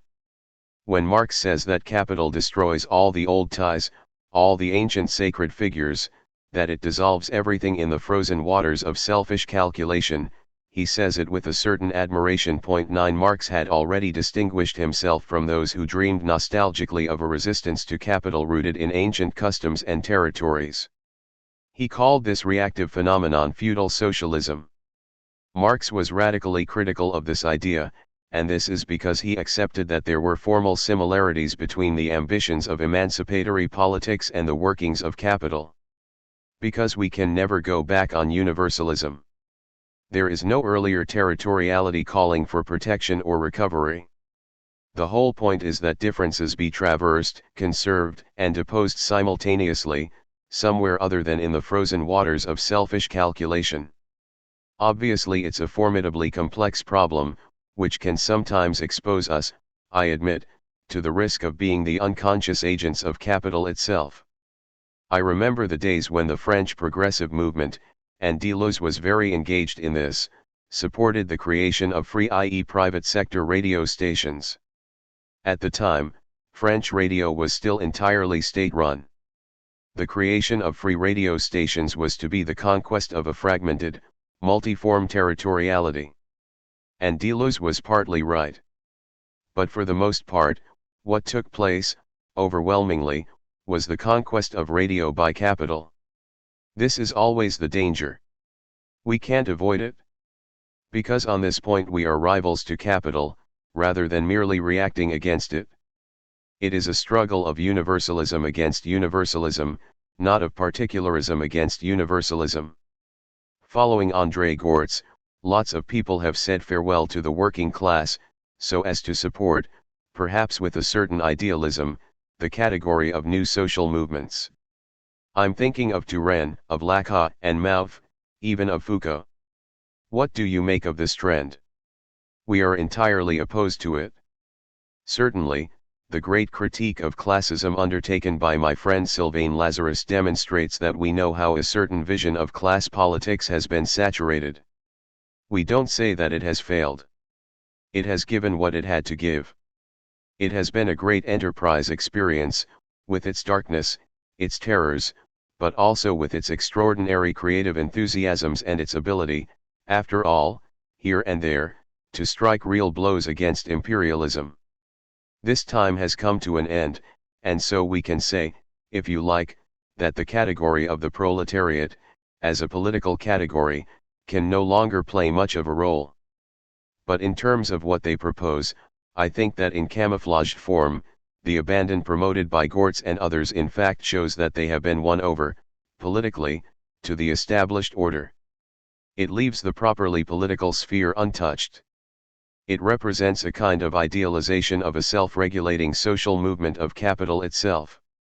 It is a vision of the affluent, the rich society's dream of a maximum possible comfort. And so we are to busy ourselves with the environment, with development, with the reduction of the working week, with recreation, with education formation for all. I'd accept your characterization of this trend. I see in it a fairly feeble idealism, and a veritable renunciation of politics as independent thought praxis. And the figure of Hannah Arendt, the great renewal of interest in her work over the last few years? For she, not unlike you, insists on the strict demarcation of the political from the cultural or economic, and insists in particular on the importance of deliberate beginnings in politics. Point 10. But I wonder if she might find in your work traces of a kind of totalitarianism, of the belief that in some sense everything is possible. The conception of politics that we defend is far from the idea that everything is possible. In fact, it's an immense task to try to propose a few possibles, in the plural, a few possibilities other than what we are told is possible.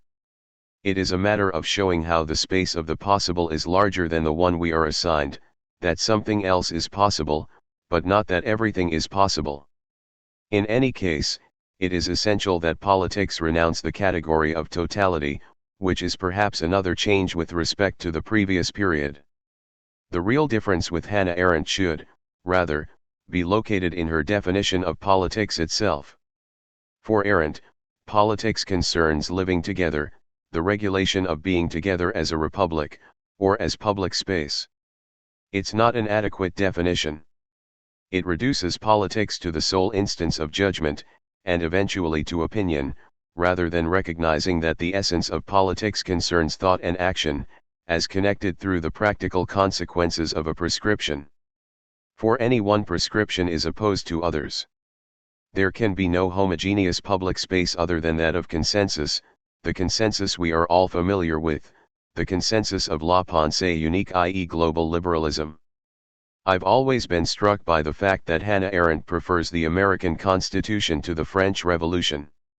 I don't say this out of chauvinism, but because I think these are two important historical images. On the one hand, the constitutional creation of a complex, ramified public space, elaborated in detail down to the finer points concerning the election of judges. On the other hand, something sequential, something more antagonistic, and more principled. I stand resolutely for the second option. This brings me to one of my main questions, the question of the plurality of subjects, if to be subject means to be the subject of, or to, a truth. In your St. Paul, for example, you generally speak of the Christian subject. How do we preserve the militant unity of a group of subjects, other than in the Jacobin manner, other than through the imposition of an eventual orthodoxy? How can the saint avoid eventually becoming a priest? What sort of space is there in your philosophy for subjective disagreement? Let's not forget that I conceive of a truth not as a pre-given transcendent norm, in the name of which we are supposed to act, but as a production. At a certain moment, the set of actors of a generic procedure, of a truth procedure, are clearly ignorant, unknowing, of what it is. This is an essential point. So nobody is in a position to say that since he knows the truth, he is the one who will decree norm or how it is to be known, since the truth itself depends on its own production. The only thing we have to question are the conditions of this production. I'm convinced that in politics, for example, it is very largely deliberative. There is no reason why it should be Jacobin or terrorist. The Jacobin terror had its roots not in internal disagreement, but in the situation of crisis, the war, and the counter-revolution. As a general rule, every generic procedure is in reality a process that can perfectly well be deliberative, as long as we understand that it invents its rule of deliberation at the same time as it invents itself. And it is no more constrained by a pre-established norm that follows from the rule of deliberation. You have only to look at how the rule of deliberation in different organizations, in different political sequences, and in different political modes, is entirely variable. For example, to take only one story, and only a couple of sequences in this story, it is entirely different under Lenin and under Stalin. Under Lenin, there were some absolutely dramatic disagreements. On a question as essential as that of whether or not to launch the insurrection, Lenin was in radical opposition to Zinoviev, Kamina, and many others. In the end, a protocol of decision-making was found that didn't involve the extermination of opposing views. Under Stalin, by contrast, such extermination practically becomes the rule.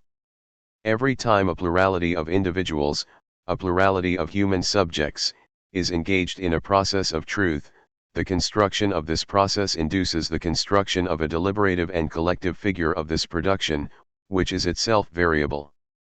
If subjects exist only in the fidelity to the truth they proclaim, how do we avoid the eventual and potentially oppressive measurement of the relative authenticity or intensity of this fidelity, the judgment of subjects as more or less close to the pure truth? That this truth is in a sense unknowable doesn't simplify the question.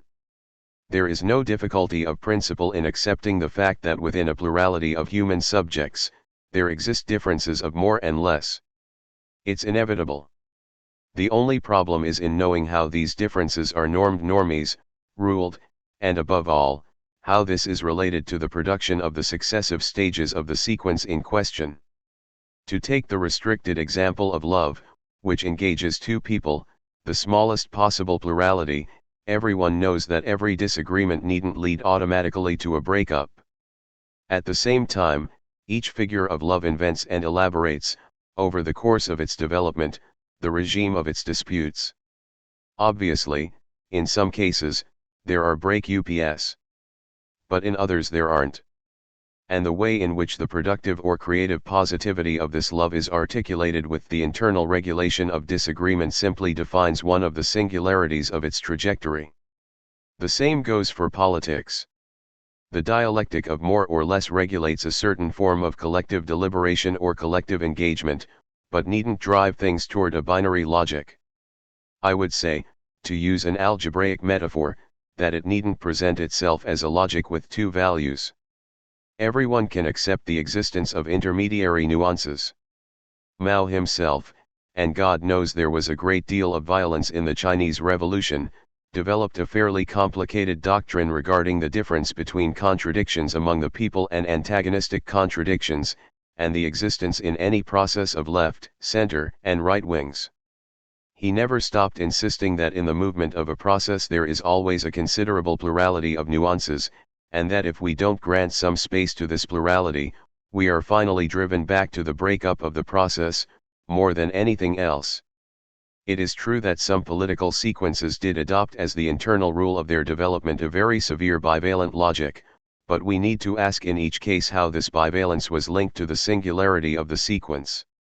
It is not a general problem of truth processes. 2. I'd like to turn now to more strictly philosophical questions, beginning with Plato. Along with a few others, Guy Lardria and Christian Jamet in particular, you declare a fairly unusual fidelity to Plato. Why? What does Platonism mean, once you have renounced its transcendent aspect? I wouldn't say that there is no transcendent dimension in Plato, but it's not what interests me, it's not why I align myself with him, in slightly provocative fashion, since all the major philosophical figures of the past century, from Nietzsche through Heidegger, have been anti-Platonists. In fact, three things about Plato interest me. First, his sharp, inaugural awareness of what I call the conditions of philosophy. Philosophy is to be found in obligatory dialogue with mathematics, with art and poetry, even if this dialogue is strained and difficult, with politics, and also with love, as demonstrated in the symposium and other dialogues.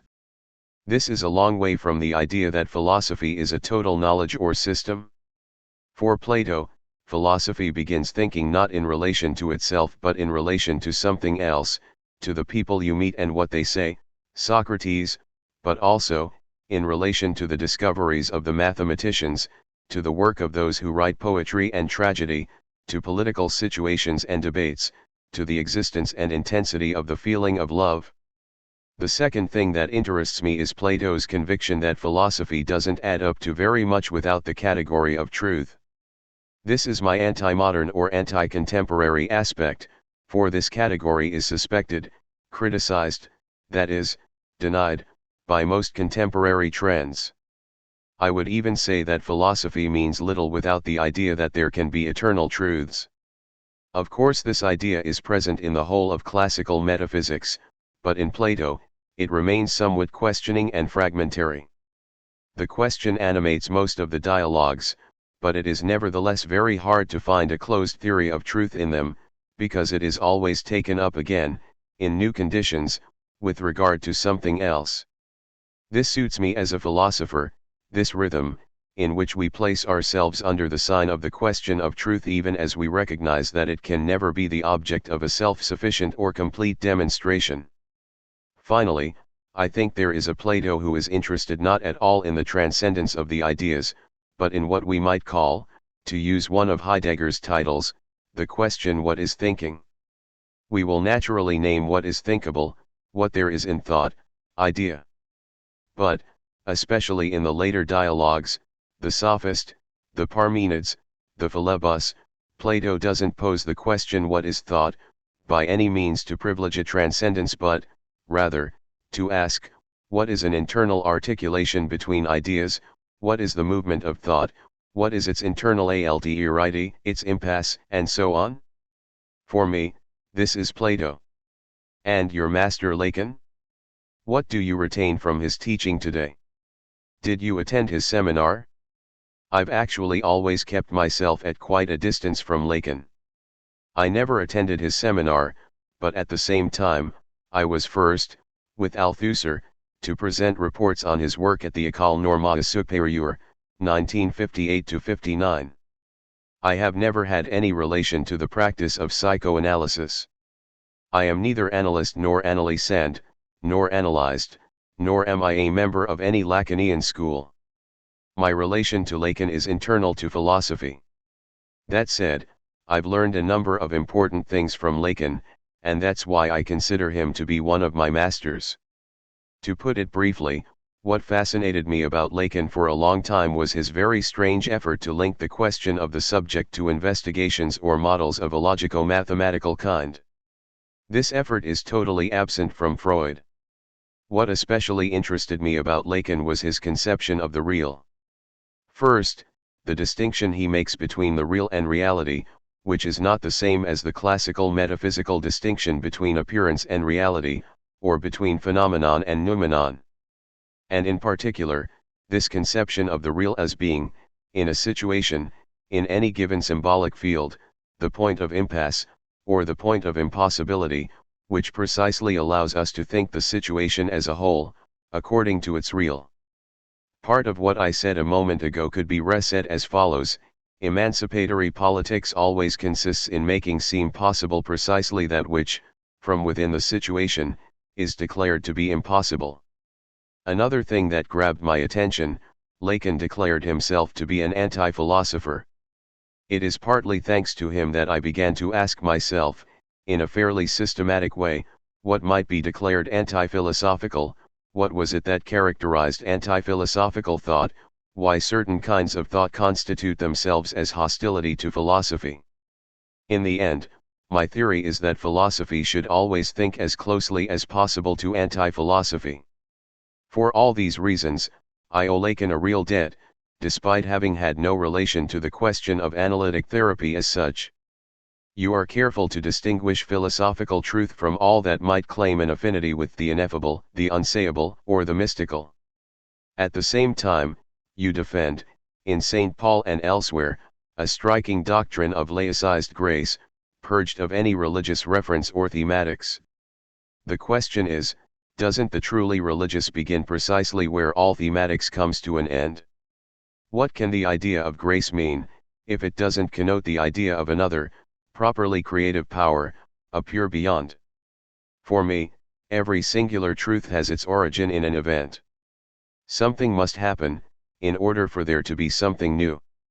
Even in our personal lives, there must be an encounter, there must be something which cannot be calculated, predicted, or managed, there must be a break based only on chance.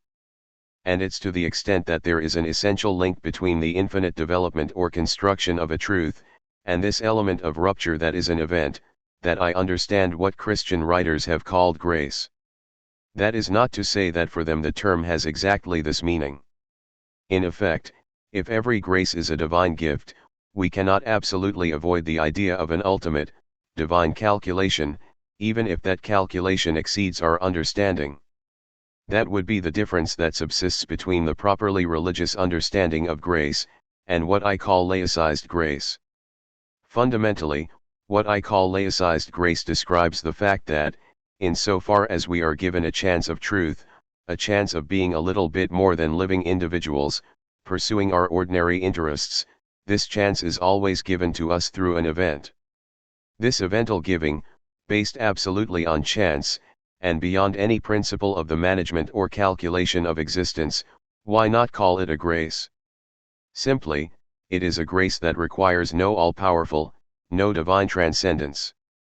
What interests me in St. Paul is the idea, very explicit in his writings, that the becoming of a truth, the becoming of a subject, depend entirely on a pure event, which is itself beyond all the predictions and calculations that our understanding is capable of. What, then, do we make, with Paul, of that second and no less fundamental event, his personal confirmation, on the road to Damascus, of the truth of the first event? Is there room, in your philosophy, for this second and irreducibly private supplement? In other words, is the truth not always split between a truth in general or for all, and a truth reserved especially for its avant-garde? Or again, what is gained by distinguishing so sharply, in politics as much as in love, what happens to us from what we do, or make happen? What is important about Paul is that we can read the texts he left behind, quite independently of the story of his personal grace, and of the way this grace itself did or did not depend on the resurrection. Paul's thought is a thought of the event, a thought of the truth as consecutive to an event, a thought of fidelity, and also a certain thought of the universal, and what interested me was to examine it as such. That there are serious problems within Christian doctrine, concerning whether the event was sufficient or not, concerning who is chosen, is something that goes back to what we were saying, that it is very difficult to detach the Christian doctrine of grace from the idea of a transcendent plan that governs the world. Which is where my atheism interrupts the parallel, as I point out on several occasions in my book. On the other hand, I don't see any major problem as regards the collective extension of an event, if only because I've lived through something like it myself. A philosophy is also a personal experience. Concerning May 1968 and after, you have to remember just what the established Gaullist regime was like in the early 1960s. You have to remember its oppressiveness, and the extraordinarily minoritarian character, in a way we can scarcely imagine today, of the protest movements, of radical or critical currents, confronted with the triumphalism of Pompidolian propertied capitalism. You need to have lived through that society, a society which had no more problems, the terrible question of Algeria having been resolved, a society of full employment, of uninterrupted development.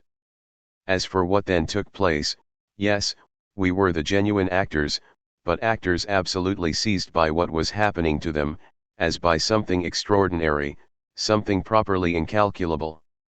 Without a doubt, I was personally marked by this eruption. Of course, if we add up the anecdotes one by one, we can always say that at any given moment there were certain actors, certain people who provoked this or that result. But the crystallization of all these moments, their generalization, and then the way in which everyone was caught up in it, well beyond what any one person might have thought possible, that's what I call an evental dimension. None of the little processes that led to the event was equal to what actually took place. It's a matter of scale. There was an extraordinary change of scale, as there always is in every significant event. For example, between the French Revolution and the financial crisis that prompted the calling of the Estates General, there was another change of scale. Of course we can always invoke the meeting of the Estates General, the question of the representation of the different orders, the king's attempts to block all that. I've never argued that the event, when we examine it in its facticity, presents irrational characteristics. I simply think that none of the calculations internal to the situation can account for its eruption, and cannot, in particular, elucidate this kind of break in scale that happens at a certain moment, such that the actors themselves are seized by something of which they no longer know if they are its actors or its vehicle supports, or what it carries away.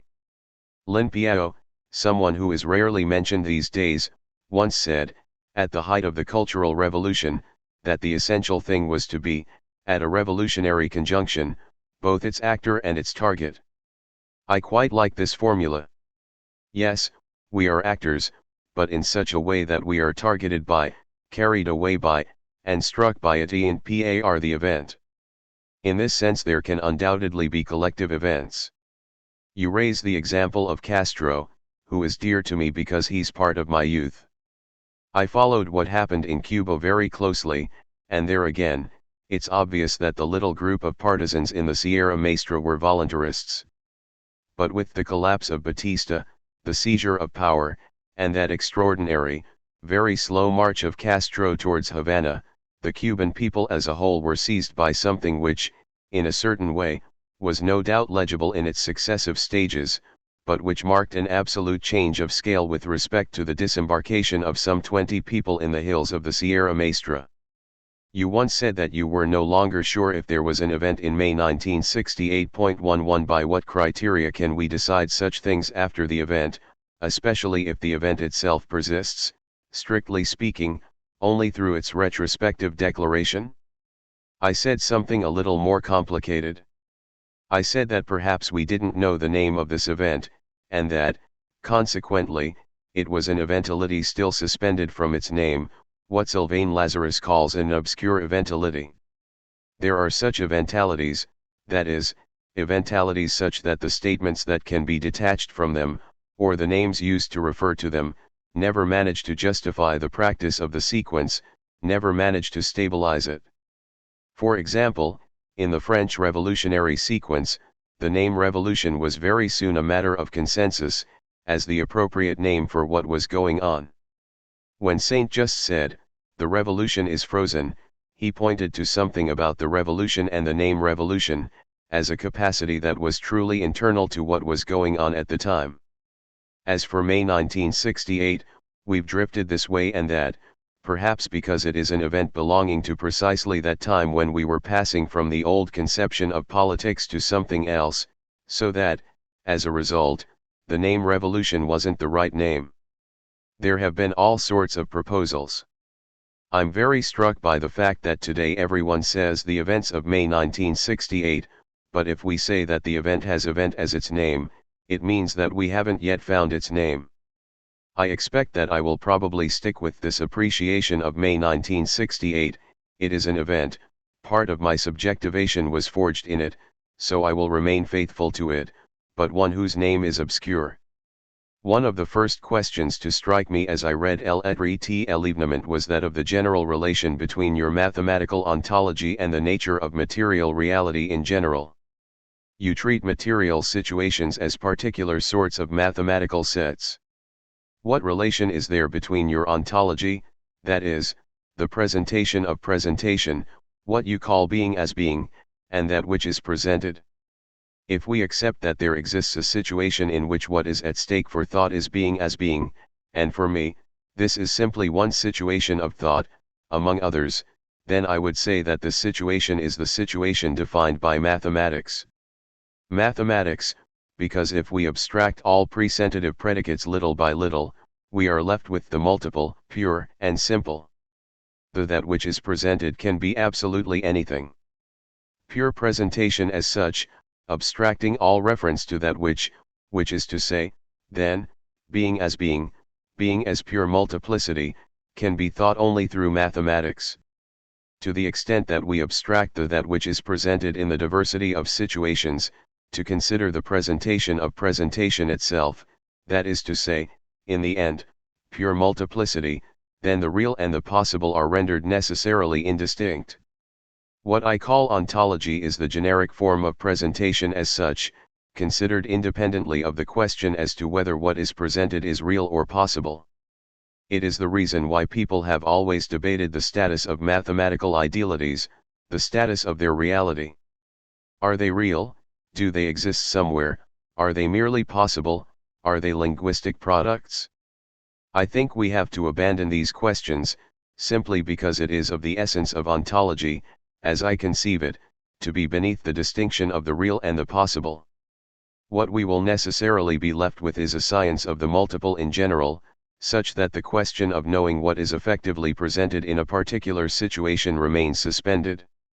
A contrario, every time we examine something that is presented, from the strict point of view of its objective presentation, we will have a horizon of mathematicity, which is, in my opinion, the only thing that can be clear. In the final analysis, physics, that is to say, the theory of matter, is mathematical. It is mathematical because, as the theory of the most objectified strata of the presented as such, it necessarily catches hold of being as being through its mathematicity. The relation between what is presented, for example, matter, and the theory of being as being can be described, empirically, as the relation between physics and mathematics. But it might be described more profoundly as the relation between, on the one hand, a generic theory of the multiple in itself, that is, of a multiple indifferent to what it is the multiple of, and thus of the multiple as pure multiple of the multiple, and, on the other hand, the that which is multiply presented as such, about which ontology says nothing. It seems, however, that your most basic concept, the concept of a situation, oscillates somewhat between an essentially mathematical order and what appears to be a no less essentially eclectic order, combining heterogeneous elements of actuality. You're quite right. The category of situation, from this point of view, and this is why I'm going substantially to rework it, is a bivalent category, a category we can access in two different ways à double entrée. In one sense you can take it to mean situation as effectivity, that is, as the effective realization of an ontological possibility, and so as a figure of multiplicity. This would be how it is characterized from within the ontological situation. We could then say that every situation is a multiple. We could further add that every situation is an infinite multiple, or a multiple of such and such a cardinality, or a multiple of such and such complexity, and that would be about as far as we could go. In a second sense, the that which composes this multiplicity, the qualitative determination internal to this multiplicity, will be a matter for the investigation of this singular situation. We could say then, for instance, that it is a politico-historical situation, made up of gestures, actions of the masses, figures of the state, and so on. If, by contrast, it is a strictly physical or material situation, it will be made up of experimental mechanisms highlighting particular sets ensembles. All this simply confirms a very old and somewhat inevitable ontological program, that ontology always gathers up what remains to thought once we abandon the predicative, particular determinations of that which is presented. We might conclude that there remains nothing at all. This was the idea that dominated the whole 19th century, the whole of post-Kantian theory, according to which, in this case, there would remain only the unknowable, and eventually nothing. Or we might conclude that there actually remains everything, which was, after all, Heidegger's guiding inspiration, that is, if we put to one side the diverse singularity of the existence of the existent atant, we come to a thought of being that is itself suspended or deferred suspendu in fairly problematic fashion. As for me, I conclude that what remains is mathematics. I think it's a fairly strong thesis. Moreover, it is a fully materialist thesis, because everyone can see that the investigation of matter, the very concept of matter, is a concept whose history shows it to be at the edge of mathematicity. It is not mathematical in the order of experience, but it is mathematized by rational thought, such that it is on the border of the mathematical, since the more you decompose the concept of matter into its most elementary constituents, the more you move into a field of reality which can be named or identified only with increasingly complex mathematical operations. Matter would simply be, immediately after being, the most general possible name of the presented, of what is presented. Being as being would be that point of indistinction between the possible and the real that only mathematics apprehends in the exploration of the general configurations of the purely multiple. Matter, in the sense in which it is at stake in physics, is matter as enveloping any particular presentation, and I am a materialist in the sense that I think that any presentation is material. If we consider the word matter, the content of the word matter, matter comes immediately after being. It is the degree of generality immediately co-present to ontology. The physical situation will then be a very powerfully mathematized situation, and in a certain sense, more and more so, the closer it comes to apprehending the smallest, most primordial elements of reality. One of the consequences, or perhaps one of the conditions, of your position is to bracket the distinction which has so often inspired ontological inquiry, the distinction between the animate and inanimate, or between the living and the more than living, the distinction between the created and the creator. Does your recourse to mathematics allow you to sidestep the old problems associated with our attempt to make sense of a reality that is not of the same order as our own experience? I'm convinced of the importance of the situational field concerning the theory of living beings. I think that the theory of the living as living, like the theory of matter as matter, is a matter for science. And God knows I recognize the eminent dignity and singular importance of science among the conditions of philosophy. If I haven't yet said much about the field of the living, it's not at all because I think it's unnecessary.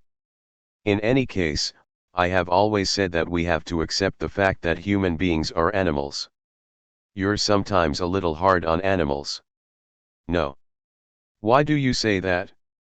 This effort to distinguish an immortal truth from the corruption of the flesh, of temptation, of desires and interests that are no more, no less worthy than those of moles. 12. But let's make some distinctions. I do think there is a real difference between the human and the animal. This doesn't mean that I deny that, for the essential part of our existence, we are animals. I've often said as much. A major part of human existence is grasped, seized, within animal existence. This is not a value judgment, it just means that if we're going to talk about truth procedures, we're going to talk about something else. This something else is what constitutes the singularly human, within the animal universe. Personally, I'm quite fascinated by everything that reminds me to what extent human beings are animals. I have a certain tenderness for this. I'm by no means the kind of classical moralist for whom the animality within the human is always the object of an initial prejudice. It's a part of my materialism. I think that human beings are animals, animals which have at their disposal a singular ability, a singular, aleatory, and partial ability, which identifies them philosophically as human, within the animal sphere. The animal sphere is itself internal to the material sphere. From the point of view of the pure presented, it ends there. but where a thought of being is concerned, and it is precisely one of the singular human capacities, we have the use of mathematics. You once accused me of being pre-Darwinian. This was an important objection in your view. It struck me, that remark, and I've thought about it. I have the greatest admiration for Darwin. His revolutionary discovery was a major creation in human thought. Bearing in mind the conditions of the day, his theory was very powerful, with remarkable subversive potential. It's not for nothing that it has always been the target of reactionary attacks. I don't think I am pre-Darwinian. I accept absolutely that man is an animal and, in a certain sense, nothing else. From the point of view of what composes us, there is nothing except matter. Even a procedure of truth is never anything other than the seizing of materiality. Having said that, I do think that, by grace, this particular animal is sometimes seized by something that thought cannot manage to reduce strictly to the thought of animality as such. It is not a very different claim from the one a physicist will make by saying that, however mathematized physics becomes, there nevertheless remains a moment where it is experience or the experimental experience which decides an issue, where everything is not reducible to that sole space exhaustively thought by pure mathematicity.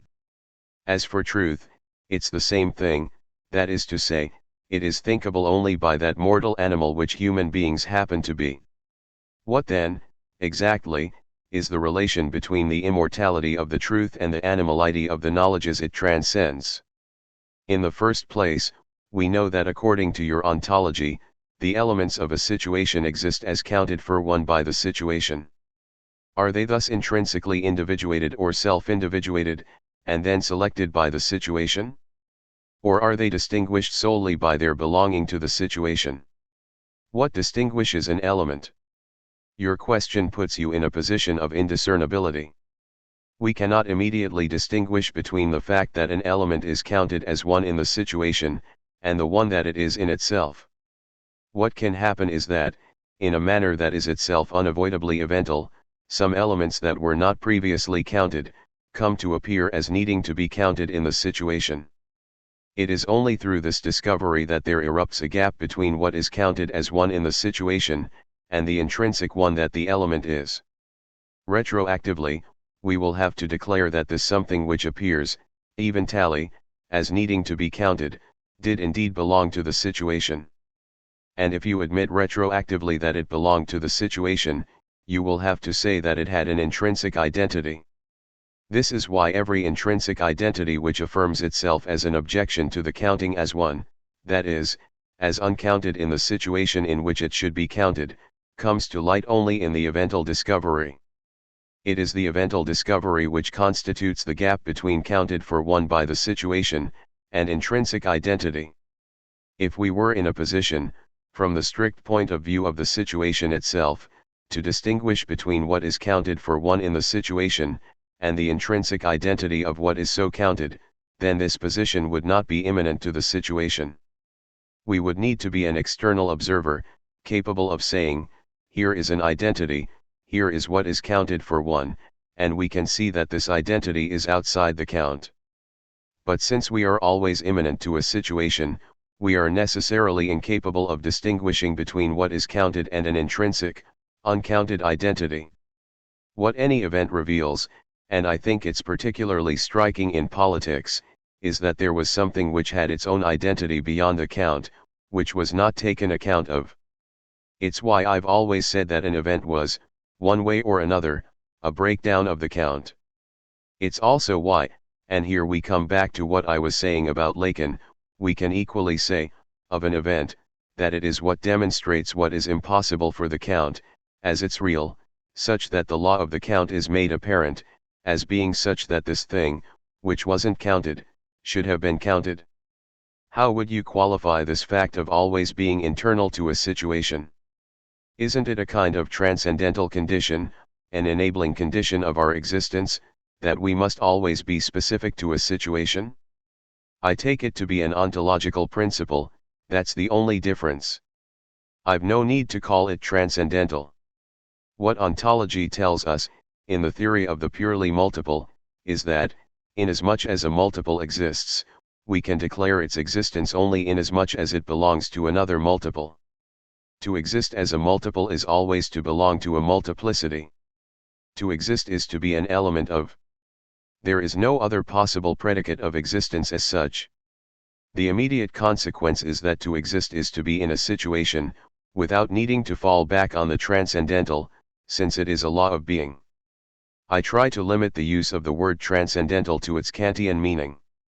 Transcendental refers back to the subjective conditions of experience, and Kant never stops telling us that it is precisely not a law of being. It is a law of the unity of the phenomenon, not a law of being. If you want to extend the meaning of the word transcendental to the point that you call, in the end, transcendental the first or ultimate condition of thought in general, of existence in general, then at that point I'd agree, yes, it's transcendental. I know that you are in the middle of reformulating your conception of relationship, and in particular of the relationship between truth and knowledge. How do things stand as of now? In THIRD-WORLDISM, I suggest that in every situation there is an encyclopedia of knowledges, linked to a language of the situation. It's true, and you yourself have raised the objection, that unlike the multiplicity of the situation, which is accounted for in ontology and mathematics, this particular point remains largely ungrounded, or affirmed in an uncritical way. If we assume it, then truth can appear as boring a hole in this encyclopedia, as subtracting itself from it, or as a diagonal of novelty with respect to it.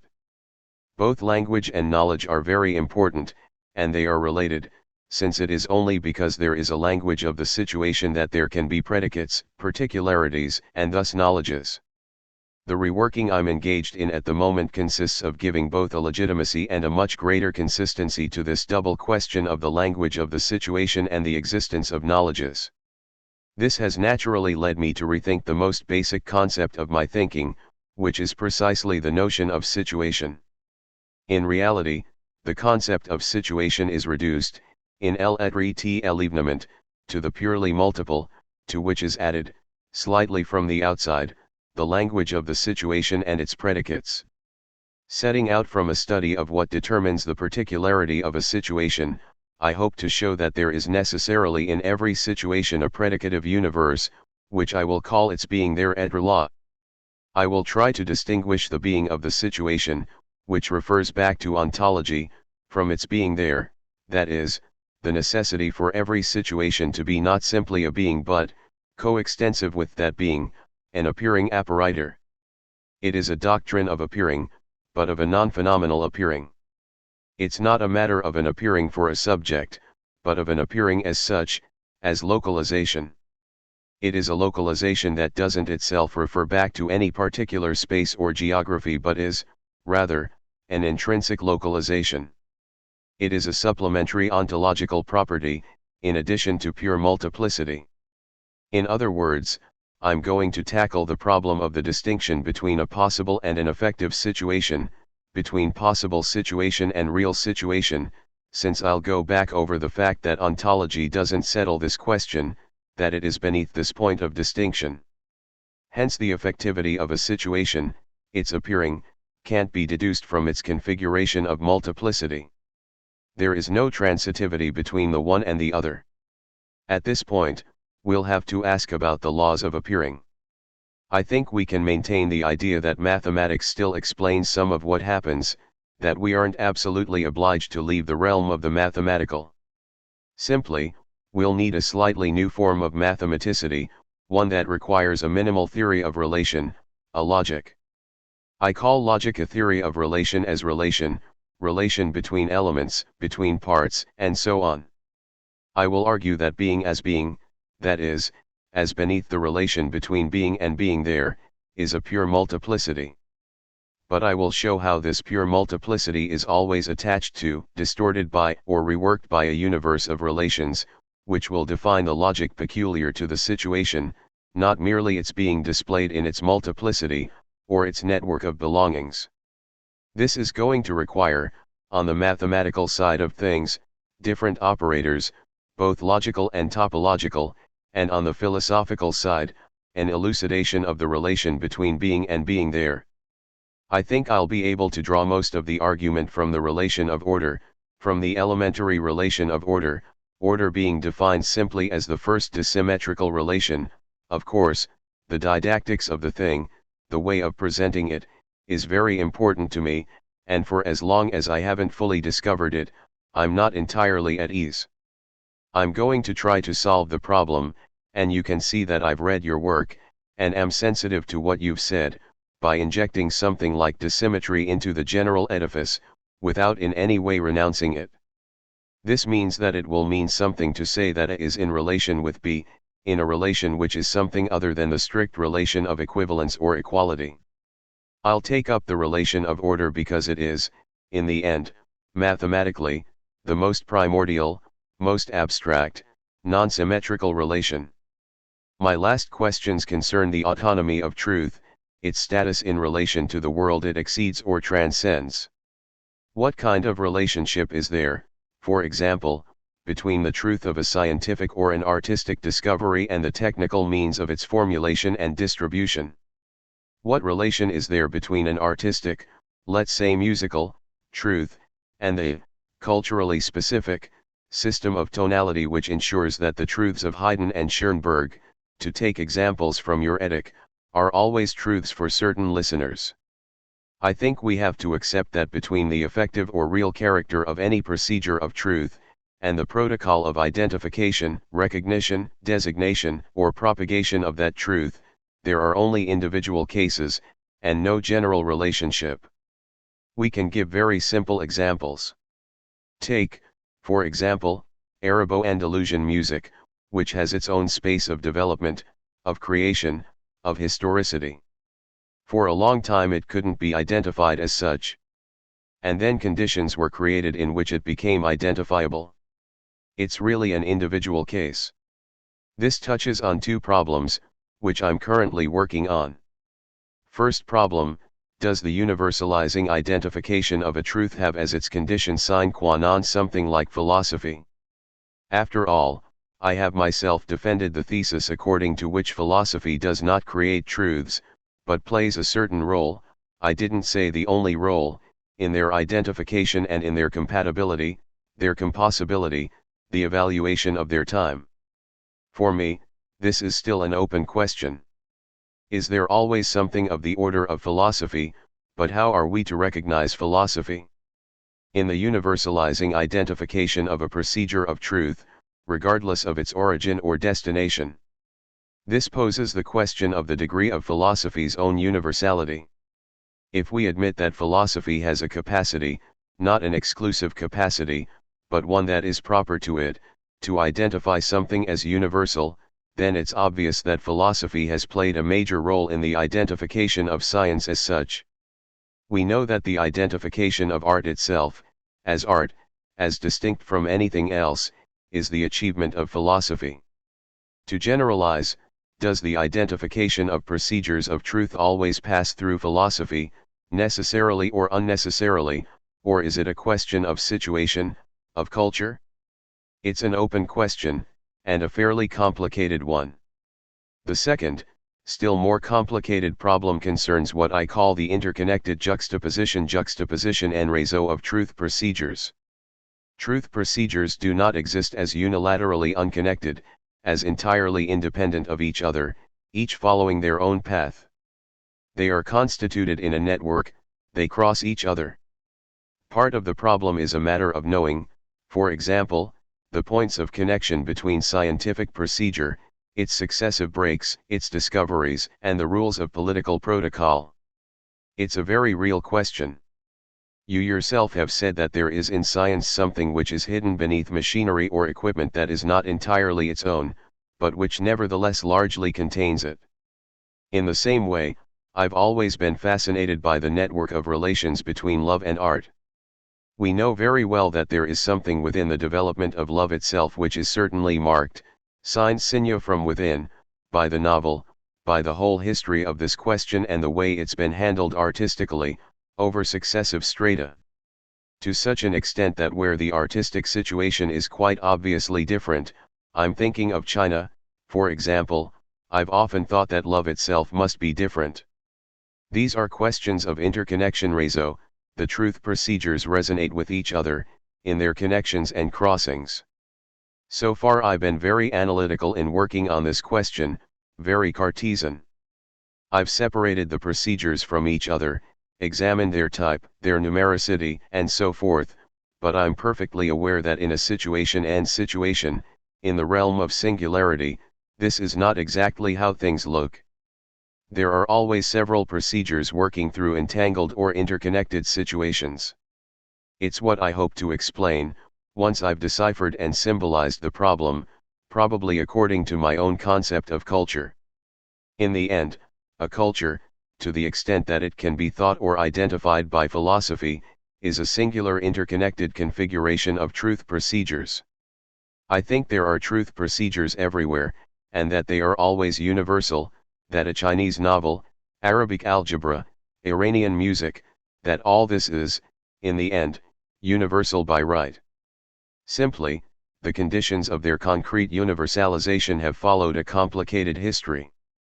On the other hand, I would admit that there is an element of the cultural side, which I would see in a system of interconnection, in which there is always something contingent, and also an aspect of sedimentation, of conservation, which is irreducibly particular.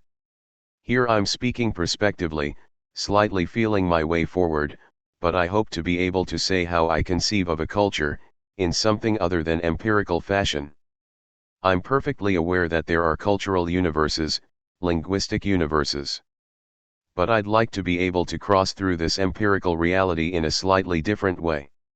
Just what is culturally specific here? How do we measure the immanent universality of an artistic truth, to limit the question only to that?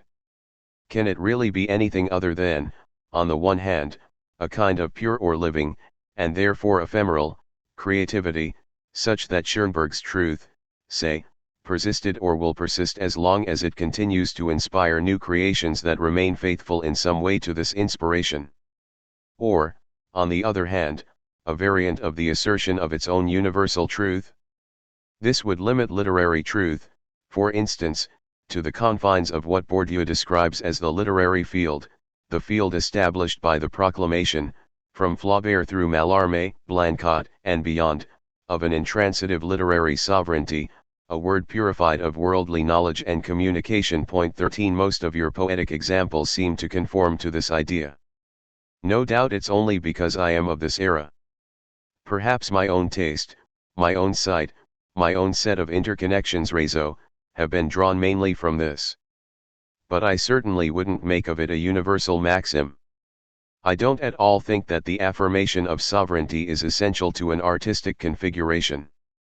I try to name artistic sequences not so much with proper names, nor through the regime of works of art, but through what I call configurations. In Rosen's book on Haydn, Mozart, and Beethoven, what is revealed is a configuration, which he calls the classical style. Point 14. Obviously, most of my preferred poetic examples, I'm perfectly aware of it, belong to such a configuration. Paris, November 17, 1997.